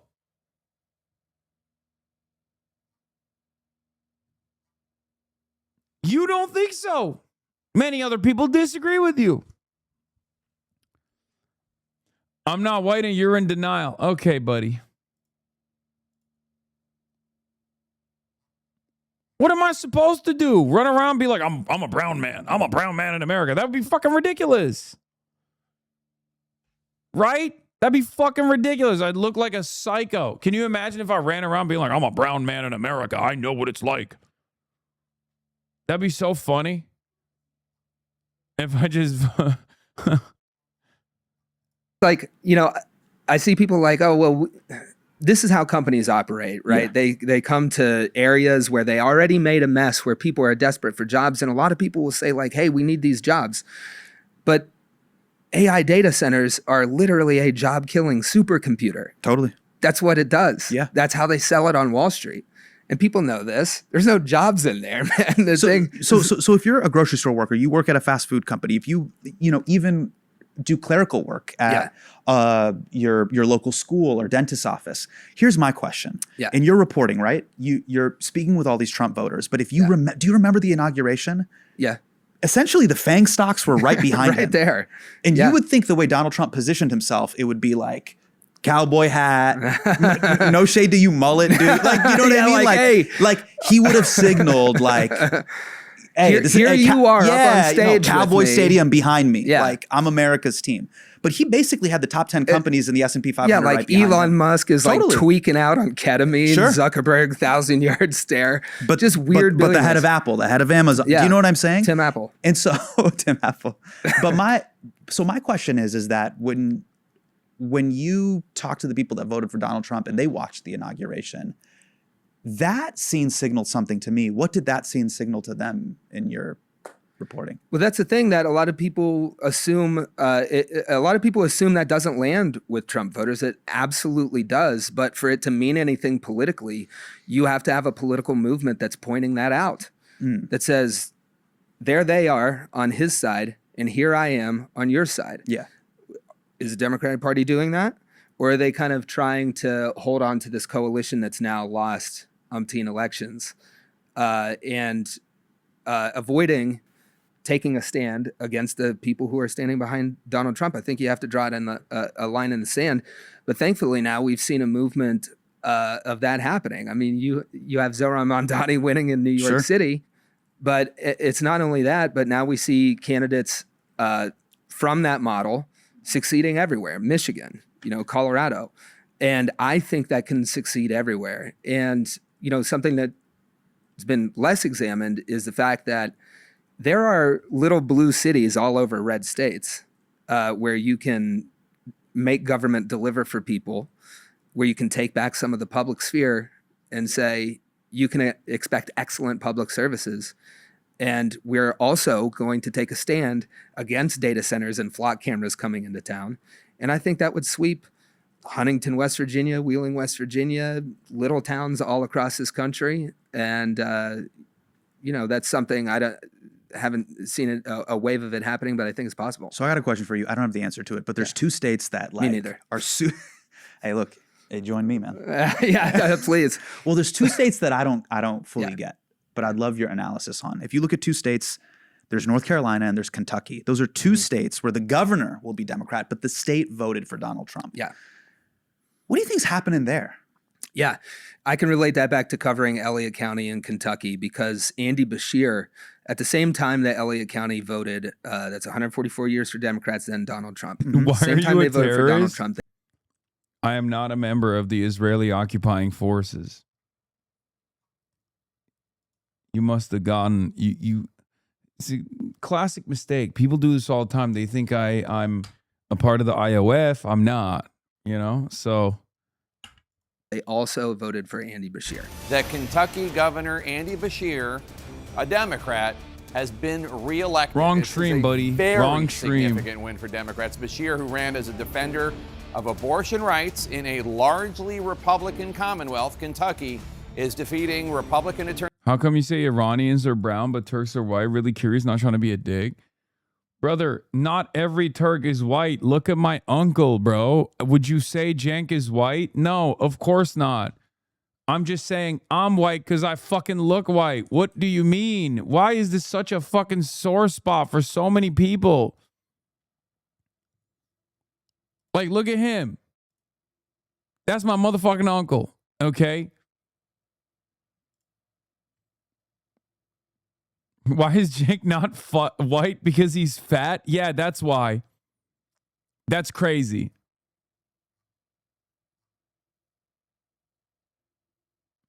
I actually did kind of consider Jake white. I mean, I guess. Just a very tan white, I guess. I'm a simple man. I look at your skin color. That's it. Like, to me, his skin color is brown. Mine is white. It doesn't mean anything. It's just like, he could pass. He could say he's white. And I don't think that would be that crazy. But if I said I'm brown, people are going to be like, the fuck are you talking about? Do you see what I mean? How is Abdul brown then? Dog. Really?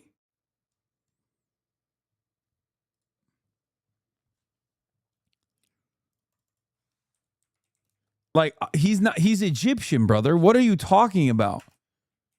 He's not even Lebanese. Like, if you're Lebanese, you can at least get away with it. You know what I mean?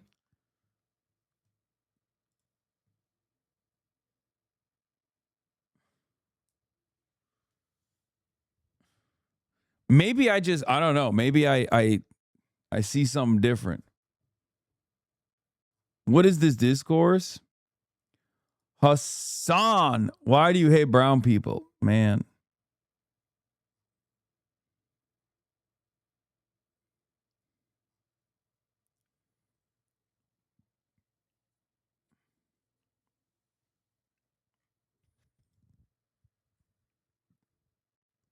Having this conversation with a majority white chat is painful. True.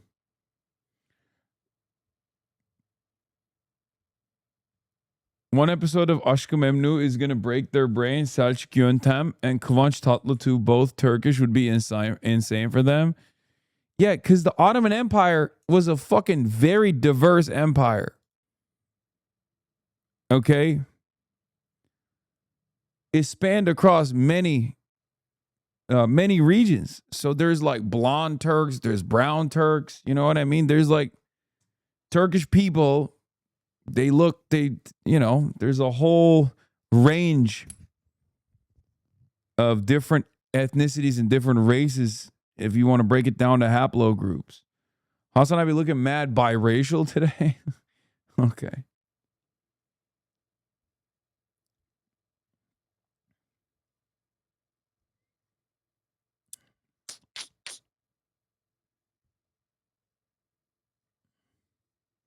The real truth that no one wants to recognize is that Turks are Asian. That's right. Technically, my people are from the Asian steppe. That's what the real truth is.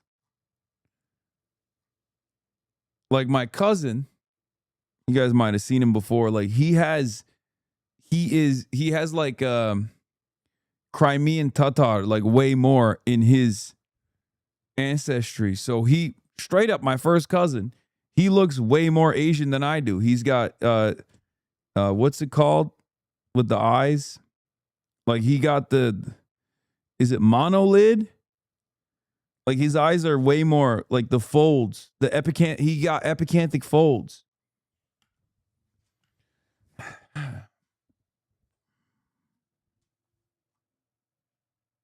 Isn't that crazy?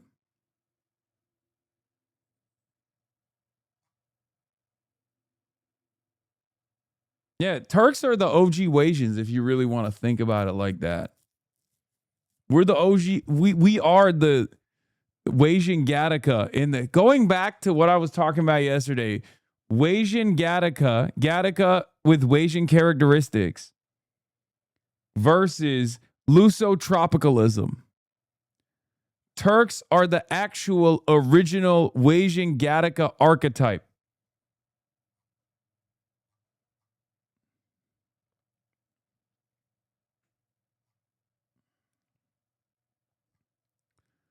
Maybe the Great Wall was to keep the Turks out? No, literally. Wait, what? That is why. That's not. Chatter, that's literally. Yes. That is why the Great Wall of China was built. It's not even a. Yeah. That's funny.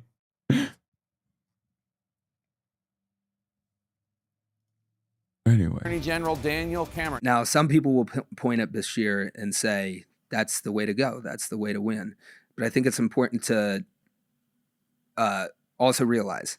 Bro, people think when I say Turks, look. Turkic is different than Turkish, okay? I am Turkish and also Turkic at the same time. Turks is, it's like, you know, Turkmenistan, like all the way to Xinjiang. Those are technically Turkic people. The Uyghurs in Xinjiang, they are Turkic people. Azerbaijan, all of this, like these are Turkic peoples.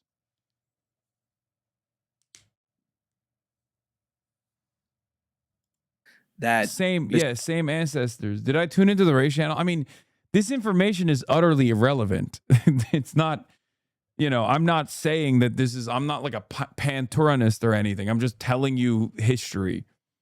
It doesn't mean anything. It's irrelevant information, but Bashir is losing those counties just at a slower. Yeah, Siberia and Russia's are more Wasian than Turks. Yes, 100%. I mean, technically, Kazakhstan is the most like Wasian place on the planet, pretty much. Pace. So he's being better than other Democrats on this. But to really start winning those back, you know, I think it comes down to taking a clear stand for working people and on an agenda that delivers and holding. Chat, another vote for Oliver locked in. I think the British accent helps. Junior Hussein from England.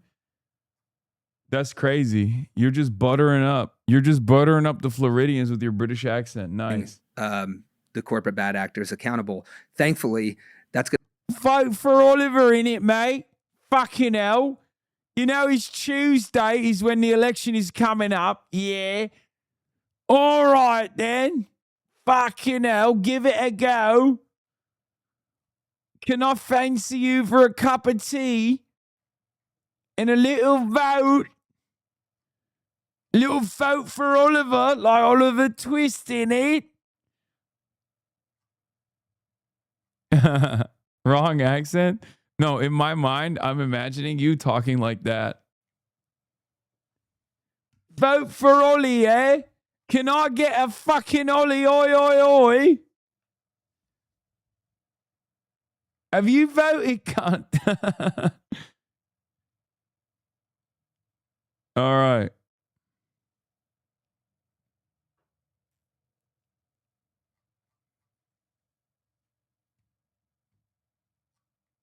Going to be a lot easier to do because now you have this data center push going everywhere. It's an easy stand to take. So I want to get to, you did this great piece with Bernie Sanders where you actually took him and you had to meet different Trump voters. But here's the thing that I can't understand. I totally get, hey, the Democrats have abandoned us. Yeah. But the thing that I don't get is like, but this guy?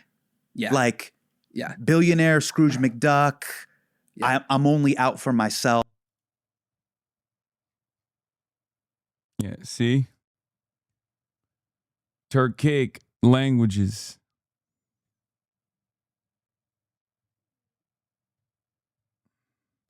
Legit map of the Ottoman Empire? No, this is an Ottoman Empire. This is where the Turks originated from, okay? This area. The fuck is this, man? I don't want to fucking get a Reddit account. And then they went all the way into Anatolia. What's so funny is this discourse laid on top of the Turkish white Turk terminology, which was basically invented to talk about people like Hasan lol. He cops to both, which, like, respect.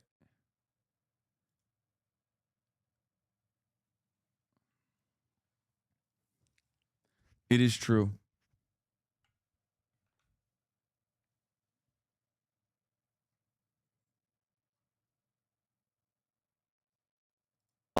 Donald J. Trump. Yeah. That's the guy. Because if you think about what even he's doing. Yeah. Cutting Medicare, cutting Medicaid. How is that in interest of workers? Yeah. And that's also something that people get very angry about. You know, I run into Trump voters all the time. Just convince the young pro-Israel progressive to vote for Oliver for his domestic policies. Let's go. Let's go. Numbers. Get those numbers up. Who will tell me, like, it's not right to cut our Medicaid down here. They get very angry about these things, like disability and Medicaid, Social Security, things that people rely on. They know when those things get cut, and they're very angry about it. But you have to have somebody standing up on that. The other thing is, it goes back to the media takeover. Mm-hmm. You know, we can sit here and look at Donald Trump and say, I can't believe you'd be voting for this guy. But you have to be in the media bubble that a lot of people are to realize they're just overwhelming it with culture war issues to keep people divided. And that's what you have to break through in order to make any kind of change. And I know you've spent a lot of time in the, you know, Fox media bubble. Have you like turned on Fox News and watched it lately? I can't, bro. Yeah, no, I can't. It's crazy. No, but I want to focus on what you were talking about, which is soft. There are these moments of unity do it every that day. people aren't focusing on. And I want to focus on one moment from your Elliott County interviews that you were doing.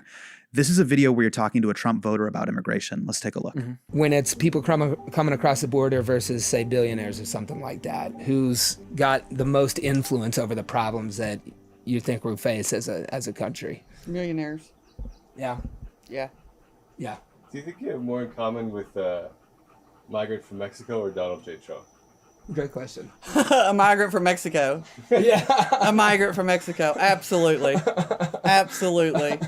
Because we're out here working to survive to feed our family. So she straight up sounds like Bernie Sanders. Yeah.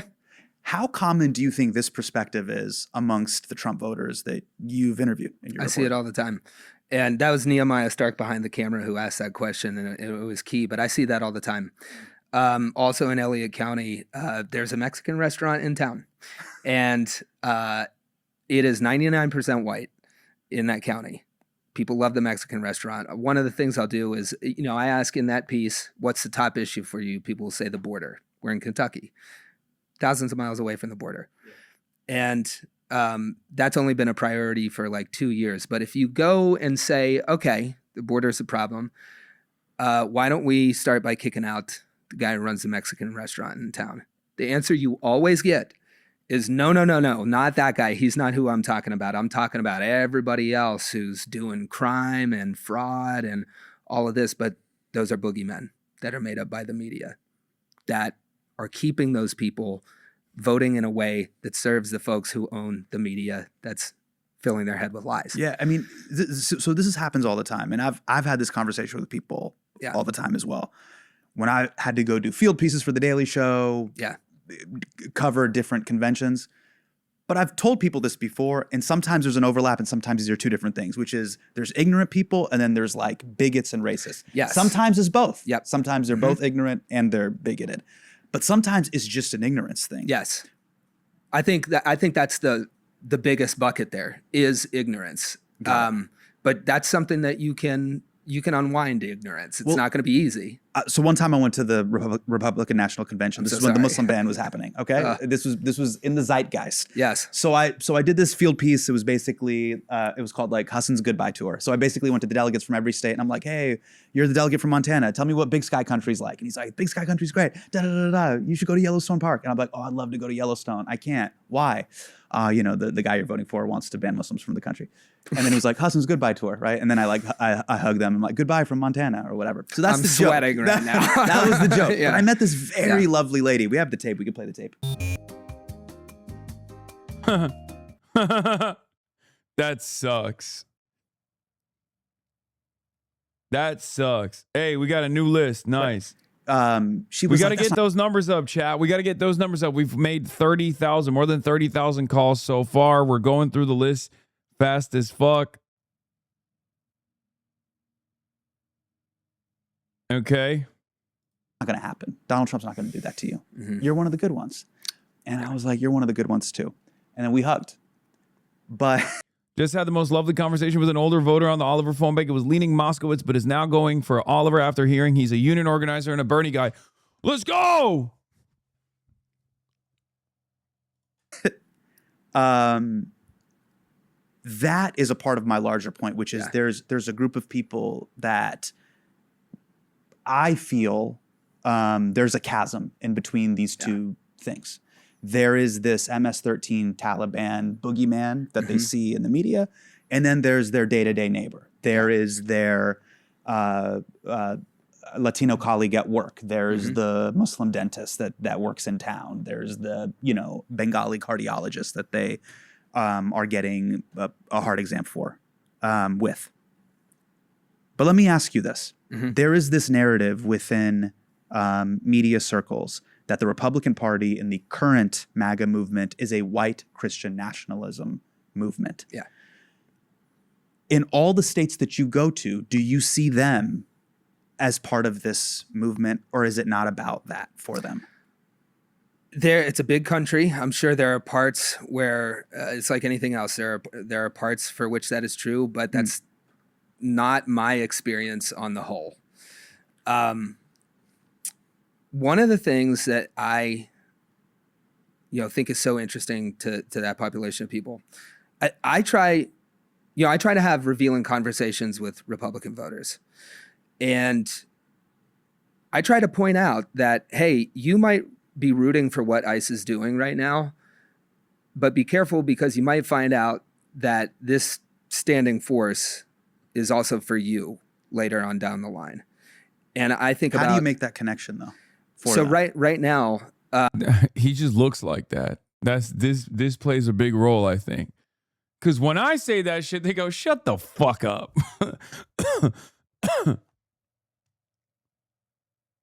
The mullet, on the other hand, he comes in there. He's like, "I'm from this neighborhood. They're coming for all of us." They go, "All right, this is not a city boy. I'm too coastal elite." You have NSPM 7. You have Rubio. Yeah, he does have the "don't tread on me" aura. He does. Going out there and putting people's name on a list. And what they're doing is saying anybody who does these things, they're part of the far left that we have to root out. Yeah. Who's a threat to America. Wait, just so our audience knows, what is NSPM 7? It's it's National Presidential Security Memorandum 7.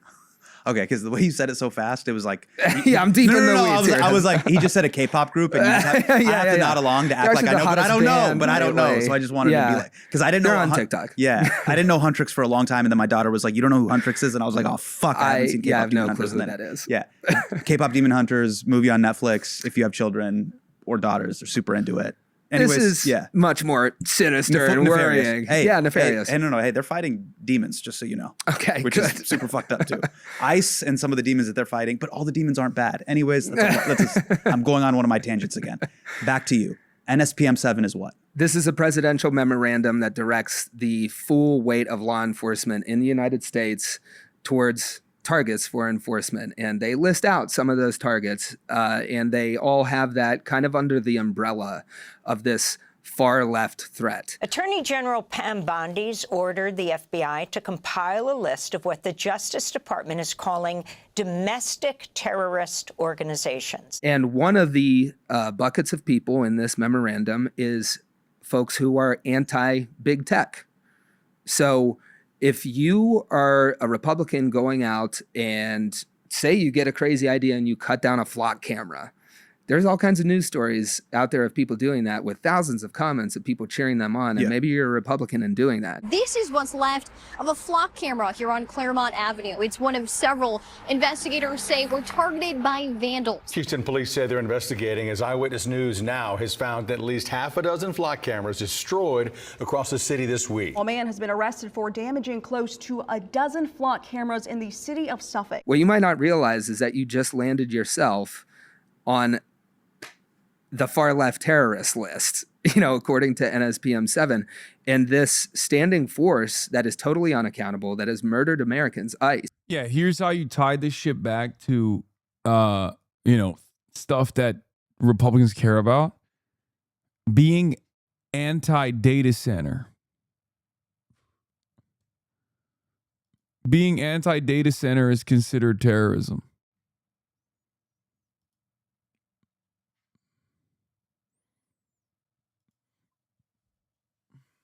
So at this point, it's like literally anyone and everyone that isn't like an Epstein affiliate is a terrorist. And as a matter of fact, if you're anti-Epstein class, you're also a terrorist. You might find yourself on that list eventually if you are standing up against the priorities of big tech, big capital, and the people that they elect. Just so our audience understands what this is, what is a flock camera? That is one of these surveillance cameras. It's a corporation called Flock putting them out. They have. The problem that I have with this stuff is that, like, license plate readers have existed, CCTV has existed. The issue is this is a violation of the Fourth Amendment. Okay? It's normal to have some level of surveillance in public areas. What's not normal is that you now have this round-the-clock surveillance in the hands of a private company. You can't do that. That's the problem. It's ridiculous. Have blown up all over the country, thousands, in a very short amount of time. And they read license plates, and they are able to put that in and track your larger movements, know where you're going, know if your car is getting hot. They know all kinds of stuff about you by simply putting these cameras up. Small towns, big cities. It's a massive expansion of the surveillance state, which is already too powerful, in my opinion. And furthermore, that's kind of backed up by all of this artificial intelligence infrastructure. Fourth Amendment only applies to government actions. Dog, what do you think the flock cameras are for? Like, it's a private company, but it's also for public. It's for the government. Like, it's for ICE. It's for cops. That's what they use it for.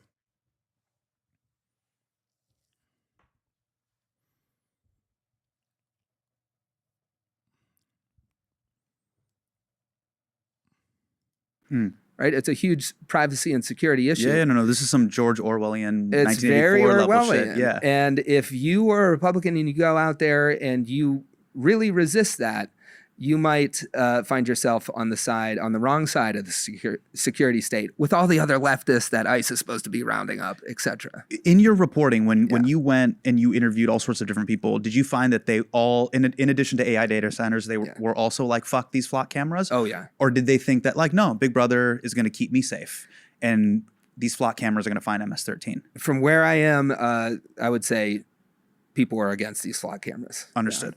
In your most popular video for More Perfect Union, you took Bernie Sanders Yeah. around your home state, West Yes. Virginia, to talk to voters. That state was blue for 80 years and is now the second reddest in the country. Yeah. I want to show a clip from that video of Bernie talking to a Trump voter about healthcare as a human right. Let's take a look. You're so reasonable. Like they've painted you in a bad light, and it actually makes me very angry because, you see things and you believe it. I'll just be honest, I haven't really seen you talk before. I haven't really I don't follow politics that much. And so the last couple days before this, I started watching some of your speeches and I started watching your interviews, and I was shocked. I was like, oh. Not as bad as they had told you, huh? This is not how he's portrayed in the media. Yeah, there you go. You meet people face to face. Damn, y'all are catalog. Okay, bro, chill. That's literally. What do you think? What do you think my experiences look like in the normal real world with people? That's my point. It's the fucking media. It's social media. There is so much in the algorithm that is like actively working at the best of corporations to make any critic or any enemy of corporations or big center of power look like a fucking villain. That's it. Think about why people don't see what we see with Bernie Sanders, or don't see what we see, or didn't see what we see with Zoran, because Zoran is like broadly pretty popular. Maybe not in the rest of the country. Or better example, don't see what we see with Abdul.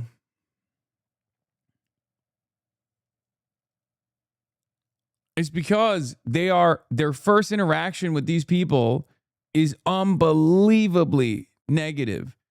And it's not negative because these are bad people. It's not negative because these people are pushing bad ideas. It's just specifically bastardized. I mean, look at this. Here, let's take a look. Let's Google Abdul El Sayed right now, okay? You Google Abdul El Sayed right now. Look at the news. El Sayed in the hot seat after sickening animal control record goes viral on social media. Mike Rogers calibrates Jewish outreach as he builds broad coalition against Abdul El Sayed, Jewish insider. As Abdul El Sayed breaks a barrier, anti-Muslim vitriol surges on multiple fronts. El Sayed's half-sister offered October 7 blessing 1 year after Hamas attack. Allahu Akbar.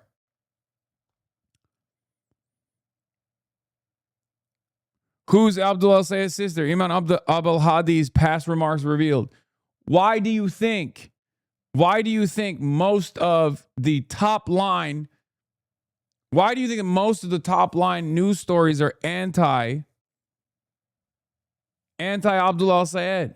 That's by design. These motherfuckers are cranking the SEO. Now let's look at Mike Rogers. Fox News poll, a Senate battle looms in Michigan. Mike Rogers calibrates. Why is Jewish Insider so high on the SEO? Why? Nobody reads this shit. How is that possible? DSA brand on trial as El Sayed struggles where Dems can least afford it. El Sayed challenges Rogers to tackle football game in lieu of debate. Fox News poll shows El Sayed's chances of winning a potential warning sign for GOP. Fact check. GOP claims Abdul El Sayed hates football. Fireworks, Mackinac Island. It's your algo. You have read it before, so it's higher for you. Let me go incognito. Well, I have to clear cache, no? Let's do DuckDuckGo. How do I get it? I probably am the only person who reads Jewish Insider, which is why it's in my algorithm, because I read it. But let's do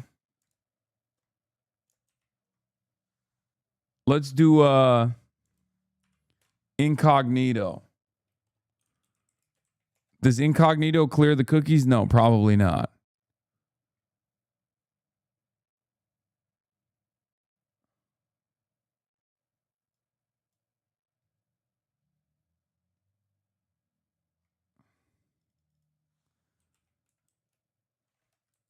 DuckDuckGo.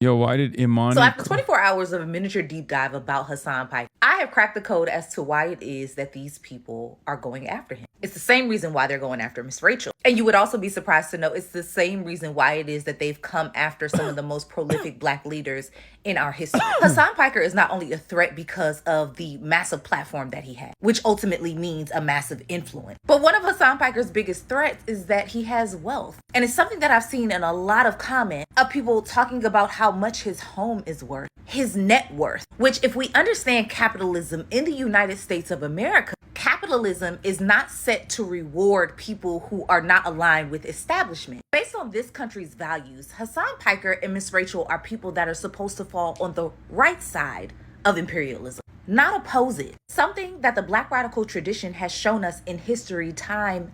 When I Googled him, I got info. Wikipedia, no, look at the news tab. Look at the top news stories.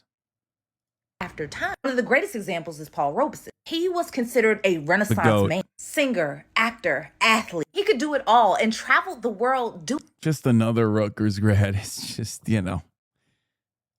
so. That is until he became very boisterous about his opposition to American imperialism and racism. And the U.S. State Department decided to revoke his passport because they knew that is how it is that he made his living, but ultimately how it is that he was able to share his influence internationally. On December 17, 1951, Paul Robeson and civil rights leader William Patterson went to the United Nations and presented a historic petition entitled "We Charge Genocide, the Crime of Government Against the Negro People." Wonder where we've heard that genocide word before. And one of the key signers for this petition was none other than William Edward Burghardt Du Bois, also known as W.E.B. Du Bois, along with over 150 civil rights leaders, family members of lynching victims, lawyers, intellectuals, actors, activists. It was as a result that Paul Robeson was blacklisted and ultimately saw a decline in his income, because that's the tool of what capitalism does. So what does this have to do with folks like Hasan, Piker, and Miss Rachel? Well, the reality is folks like me and so many others that follow the Black radical tradition have said for the longest time that whatever happens to us will eventually happen to others. We have talked about COINTELPRO and surveillance. It's Black August. We've talked about political prisoners. We've given the history of enslavement, policing, outright lies spewed by the government. But for some reason, when it comes from Black people, it's not enough. So the correlation of seeing how it is that Hasan, Piker, and Miss Rachel are being treated might make the information click and stick. Because just like the killings of Alex Preddy and Renee Good, sometimes it's important to draw a line on who folks deem is worthy and who folks deem is not. So he's a class trader. I also think it's because he has an ability to learn. Unlike establishment names, there's a large possibility to get further left as time goes on. Isn't he the establishment? Yeah, I am. I am the establishment. I'm establishment. Jewish Insider also number 4 on my list. Fox number 2, and I don't even follow Fox. I think the Google searches are based on who pays the most for the first page. No, they just do SEO boosting, I think. Hearing your name alongside Miss Rachel is so strange. I know.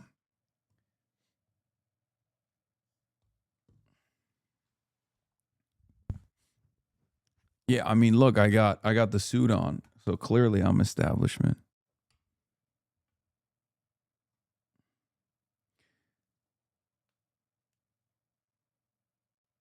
Anyway, it's just a frustrating thing that I noticed with the Abdul situation. All right, let's do some fun shit. We didn't do a single damn news story, by the way. We didn't do a single dang news story.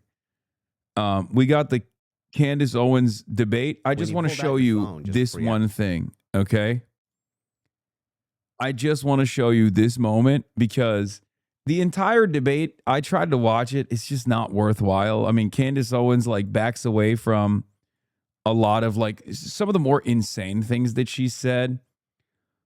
It's one of those situations where finish the Hasan video. Wait, what? I did. Here's what's going on, okay? So this guy's Mr. Pickle Jar, Mr. Can't Open a Pickle Jar, Mr. You Lick Sniz, right? He's the misogyny podcaster. And it sounds like strange. It sounds strange to call him the misogyny podcaster, but he quite literally is just like, his output is just misogyny, right? Listen, had a good video it's on really this. What? What? On what? On Candace Owens? When he says your favorite rapper has a bad take? Okay, listen. Here's the situation, okay? Here's the situation. This guy's from that podcast where they just like yell at OnlyFans models. He's gotten dunked on by some of the women that have been on the podcast, okay? He's gotten dunked on a bunch. And he's embarrassed himself.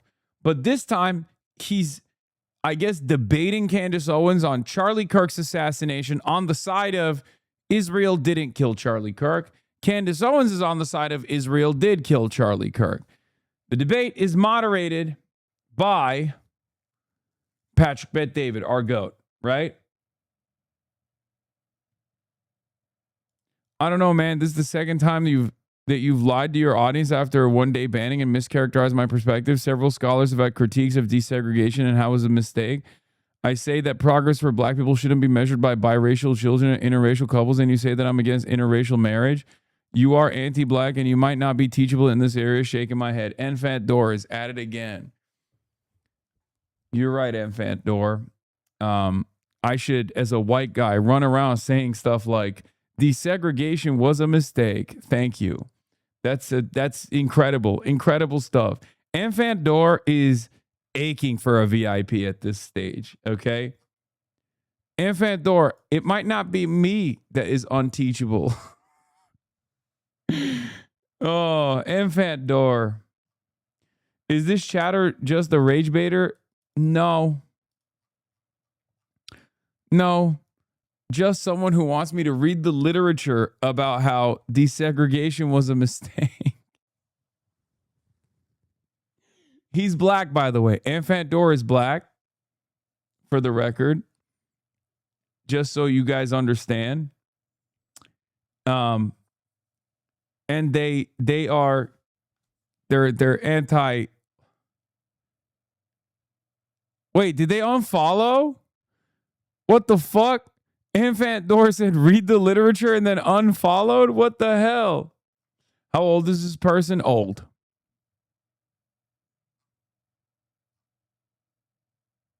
They're an old gay black man, as far as I understand. And I have banned them a bunch.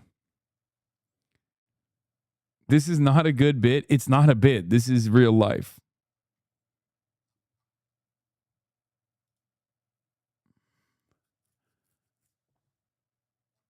He's interesting because he always gets mad at me. Sometimes he will recognize that he was wrong to pull the trigger. And he is truly like one of the unique individuals that went from, no, not she, he said, I thought he was a black lady. He corrected me, said no. From an optics perspective, you should never read these chats on stream. True. I worry about Enfant Door because this is literally how black Americans own less land now than we did in 1910. It's not controversial. Respected academics have written about it, but it makes you uncomfortable, so it must be bad. Yeah, I wonder if that's because of desegregation or white supremacy. Wait, how are you writing this without being a follower?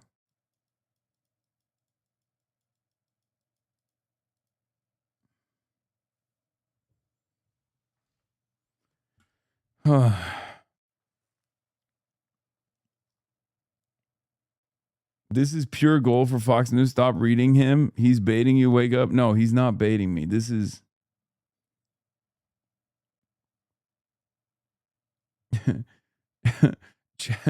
Enfant Door be like, Tulsa Massacre? That's desegregation. That's a byproduct of desegregation. Bombing of Black Wall Street, a byproduct of desegregation. Like, that's an insane... Anyway, I'm not even going to get into this argument. Now I'm going to get clipped. And then they're going to say I'm anti-black. I need to stop. I need to stop. How could you explain what we are talking about to the outside world? You know what I mean? They're going to be like, what the fuck? This is a crazy thing. How can I explain to them that I am referencing a chatter who is black themselves, who is a proponent of segregation, a black segregationist that is pro-black, mind you? How do I describe that universe to the onlookers? How do I describe that universe? Because like Enfant Door is not right-wing.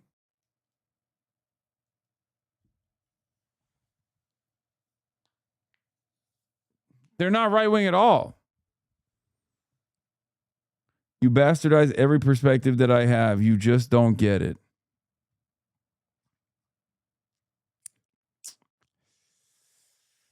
Okay.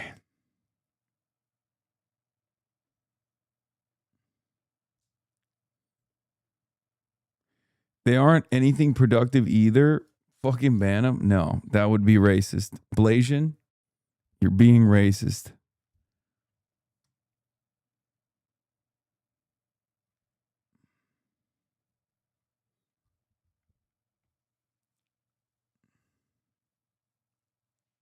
Ask that question. Did somebody by chance text you that question? You can check my phone. I'm just curious. No, you can absolutely not. I have not had one communication with a single person, not even my producers who are in there this whole time we were here. You want to check? By the way, Anfandora's like logical journey is ironically, if you're even a little familiar with Clarence Thomas, not like who Clarence Thomas is today, Anfandora is going through that same ideological transformation that Clarence Thomas did. I'm not even joking. This is identical to his perspective.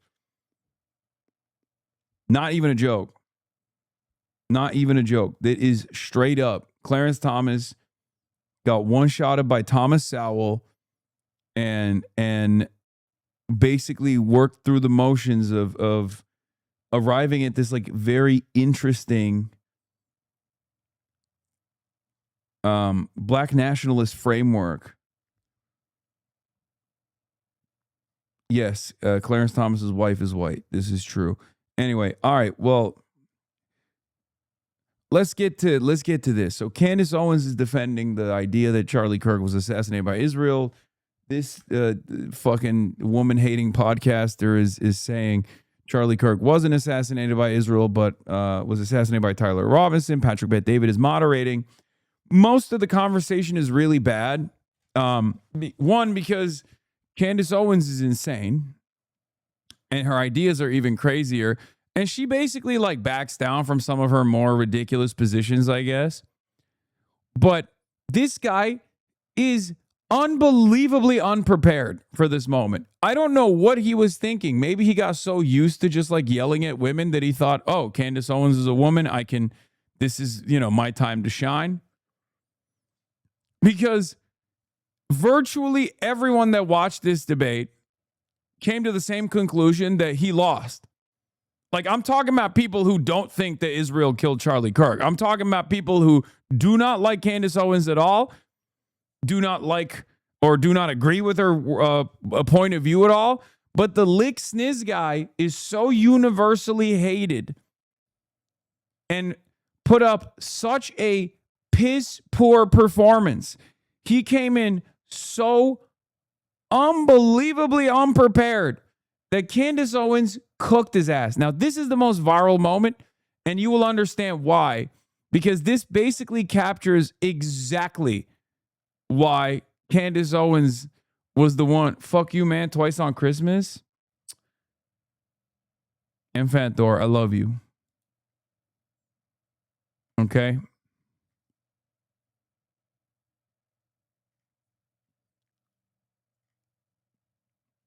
When you pulled out your phone just before you asked that question, did somebody by chance text you that question? You can check my phone. I'm just curious. No, you can absolutely not. I have not had one communication with a single person, not even my producers who are in there this whole time we were here. You want to check my phone?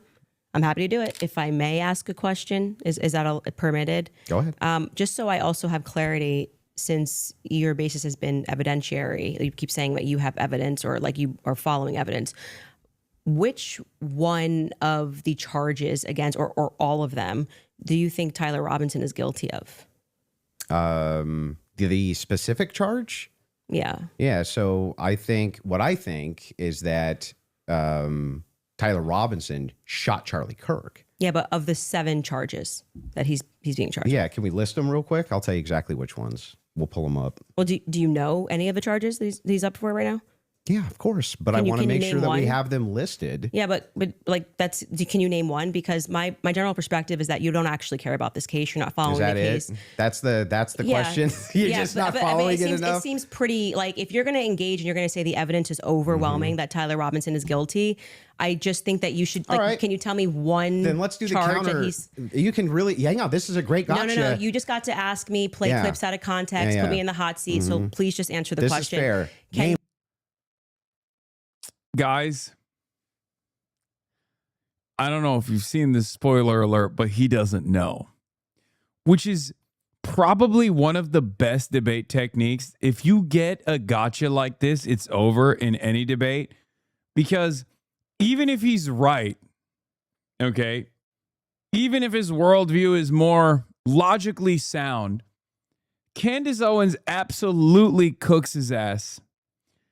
And he doesn't know. He doesn't know the actual charges. Okay? All 7 since you've been following the case. Okay, sure. You Go name. ahead. So he flips it back and he goes, you tell me all 7 if you've been following the case. Because he can't answer a basic fucking question. He doesn't know premeditated murder. How is he this fucking unable to answer questions? Yeah, I think it's what is it, like aggravated murder or something? There's a specific Utah statute. Okay? It's not murder in the first degree or something. It's aggravated murder. And he didn't know that. And she does. And also on top of that, it's crazy because he paid for this and he didn't even do like basic research beforehand. You name one. Yeah, you named all 7. I'm happy to do that, but can you name one? I think he's been charged with murder. That's actually incorrect. Okay, great. Now name all 7. He doesn't even. This is like name all 7. And I can you I name think all 7? I can. Then do it. Sure, you don't have to Do put it. No, do it. I'll count them. Go ahead. You don't Name have to put your. Look at his face. Look at Patrick. Pussy facing the world. My man is spreading it, dude. You can see you can see both of his lips open for the world to see. What kind of seating stance is this, my man? God damn, he's cooter maxing. Oh! Pussy spread for the world to see. Patrick spread David. Oh. He's having a great time. He's like, I just sit here and I watch. Yeah, what's crazy is he paid. $300K was nothing to me to prove Candace had no evidence for any of her claims, none, zero. Yeah. How does one agree to pay $300,000 to debate a criminal case when they don't know what the suspect is charged with? What is that?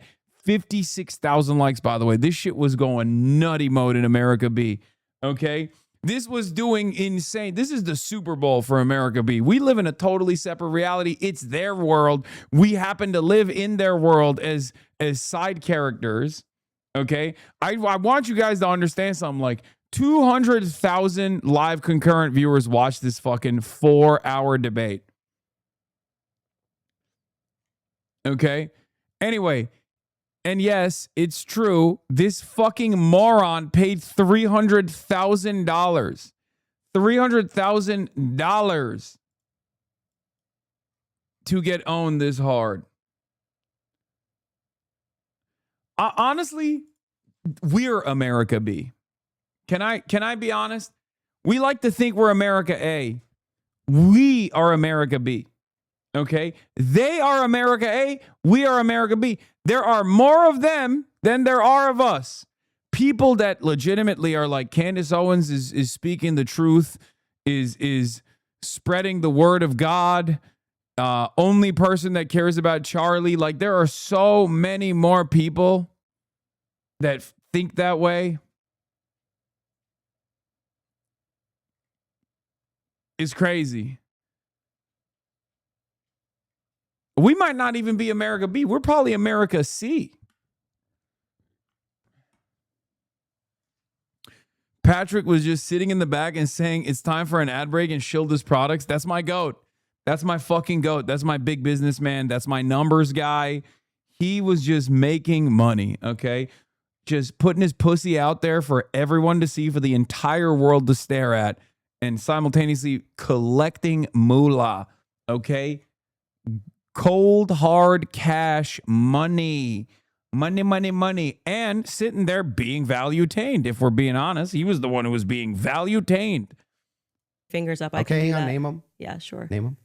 The first charge is aggravated murder because that's what carries a death sentence in the state of Utah. No, Next. that's not. That is literally not murder. Okay. And Next. so just for people, no, don't. I don't have to do it in a time limit. There's nothing going on. And just to explain to people the difference of why that really matters and shows that he doesn't actually care about this at all is because aggravated murder, it's narrowly defined, and because it carries a death sentence. I'm going to answer the question. Okay, You're just going to recognize that your strategy of thinking that people are intimidated when you try to put a time constraint doesn't work, and you'll be better than. Woo! I mean, I'm sorry. What does this say about you that you're getting fucking pushed around and brutalized, brain-mogged by a woman who doesn't know most words, okay?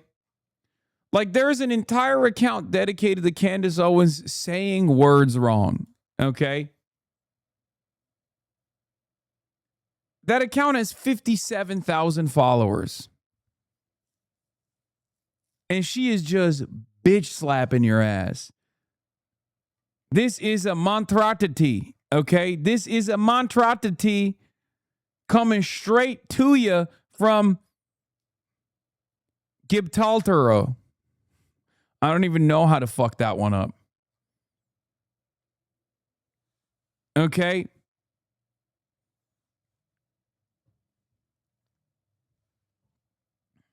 Montreality. What is it? What? Monstrosity. Fake as fuck Candace fan?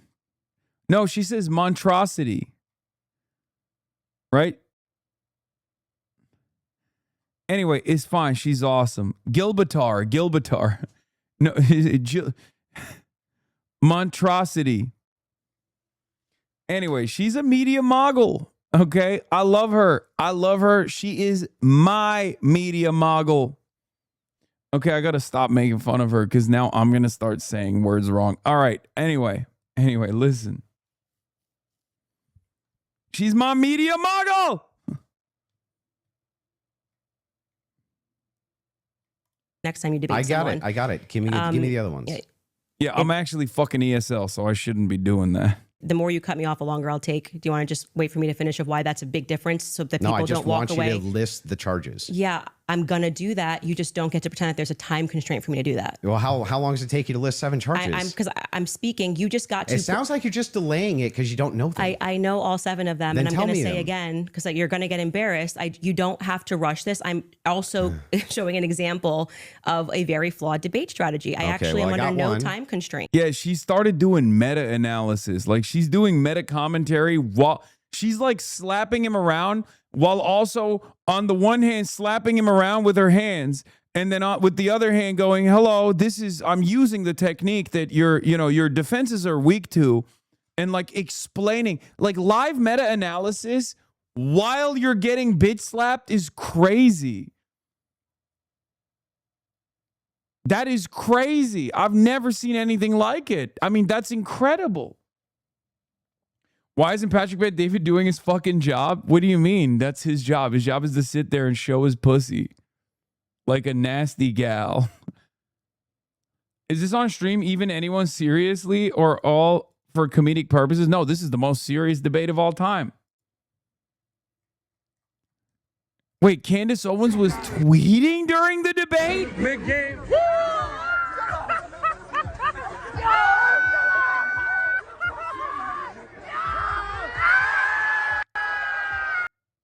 Oh my God. That's an amazing video.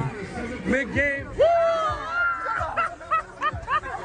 Bro, he went up there. How was that even possible?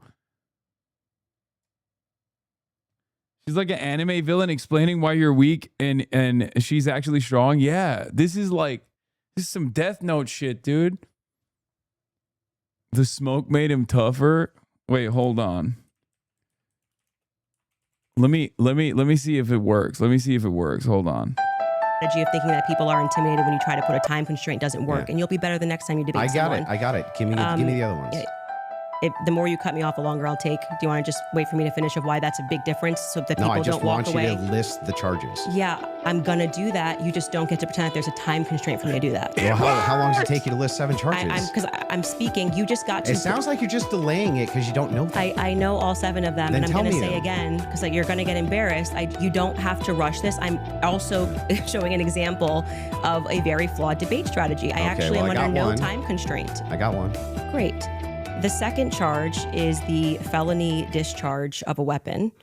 The next 2 charges are for obstruction of justice. Okay. The next 2 charges are for witness tampering. And the What's final. the specific charges, though?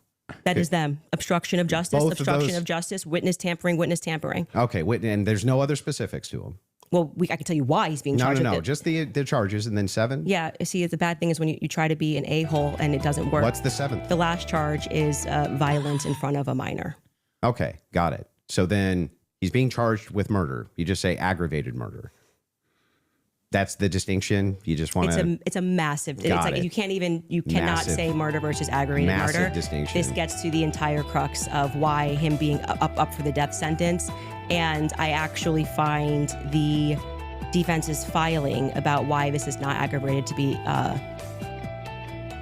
very compelling of why it's not aggravated murder. I actually think if the state was going to even try to pull this off, they should have charged him with just murder. And then I do also, again, want to stress to audiences that that debate strategy of thinking that you have to speak faster or somebody puts your hand up and they try to pretend like it's some sport. I think he thinks it's a blood sport. It's not. It's about being right and being principled when you're engaging. And you can make mistakes. I make mistakes all the time, but at least be genuine in pretending that you care about this case enough to know one of the 7 charges that are up against Tyler Robinson when you say the evidence is overwhelming that he's guilty. If you would like to move to final statements, I'm fine. I want to make sure Andrew has had the time that he has requested. I think your team would like to pull up the 7 charges that he just asked you about. If you guys want to pull that up just to confirm the 7 you went through. Can you guys zoom in a little bit for Aggravated murder, felony discharge of a firearm, obstruction of justice, which is counts 3 and 4, 5 and 6, tampering with a witness, and count 7, violent I said offense in the presence of in a minor. front of a child? Yeah. Yeah. That's what So I said. 5. She was 100% right. Bodied. Dude, it's so awesome. What is going on? I can't believe it. Like, I'm sorry. That is the Snizzler, dude. Oh my God. She brutally brain-mogged him. Okay? Which is crazy. And while she was like, it's not even like, of course she knows the fucking 7 charges. This is her whole life now, right? But the reason why it's such an amazing buildup and an amazing takedown is because this fucking moron literally didn't know, which is unbelievable, okay? Paid for this debate and still didn't know, which is incredible. And then tried to fluster her, like tried to do exactly the debate techniques that she called out by being like, oh, come on, quick, give me an answer.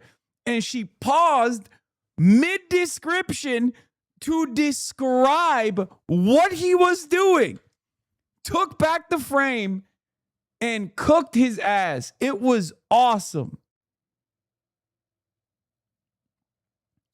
One more time, she's almost 8 months pregnant with her 5th baby. She does not lose her cool. She's not a stupid person. She's working with the feds and state police. Okay, this is another part of the problem where we get some actual Clandenistas in the chat, and I'm like, oh, okay, calm down. All right, we're just having fun. Okay, we're having fun.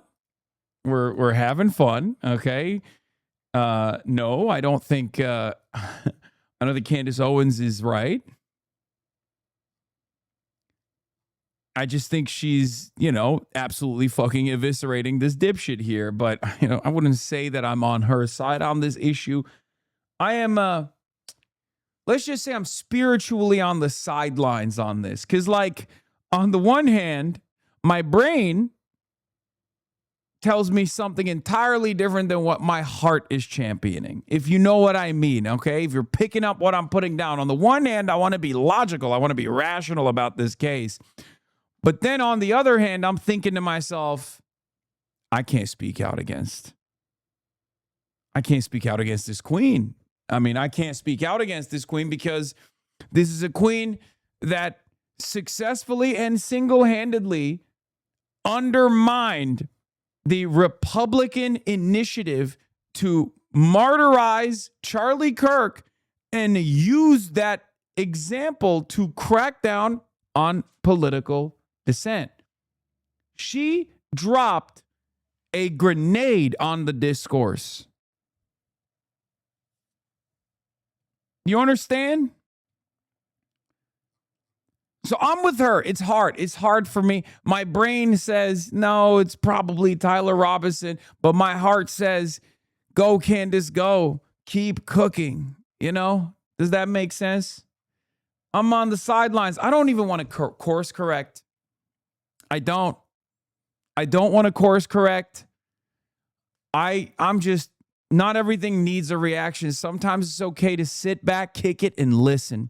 I'm sitting my white ass down and I am listening. Debates are a sport. You don't need to agree with her to cheer. Yeah, I guess that makes sense. Also, 125,000 phone calls have been made. Ladies and gentlemen, 125,000 phone calls. We burned through so many lists for Oliver Larkin. She makes Charlie assassination not about left, but about Israel. Please play song number 1 for fun.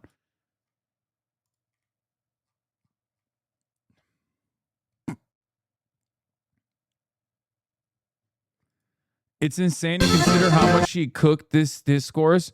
400K likes and 3 million views on this TikTok, with Kirk as Chelino Sanchez being told by Erica Kirk not to sing about Netanyahu or he'll be killed. Si cantas la del Netanyahu.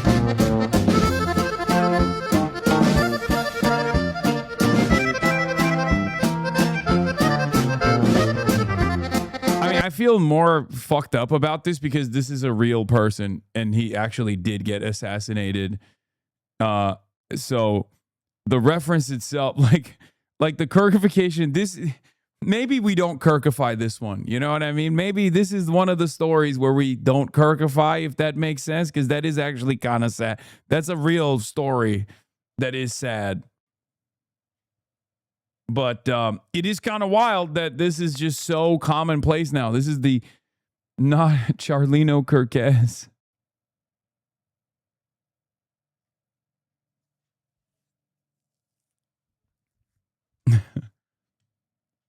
This legacy is far worse than being forgotten.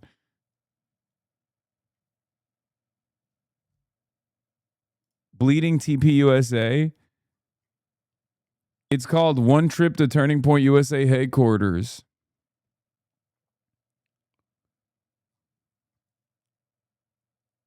Yeah, not everything needs a reaction. Sit back and observe.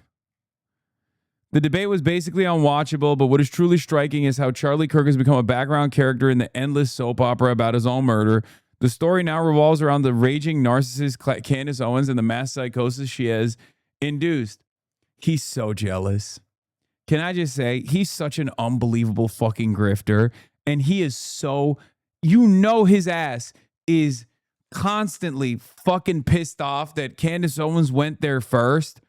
His ass is so jelly beans, dude. Because these guys don't give a fuck. He hated Charlie Kirk.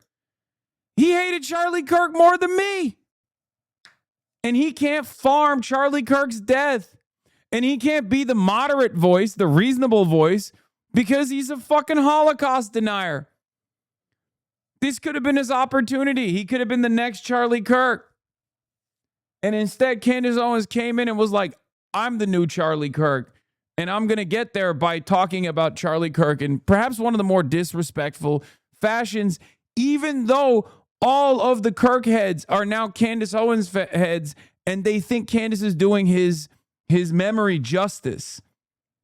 It is The most insane way to go out, man. It is such a crazy way. Like, his legacy would have been better honored if the Trump administration actually arrested people like myself by pointing to his assassination. And Candace Owens took that and was like, I'm the only one who cares about him. Peep the videos. That's my work wife. We listen to Nicki Minaj together. And also Charlie Kirk can actually change electrical currents. And people were like, oh my God, I believe everything you're saying. Tell me more. She pointed to the menorah in the courtyard. She said, look at the menorah courtyard. There's a hole in the ground. You know who likes to make tunnels? Jewish folk. Look at Brooklyn. There's tunnels in there. As though there's any Jewish people in Utah. Anyway, doesn't matter. None of it matters. She literally dominated discourse with this. And there are people who are just straight up like, no, she's the truth teller. I forgot about his superpowers that she talked about. Yes, dude. Yes. Egyptian helicopters. The real Jews are the French. Like, she went, Jews killed Kirk, and then she went, the real Jews are the French. I was there. I watched all of it happening. I couldn't believe it. And people were literally going, wow, that's right. Actually, you're right. The real Jews are the French. She said, is Jews that control the media. Then she said, it's actually French that control the media because the real Jews are the French. She said that shit. And perhaps what's more insane is people believed it.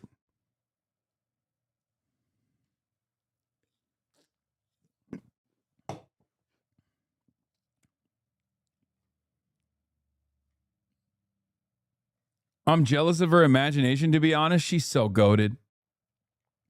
It's the paradox of conspiracy theorists, to be honest. A flat earther probably knows more than I do about earth facts, but not to understand it, but to argue against it. Yeah.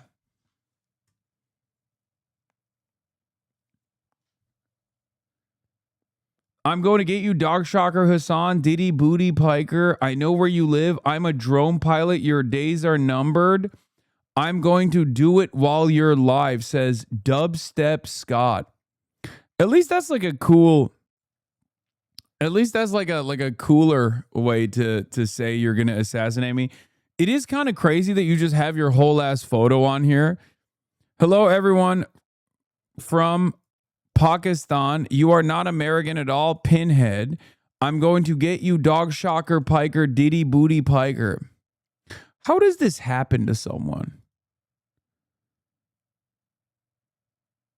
Thumbs up.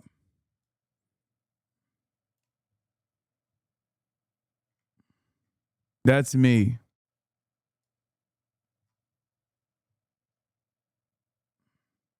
Bro, you got to see a therapist if that's your reaction to getting a death threat. I mean, I get it so much that at least it's like unique. You know what I mean? No one has ever said I'm going to... no one has ever said they're going to drone strike me. Yeah, DSA said we made 125,000 calls for Oliver Largan. I know. No, I don't think he's Pakistani.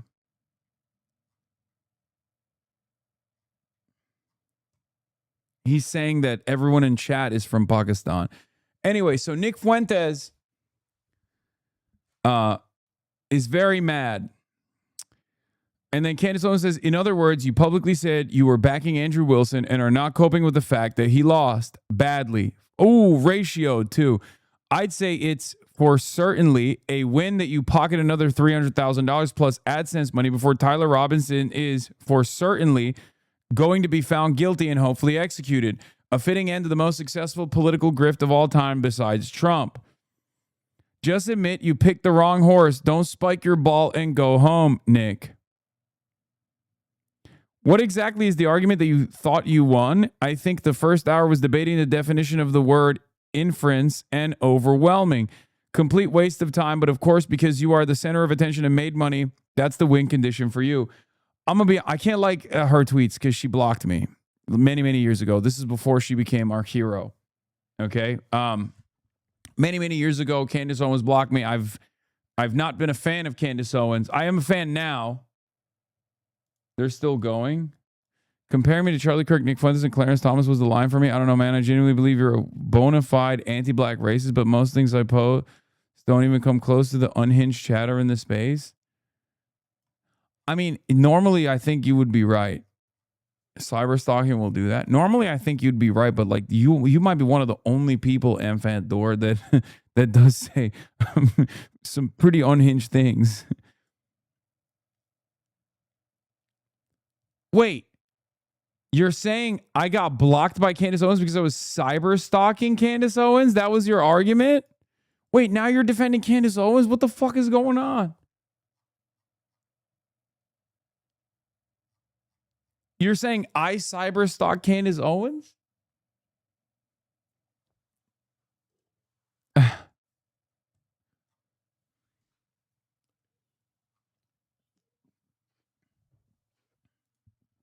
Anyway. Where were we? Yeah, I think Nick Fuentes, because look, these guys are all unbelievable grifters, right? They're all grifters. They don't have any firm commitments to a worldview, any beliefs or anything like that. So of course, from Nick Fuentes' perspective, like he cooked himself many, many years prior to the Charlie Kirk assassination, because he would probably be best positioned to take over the mantle if he wasn't like an out and about anti-Semitic, anti-Israel guy. If he wasn't the anti-Semite, the anti-Israel guy on the Republican side, he probably would have had a much easier go at it. He probably could have filled his shoes, but he couldn't. And instead, Candace Owens just took the narrative around Charlie Kirk's assassination, deployed a straight up nuke in the discourse, in the middle of fucking discourse Hiroshima, discourse Nagasaki, okay? And captivated the attention of the masses, many of which, some of which are on the liberal side. There are a lot of fucking liberals who love Candace Owens, by the way. It's crazy. I don't know. I don't understand it. But plenty of Republicans were like, yep, she's right. I would go so far as to say, I'm about to say something that sounds crazy, but I think you'll agree with me. I think Candace Owens is single-handedly responsible for the Republican Israel approval going down. I think Candace Owens, like if we will look back in media analysis classes in college one day at what happened to Zionist support in the United States of America amongst the Republicans, and Candace Owens after Charlie Kirk assassination will be a noticeable blip. Okay? No, more than Tucker. No, more than Tucker. You guys are crazy. It's not Tucker. You're wrong about that. You are wrong about that because a lot of people don't like Tucker Carlson. They say Tucker Carlson is a phony. They say Tucker Carlson is fake. Tucker Carlson's audience is vast, but it's mostly outside of America. I think it's usually like it's you know, Bangladeshi unks, Pakistani unks, they all love Tucker now. For Candace Owens' base is the heartland. It's like white ladies in the United States of America, many of which self-identify as Republicans, as a matter of fact, and they fucking love her shit. But she's not the only one who said Israel did it at the time. Yes, it was gray zone, but here's the thing. She was the most prominent Charlie Kirk adjacent figure that said it. These guys peddle every conspiracy theory under the sun, then get mad at this one. I know. That's why it's so funny to me. That's why it's so funny. If you're literally like, if you're this guy who's like, Jews have controlled the banking system and you know, organized Jewry is responsible for every war America's ever waged. Like, you know, if you're that guy and all of your worldview revolves around like international Jewry, okay, doing everything in the Western world in an effort to like undermine Western supremacy, weirdly enough, doesn't even fucking make any sense when you really follow it to its logical conclusion. Yeah, this person just ate your lunch money, stole your lunch money. You can't have a perspective that revolves around this monolithic, organized Jewry being responsible for everything wrong with the Western world, and then get mad that Candace Owens added something else on top of that. Like what? Like what do you mean? You can't say Jews control everything and then get mad that Candace said Jews control everything plus they killed Charlie Kirk. That's why it's so funny. And all the Groypers are turning on Nick Fuentes now because that's the audience he cultivated. Of course, they are going to literally want more. Jews did this. And Candace is giving them exactly what they want.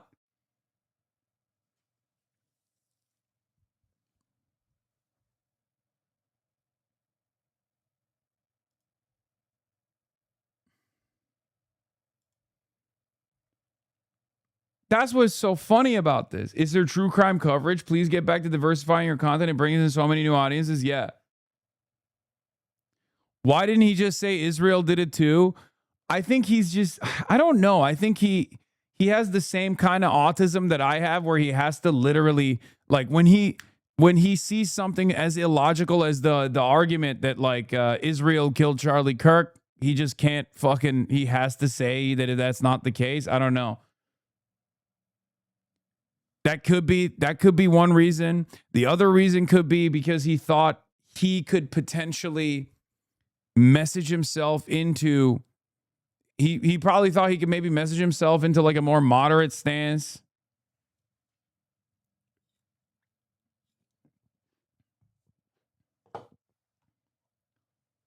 Because he wanted the Israel support, man. What shit are you saying?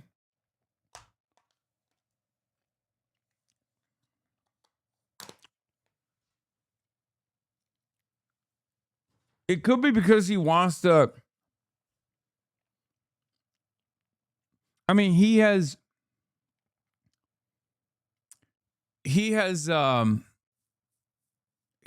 constantly fucking complains about, you literally said that at the time. Why are you ignoring the happiest woman in the world in all of this? Erica Kirk. She was the only qualified detective who said it. Because he wanted the Israel support, man. You literally said that at the time.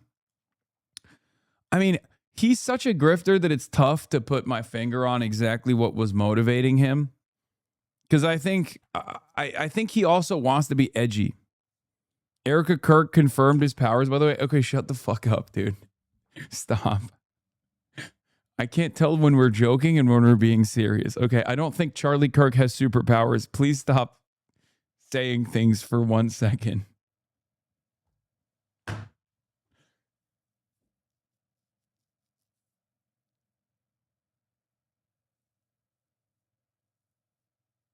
It's facts, though. She confirmed it, that when they went on a date. Quote, by the way.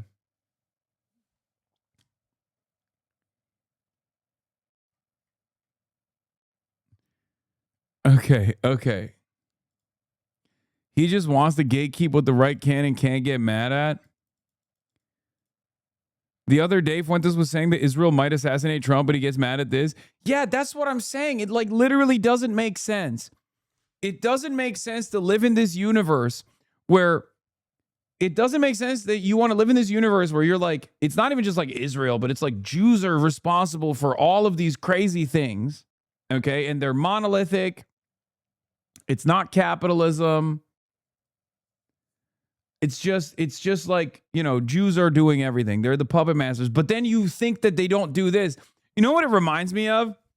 Was it Dawkins who said that, you know, you just believe in like, if you don't believe in Greek mythology, but you believe in Christ, You know, well, I just believe one less God than you do. You don't believe in like 30 other gods. You know, you only believe in one, and I believe in one less than you do. What's the difference? It's kind of like that. You know what I mean? Or was it Hitchens who might have said that, not Dawkins? And it reminds me of that. It's like, if Jews are responsible for everything, if Jews are responsible for tens of thousands of different things, okay, well, Candace Owens thinks Jews are responsible for 10,000 plus one thing. You know, what's the big difference? It's so stupid. Oh, yeah, sorry. It's, well, that's better put. You're an atheist for 3,999 gods. I take it one god further, you know? That's what it reminds me of. Ricky Gervais said it? Stop. No. Like, if your entire worldview revolves around this notion that all conspiracies somehow associate or tie back to, you know, international Jewry that is this monolithic force, then yeah, okay, well, Candace beat you to the punch. You know, she added one extra thing. Unfortunately, yes, Ricky Gervais said it. Okay, I'm stealing that quote. It's no longer Ricky Gervais's. That's the second disgraced British person whose quote I have stolen and made my own. The other one famously is, when I was poor and advocating for socialism, you said I was jealous. Now that I'm rich and advocating for socialism, you call me a hypocrite. At some point, we got to recognize you just don't want anybody advocating for socialism. That is a stolen quote. No, it was Dawkins originally, goddammit. Okay, good. Thank you. You saved me. I don't mind giving Dawkins credit, but I will never give fucking Richard Gervais credit. Yeah, the socialism quote is literally Russell Brand, but now Hasan Piker. Look at this. This is the quote. It'll be a sign for you to know that Charlie's with you in something. When we first started dating, we were walking to dinner one night, and this happened a lot. The lights would start to flicker, and he'd look up at the light and be like, you know, it's... What are we doing? What are we doing, man? Yeah, believes in Jews control the world except for when it comes to Kirk is such a funny take to have. That is more insane than Candace Owens' position. You understand that, right? Like, why not this as well, Nick? It doesn't make sense. It is more insane to be Nick Fuentes and go, Jews control the world and they do everything except for the Charlie Kirk assassination, than to have Candace Owens' position. She is more consistent in her anti-Semitic fundamentals than you are, which is precisely the reason why your audience is going to her instead. I'm just a bystander. I think it's very funny that these guys are literally ripping their movement apart over this shit. It's so fucking funny. Yeah, maybe it's because Nick's a federal agent, right?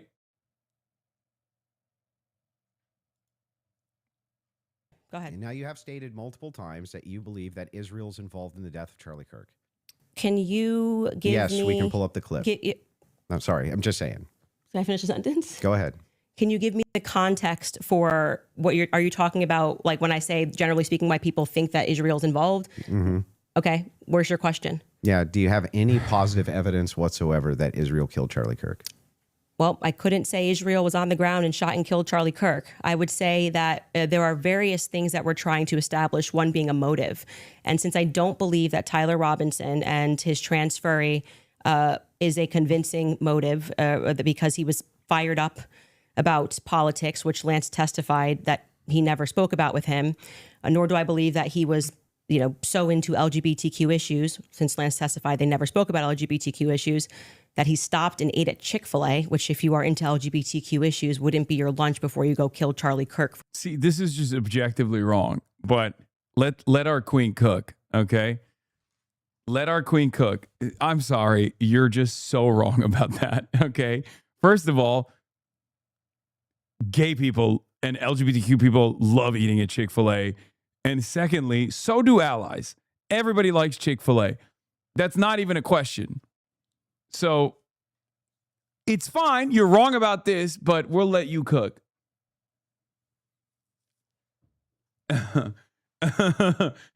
We'll let you cook on this. We'll let you cook. For LGBTQ issues, because, Yeah, but do you have positive evidence? I'm answering the question as I feel like I want to answer it. Like I said, you don't get to for an hour and a half pepper But the question I'm questions and asking tell is me. about positive evidence. I'm telling you that in any case, establishing a motive. Oh, no.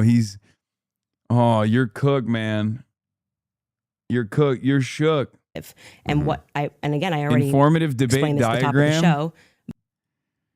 No thoughts, just number. Pussy facing the world. Smiling more than her. Frame broken. Interrupters. Shame.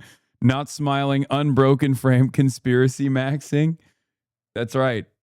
She's cooking. But the reason why people find Israel to be an interesting question is because, truthfully, Charlie's perspectives were changing on Israel. Sure. And he was starting to realize how much pressure was being put on not just our government to constantly fight their wars, but also being put on his organization personally. If people had come out and been honest about that, rather than rabid claiming he never flinched and everybody's lying and this is not true, you would probably have people that just go, that's life. People change their opinions. I understand. And then there was the rabid, not even that. It's like everything was about trying to convince the public how much he liked it. So then other than intuition, how you feel about things, do you have any evidence Israel was involved in killing Charlie Kirk? I have already said, and if you're watching my show and the context of what I said, this is the general sense of why people think Israel's involved. Nobody has made the claim that Israelis, there were also, obviously Ian Joe Carroll Kent. made the claim. Well, Joe Kent, who I think would have the right to assert it, noted that there were 12 Israeli cell phones on the ground that day. I think most people would like to probe that. Now, it could be maybe they were students, and they were Israeli students in Utah that day. But we'd like to probe that narrative because what we've seen after coming from the Israeli government, the Israeli prime minister, kind of denying that he did it, which wasn't really necessary, was quite busy. The phone call that happened, which no one wants to discuss, in the Hamptons the week prior, or not the week prior, I think it was around August 5th or 6th that took place. And again, the almost desperate lies about Charlie shifting opinion on Israel lead us to believe that there could be an Israeli angle in this. But we cannot say for certainty that Israel called the shots and this is how it happened. But it is definitively, I think, a thread that a lot of us would like to see there's no pulled. positive evidence.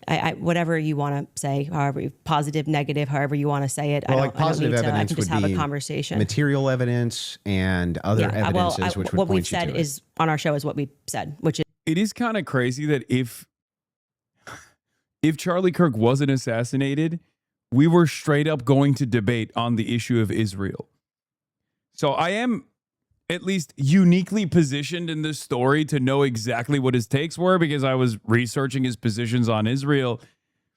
And that is my only point of view on this, where, like, even if it was Israel that killed him, which I don't believe, but also if my queen believes it, then what am I? I'm just a fucking bystander. You know what I mean? I can't argue against the queen. However, the one area that I take issue with is literally the notion that Charlie Kirk was changing his perspective on Israel. Charlie Kirk was, till the last moment, Donald Trump's loyalist. Okay, he was Donald Trump's servant.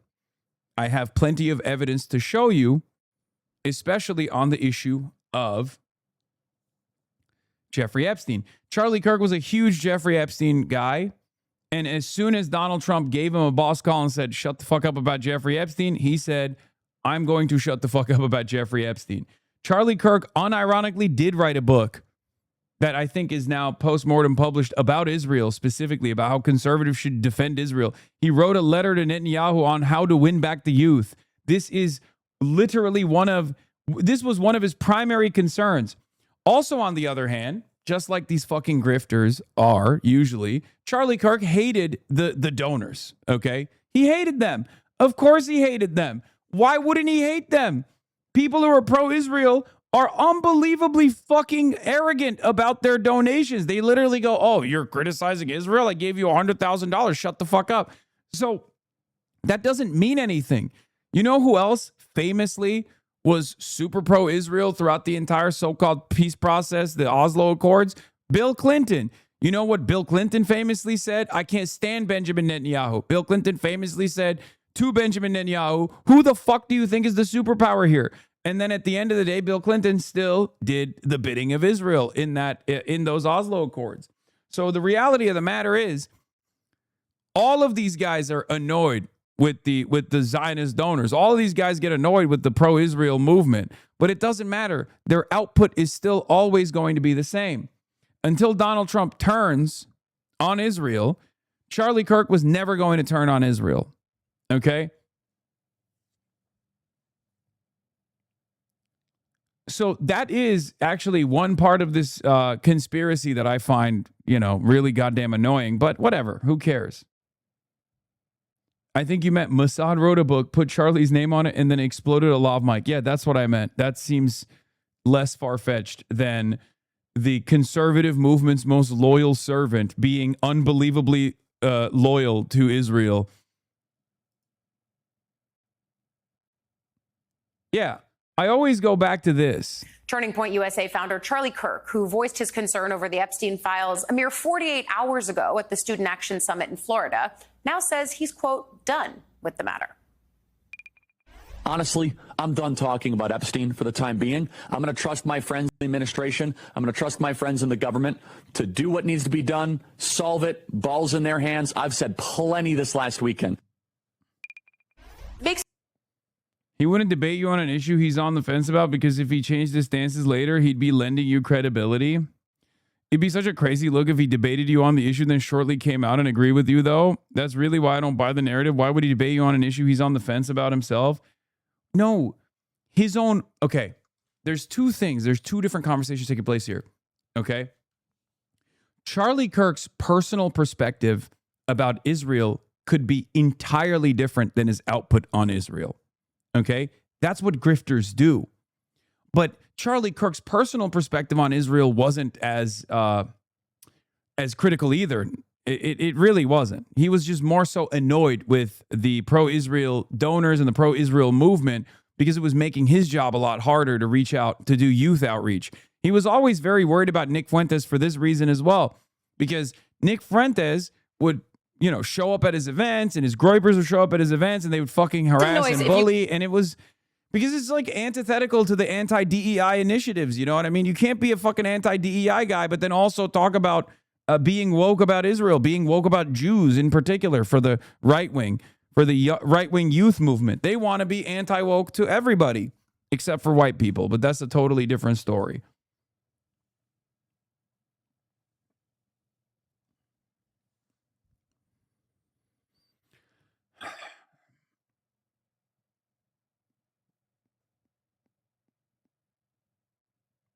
I think his personal view did change if you look at the text that Candace and Dave Smith posted, but I agree with you that he would never publicly split. Yeah, exactly. That's why I'm using the Epstein moment. Because do I think Charlie Kirk legitimately thought that the Epstein situation was unique, interesting, something that, we should uncover the truth of? Absolutely. I do. But as you saw in his own words, his public output changed when Donald Trump gave him a boss call and said, shut the fuck up about Jeffrey Epstein.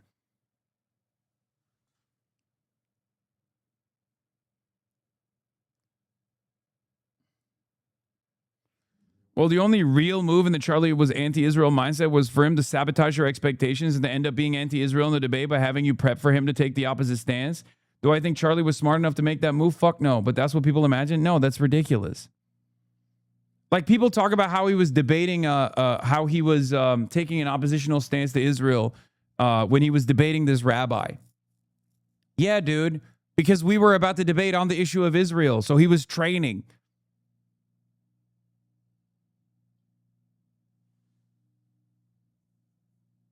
Like, that's he wasn't debating the rabbi because he wanted to like prove his anti-Israel stance or whatever. He was trying to fucking understand the opposing side. Also, it doesn't even matter. Like, okay, we'd be on that stage agreeing. Like, that's what we would agree on. We would just sit there and agree about how, yeah, the anti-Israel movement is going to fucking, the anti-Israel side is going to win the argument eventually. This feels like a conspiracy building. There's no reason to lie about these things, and yet people are lying. BB ain't acting right. The Hamptons thing was weird, and the way they tried to shove the Israel narrative down our throat immediately. I mean, the day he died, posting a picture of him with an American and Israeli AI'd photo on the president's feed doesn't feel right. So, do you have any evidence that Erica Kirk or TPUSA participated in the murder of Charlie Kirk? I've never said they participated in the murder of Charlie Kirk. So how could I say that I have evidence they participated in the murder of Charlie Kirk? Okay. So then you don't believe that they did? I never have said that statement, so I'm not going to get you to ask me personal questions about things that I've never said on record. Okay, fair.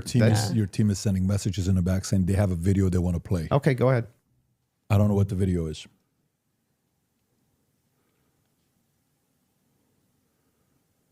If you're... Yes, you said that there's a video you want to play that Candace said she has full confidence Israel was involved. Yep. Yeah. He said evidence that they killed him. I said this is why people think their involvement. So if they have the clip, they can play the clip. Yeah. They're involvement. Referring to a clip. Yeah. Via whom? My guess is Pierre Carica. I think that there's a reason Pierre knew that Charlie was dead first. I think there's a reason he was a priority. How? Why? I think France and Israel are involved in Charlie Kirk's assassination. And France and Israel? She's so crazy. She's so crazy. Bro, come on, dude. It's so cool that she added the French into this because she had the personal beef with Brigitte Macron and she was getting sued by them. She was getting sued by Brigitte Macron, who she said was transgender.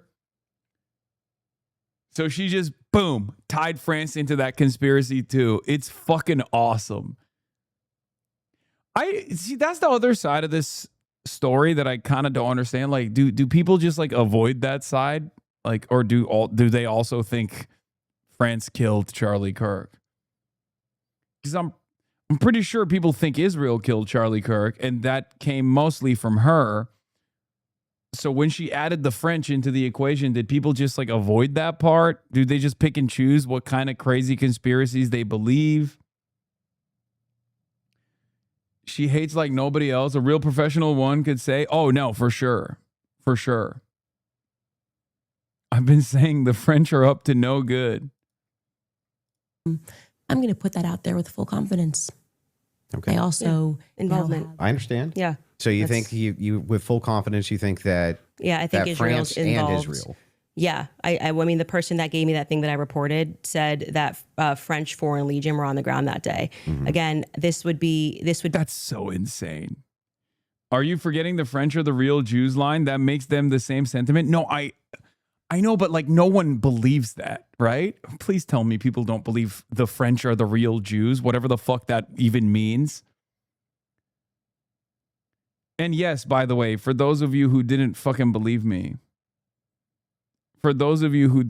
she did tie Egypt and France to the equation as well. And the French Foreign Legion were on the ground that day. But Professor Jiang said the Persians invented the Jews. I'm so confused. Be at a professional limitation for me to then go and probe that information that I handed over. I can't do that. I'm not the United States government. But you don't have any positive evidence of that, okay. right? Liz, can you just stop? It's actually just like annoying to hear you keep saying positive evidence. I've just asked me what I think, and I just tell you, yes, I think they are that's involved. That's a claim.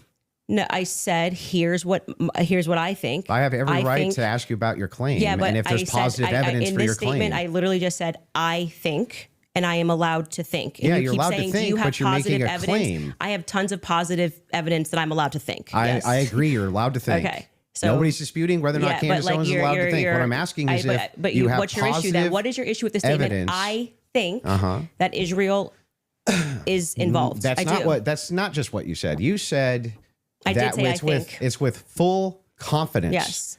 You would think that if you had full Can you have confidence confidence to think when you think? If I said, for instance, I think I'm going to be late. Oh God, what is this fucking debate, dude? Jesus Christ, I can't believe people watch this shit. He's genuinely bad at trapping her. I know, he's just so ass.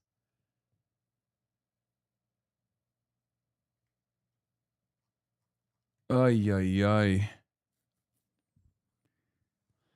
ay. She's not answering a thing, standing her ground. Coke Bert.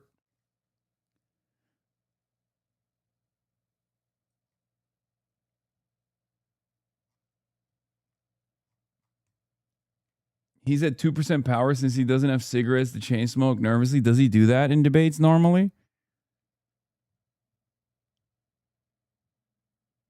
Why is it versus Andrew Wilson? Who is he? I guess he's the debate champion that Turning Point USA put up. I don't really know why. Like low key, Nick Fuentes would probably do a better job than Andrew Wilson here, which would be fucking hilarious.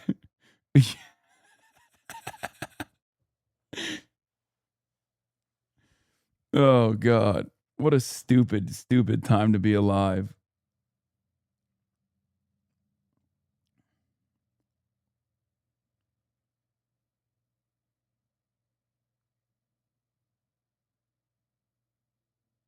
Yeah, we know him as the guy who couldn't open a jar of pickles. What the fuck is this?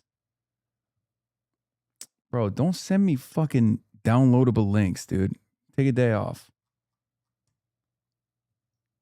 That's crazy.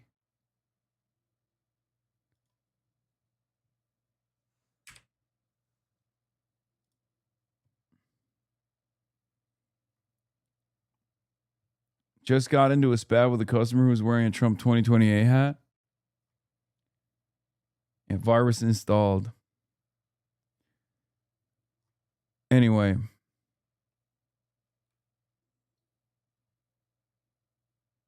This is my second account. If I get banned for real, I don't know. I got this cat. Any more lives left? I'm 37. I can't manage any more emails.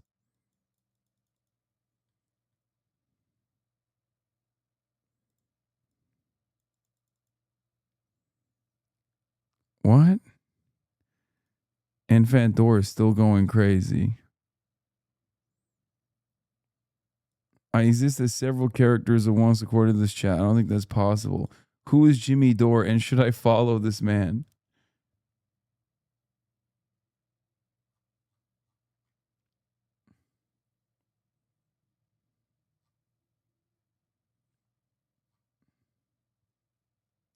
Infant Door, don't do it. To work. Right? There's still the part where he asks I would say my to evidence check her for that phone is on that the viral I'm 20 minutes moment away vid. and I need to be there in 5. Wait, did I? Oh, I didn't finish it. 6, tampering witness, 3rd-degree felony. Now, I did notice something I just was curious about. If I'm just wondering.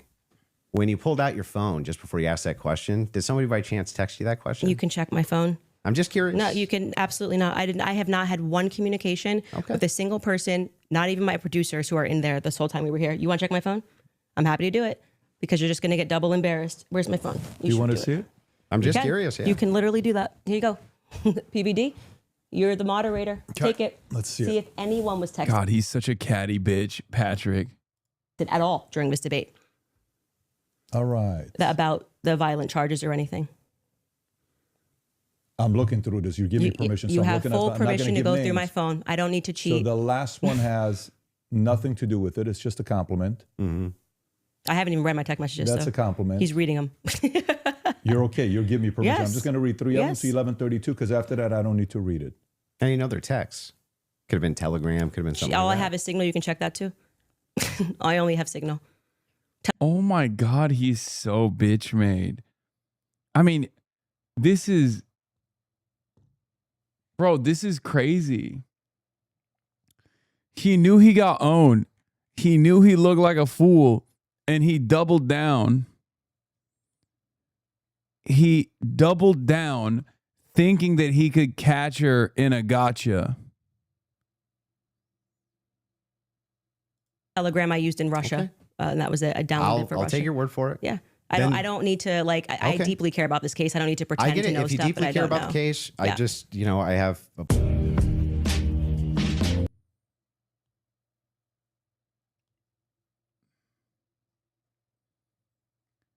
My queen ruined him. Yeah, no. She's so goated. Tim Pool has chosen to humiliate himself on the Jew. You have a lot of politicians on the Democrat side who got behind authoritarian practices during COVID. I'm not going to support those individuals. I So, will but say, the authoritarian practices today, you're willing to look past. some of them, yes. Come on, man. The mainstream political left. Damn. Even in the fucking first line in the intro, you're getting owned. That's crazy. That's crazy. Why did he do this? Commits more violence than the mainstream political right. None of what you're saying makes any sense. It sounds like It you're does. honestly grifting a lot. You can say that Let me there's ask you a civil question. war every fucking year and it doesn't happen. And I you're gonna never say said it just there hasn't was. happened yet. Do you want me to get you a I'm just saying, soapbox? it's really I can leave. easy. You want me to It's go? really easy to You want me to do leave? what you do. You want me to It's leave? really easy to do what you do. Is the United States No. Mason got him to get up and leave. Oh my God. Oh no. tracking towards civil war, or is America more united than it seems? Hi everyone, I'm Paris Rose, and I'll be filling in for John today.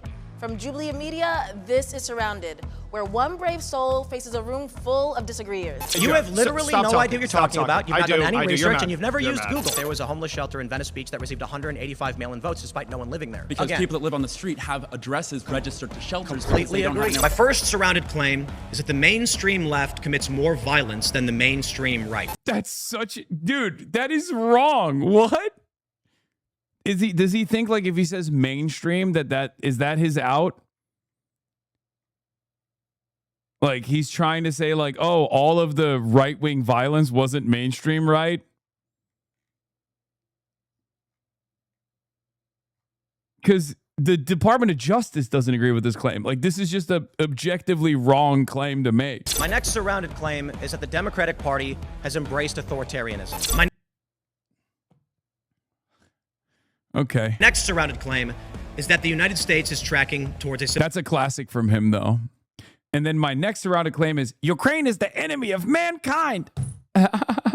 civil war. My final surrounded claim is that the Constitution effectively does not exist anymore. Hi, I'm Tim Pool. I'm the host of Timcast IRL, and today I'm surrounded by progressives. My next surrounded claim is Charlie's stable, according to the sources. Thank God. Oh, man. This will be on the Majority Report on Monday.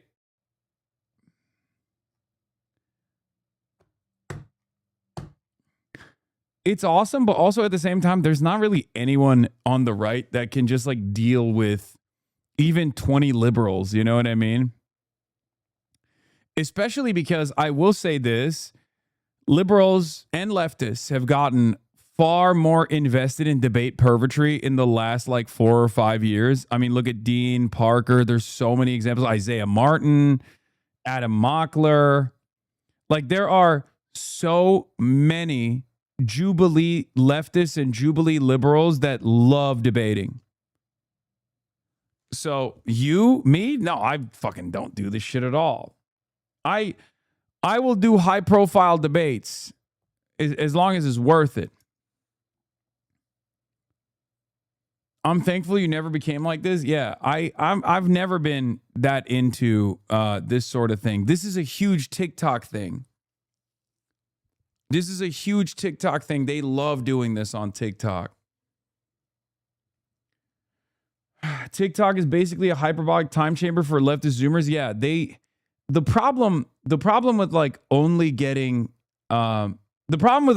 invested in the debate side of things for some of these guys is that it kind of cooks your framing where your brain starts getting rewired in a way where you're only learning sound bites, where you're not like invested in a broader outlook. So it's not usually about policy unless it's directly related to a debate. That's why there's so many clips of like Dean or anybody. Dean is a brilliant debater, by the way. I really like Dean, but there are so many instances where he's just like almost delusional or clueless on an issue because he just hasn't studied it at all. And I feel like it's better to have a more holistic approach. And again, I say this as someone who likes Dean. I like what he's doing. I want him to maybe expand his boundaries a little bit. Like the Abu Ghraib situation, right? Like that was shocking for a lot of people. They were like, "Whoa, how do you not know Abu Ghraib? Like that's a huge deal. Like that's a huge instance of like American torture, American war crimes. Like how are you unaware of it?" And it's like, well, it's because it probably doesn't come up in the Trump era. Right? It probably doesn't come up at all in the Trump era, so he hasn't like really studied it. So I think he's also young, so I think he'll grow out of it.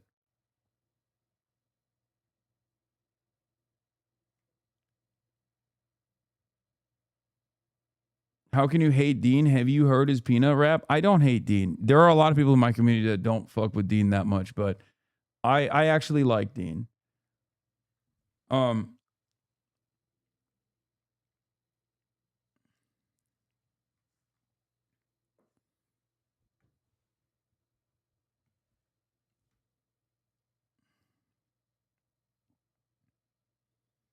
Dean, Spider Lib. Dean is it Parker? Dean called Oliver Larkin a random with his Fox viral pedo protector moment. Yeah, I know. Oliver Larkin, I know. I talked to him about that. I think there is value in you debating sometimes. Yeah, I think so. Like, I'll do high profile debates, but I'm not going to like, or not Dean Parker, Dean Withers. Sorry. Parker is the other fucking, goddamn it. I'm so goddamn old. I'm sorry. Dean Withers, right? Is Dean Withers, right? He's the one debate guy. He's Spider Lib, liberal Spider-Man. And then Parker is the other debate one. And he also is like a different Spider-Man, honestly. They're both like liberal Spider-Man.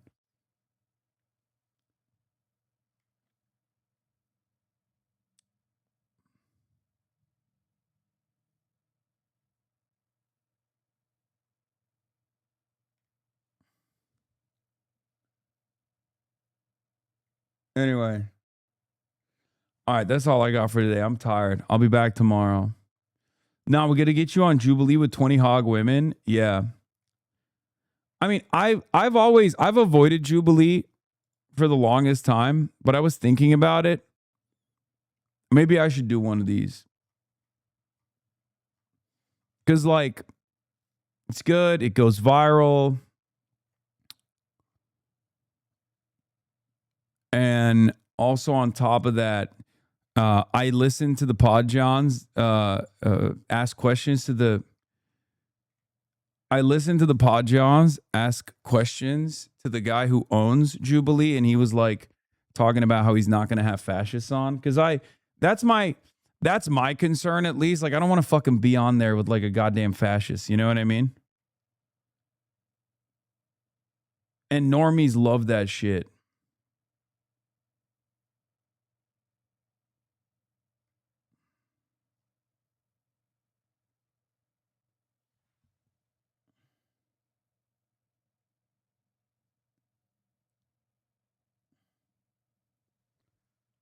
Yeah. Podjon asked, here, this is the clip. There's this guy, Kai, who Mehdi debated towards the end. It was like 10 minutes. And I think he's an interesting example because he and Mehdi had like a pretty heated debate. He didn't tell Mehdi, like, you don't belong here, go home, whatever.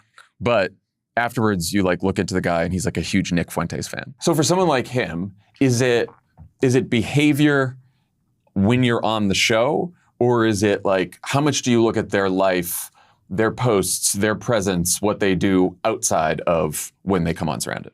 now it ends up being a pretty comprehensive, like all of those are part of the ingredients that we were contemplating. So someone like him, like the being a Fuentes like fanboy is not like that doesn't cross the line. Not necessarily. I'm not saying yes or no.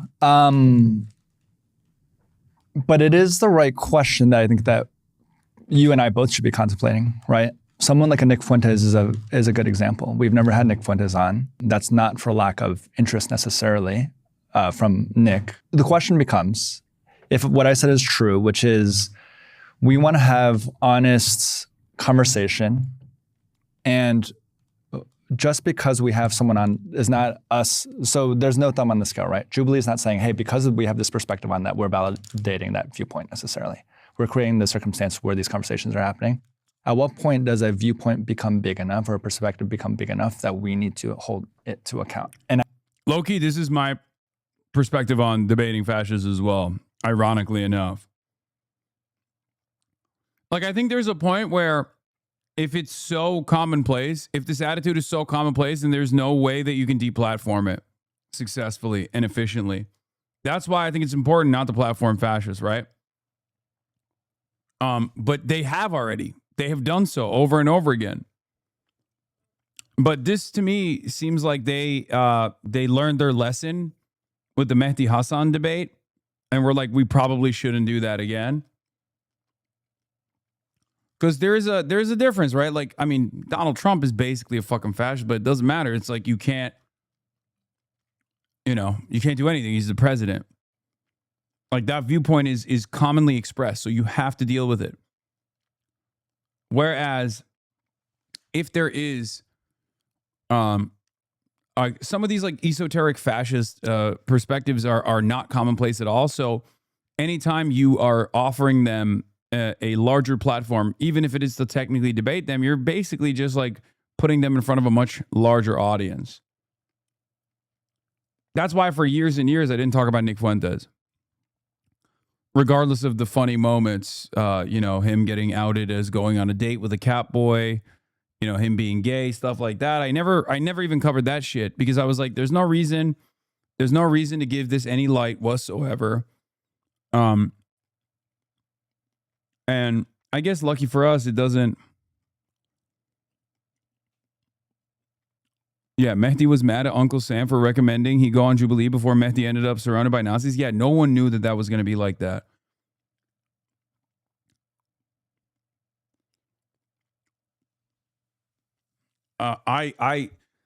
You put dumb people up there, you put MAGA hogs up there, you put like racist people up there. That's, one thing.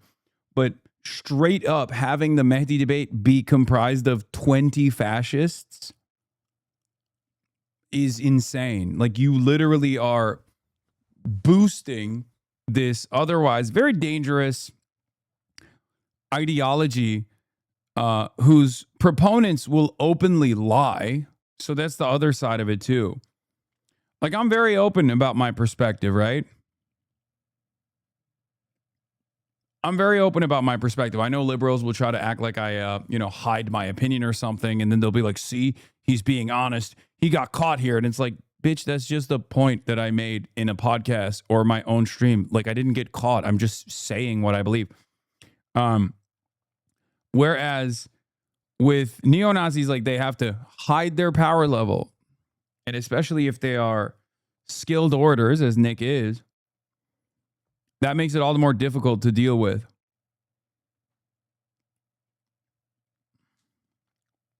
I don't know. And we haven't had Nick on. But would you? Right now, we haven't. And I think there's a reason why. I think that is a question we have to continue to ask ourselves of. I like that he's still opening the door to having Nick Fuentes on. Not just Nick, but there are several people I think that we think about of where does that line exist. Again, there's no universal line. And also it constantly is shifting. Well, on the Mehdi one, right, this is what got the most attention is several participants told him that he doesn't belong in the country. And then there was the kid who said, self-identified as a fascist in the middle of the episodes. Yeah. Like, would you have any of those people back? Did you have any of those people? Have you had any of those people back? We haven't. No. we have. So is anyone from that episode? Because I saw that like there have been people from that episode who came back. And I want to be, this is a bit nuanced, but I want to be clear that there were several moments and individuals who I think were not invited back. But there were several people in the room I think that were acting in good faith. So I think I don't think personally it's fair to say, hey, this whole circle, let's like dismiss all of it. But yeah, but it's the right question.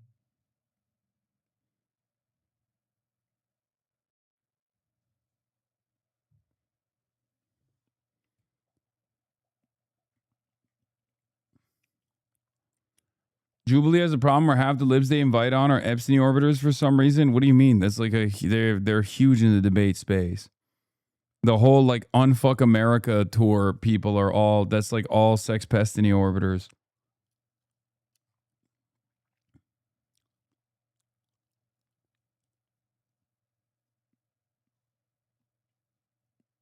Anyway. That's all I got for today. I'm tired.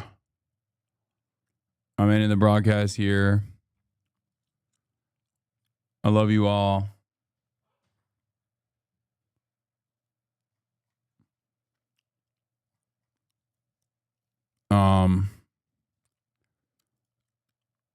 That's it. Good night. I am going to do Friend Slop Sunday tomorrow. So we're going to be gaming tomorrow. Get excited for that. Love you guys. Starting Peace. off by introduction, starting off the day. All the chatters trickling in, hostile people hate. Sunny in Los Angeles, California, says Hasan. Stun luck to the stun luck to the topics just begun. 'Cause there he is again, Hasan is streaming. Hasan is streaming. There is again, Hasan is streaming. Hasan is streaming. Reviewing a Chinese train, telling Kai a place. Sun and Asmin chatter loves, giving Greetings grace. Zoran winning NYC, woke two back with the force. The Rogan of the left, to me a dumb himbo still of course. The Charlie Kirk assassination, the Fear and Online show. 8 full fucking years of this, and plenty more to go. Doing fun stuff tomorrow, throw PBS up on the screen. A man-made horror reaction brought to you by this life's dream. 'Cause there he is again, Hasan is streaming. Hasan is streaming. There he is again, Hasan is streaming. Hasan is streaming. Kicked out of the DNC, IRL we march the goat. Combating the propaganda that shoved down people's throats. CBS Israeli news, a coup, a regime falls. A full-blown fascist takeover, and still the duty calls. Total radicalization coming out to see. The system will always fail, it's up to you and me. On these daily streets, whether short or whether long, have helped millions of people keep it moving right along. 'Cause there Hasan is streaming. Hasan is streaming. There he is again. Hasan is streaming. Hasan is streaming. But hey, what can you say? That's PBS for you. But he'll play games real soon. Just you wait. Say, hey, what can you say? That's PBS for you. But he'll move on real soon. Just you wait. Ba-da-da, ba-da-da, ba-da-da-da-da-da. Hey, what can you say? That's PBS for you. But he'll pull your lawns real soon. Just you wait. Sha-da-da, sha-da-da, sha-da-da-da-da-da. Hey, what can you say? That's PBS for you. But he'll do jet advice real soon. Just you wait. But hey, what can you say? That's PBS for you. Brought on by viewers like you. Just you wait. Just you wait.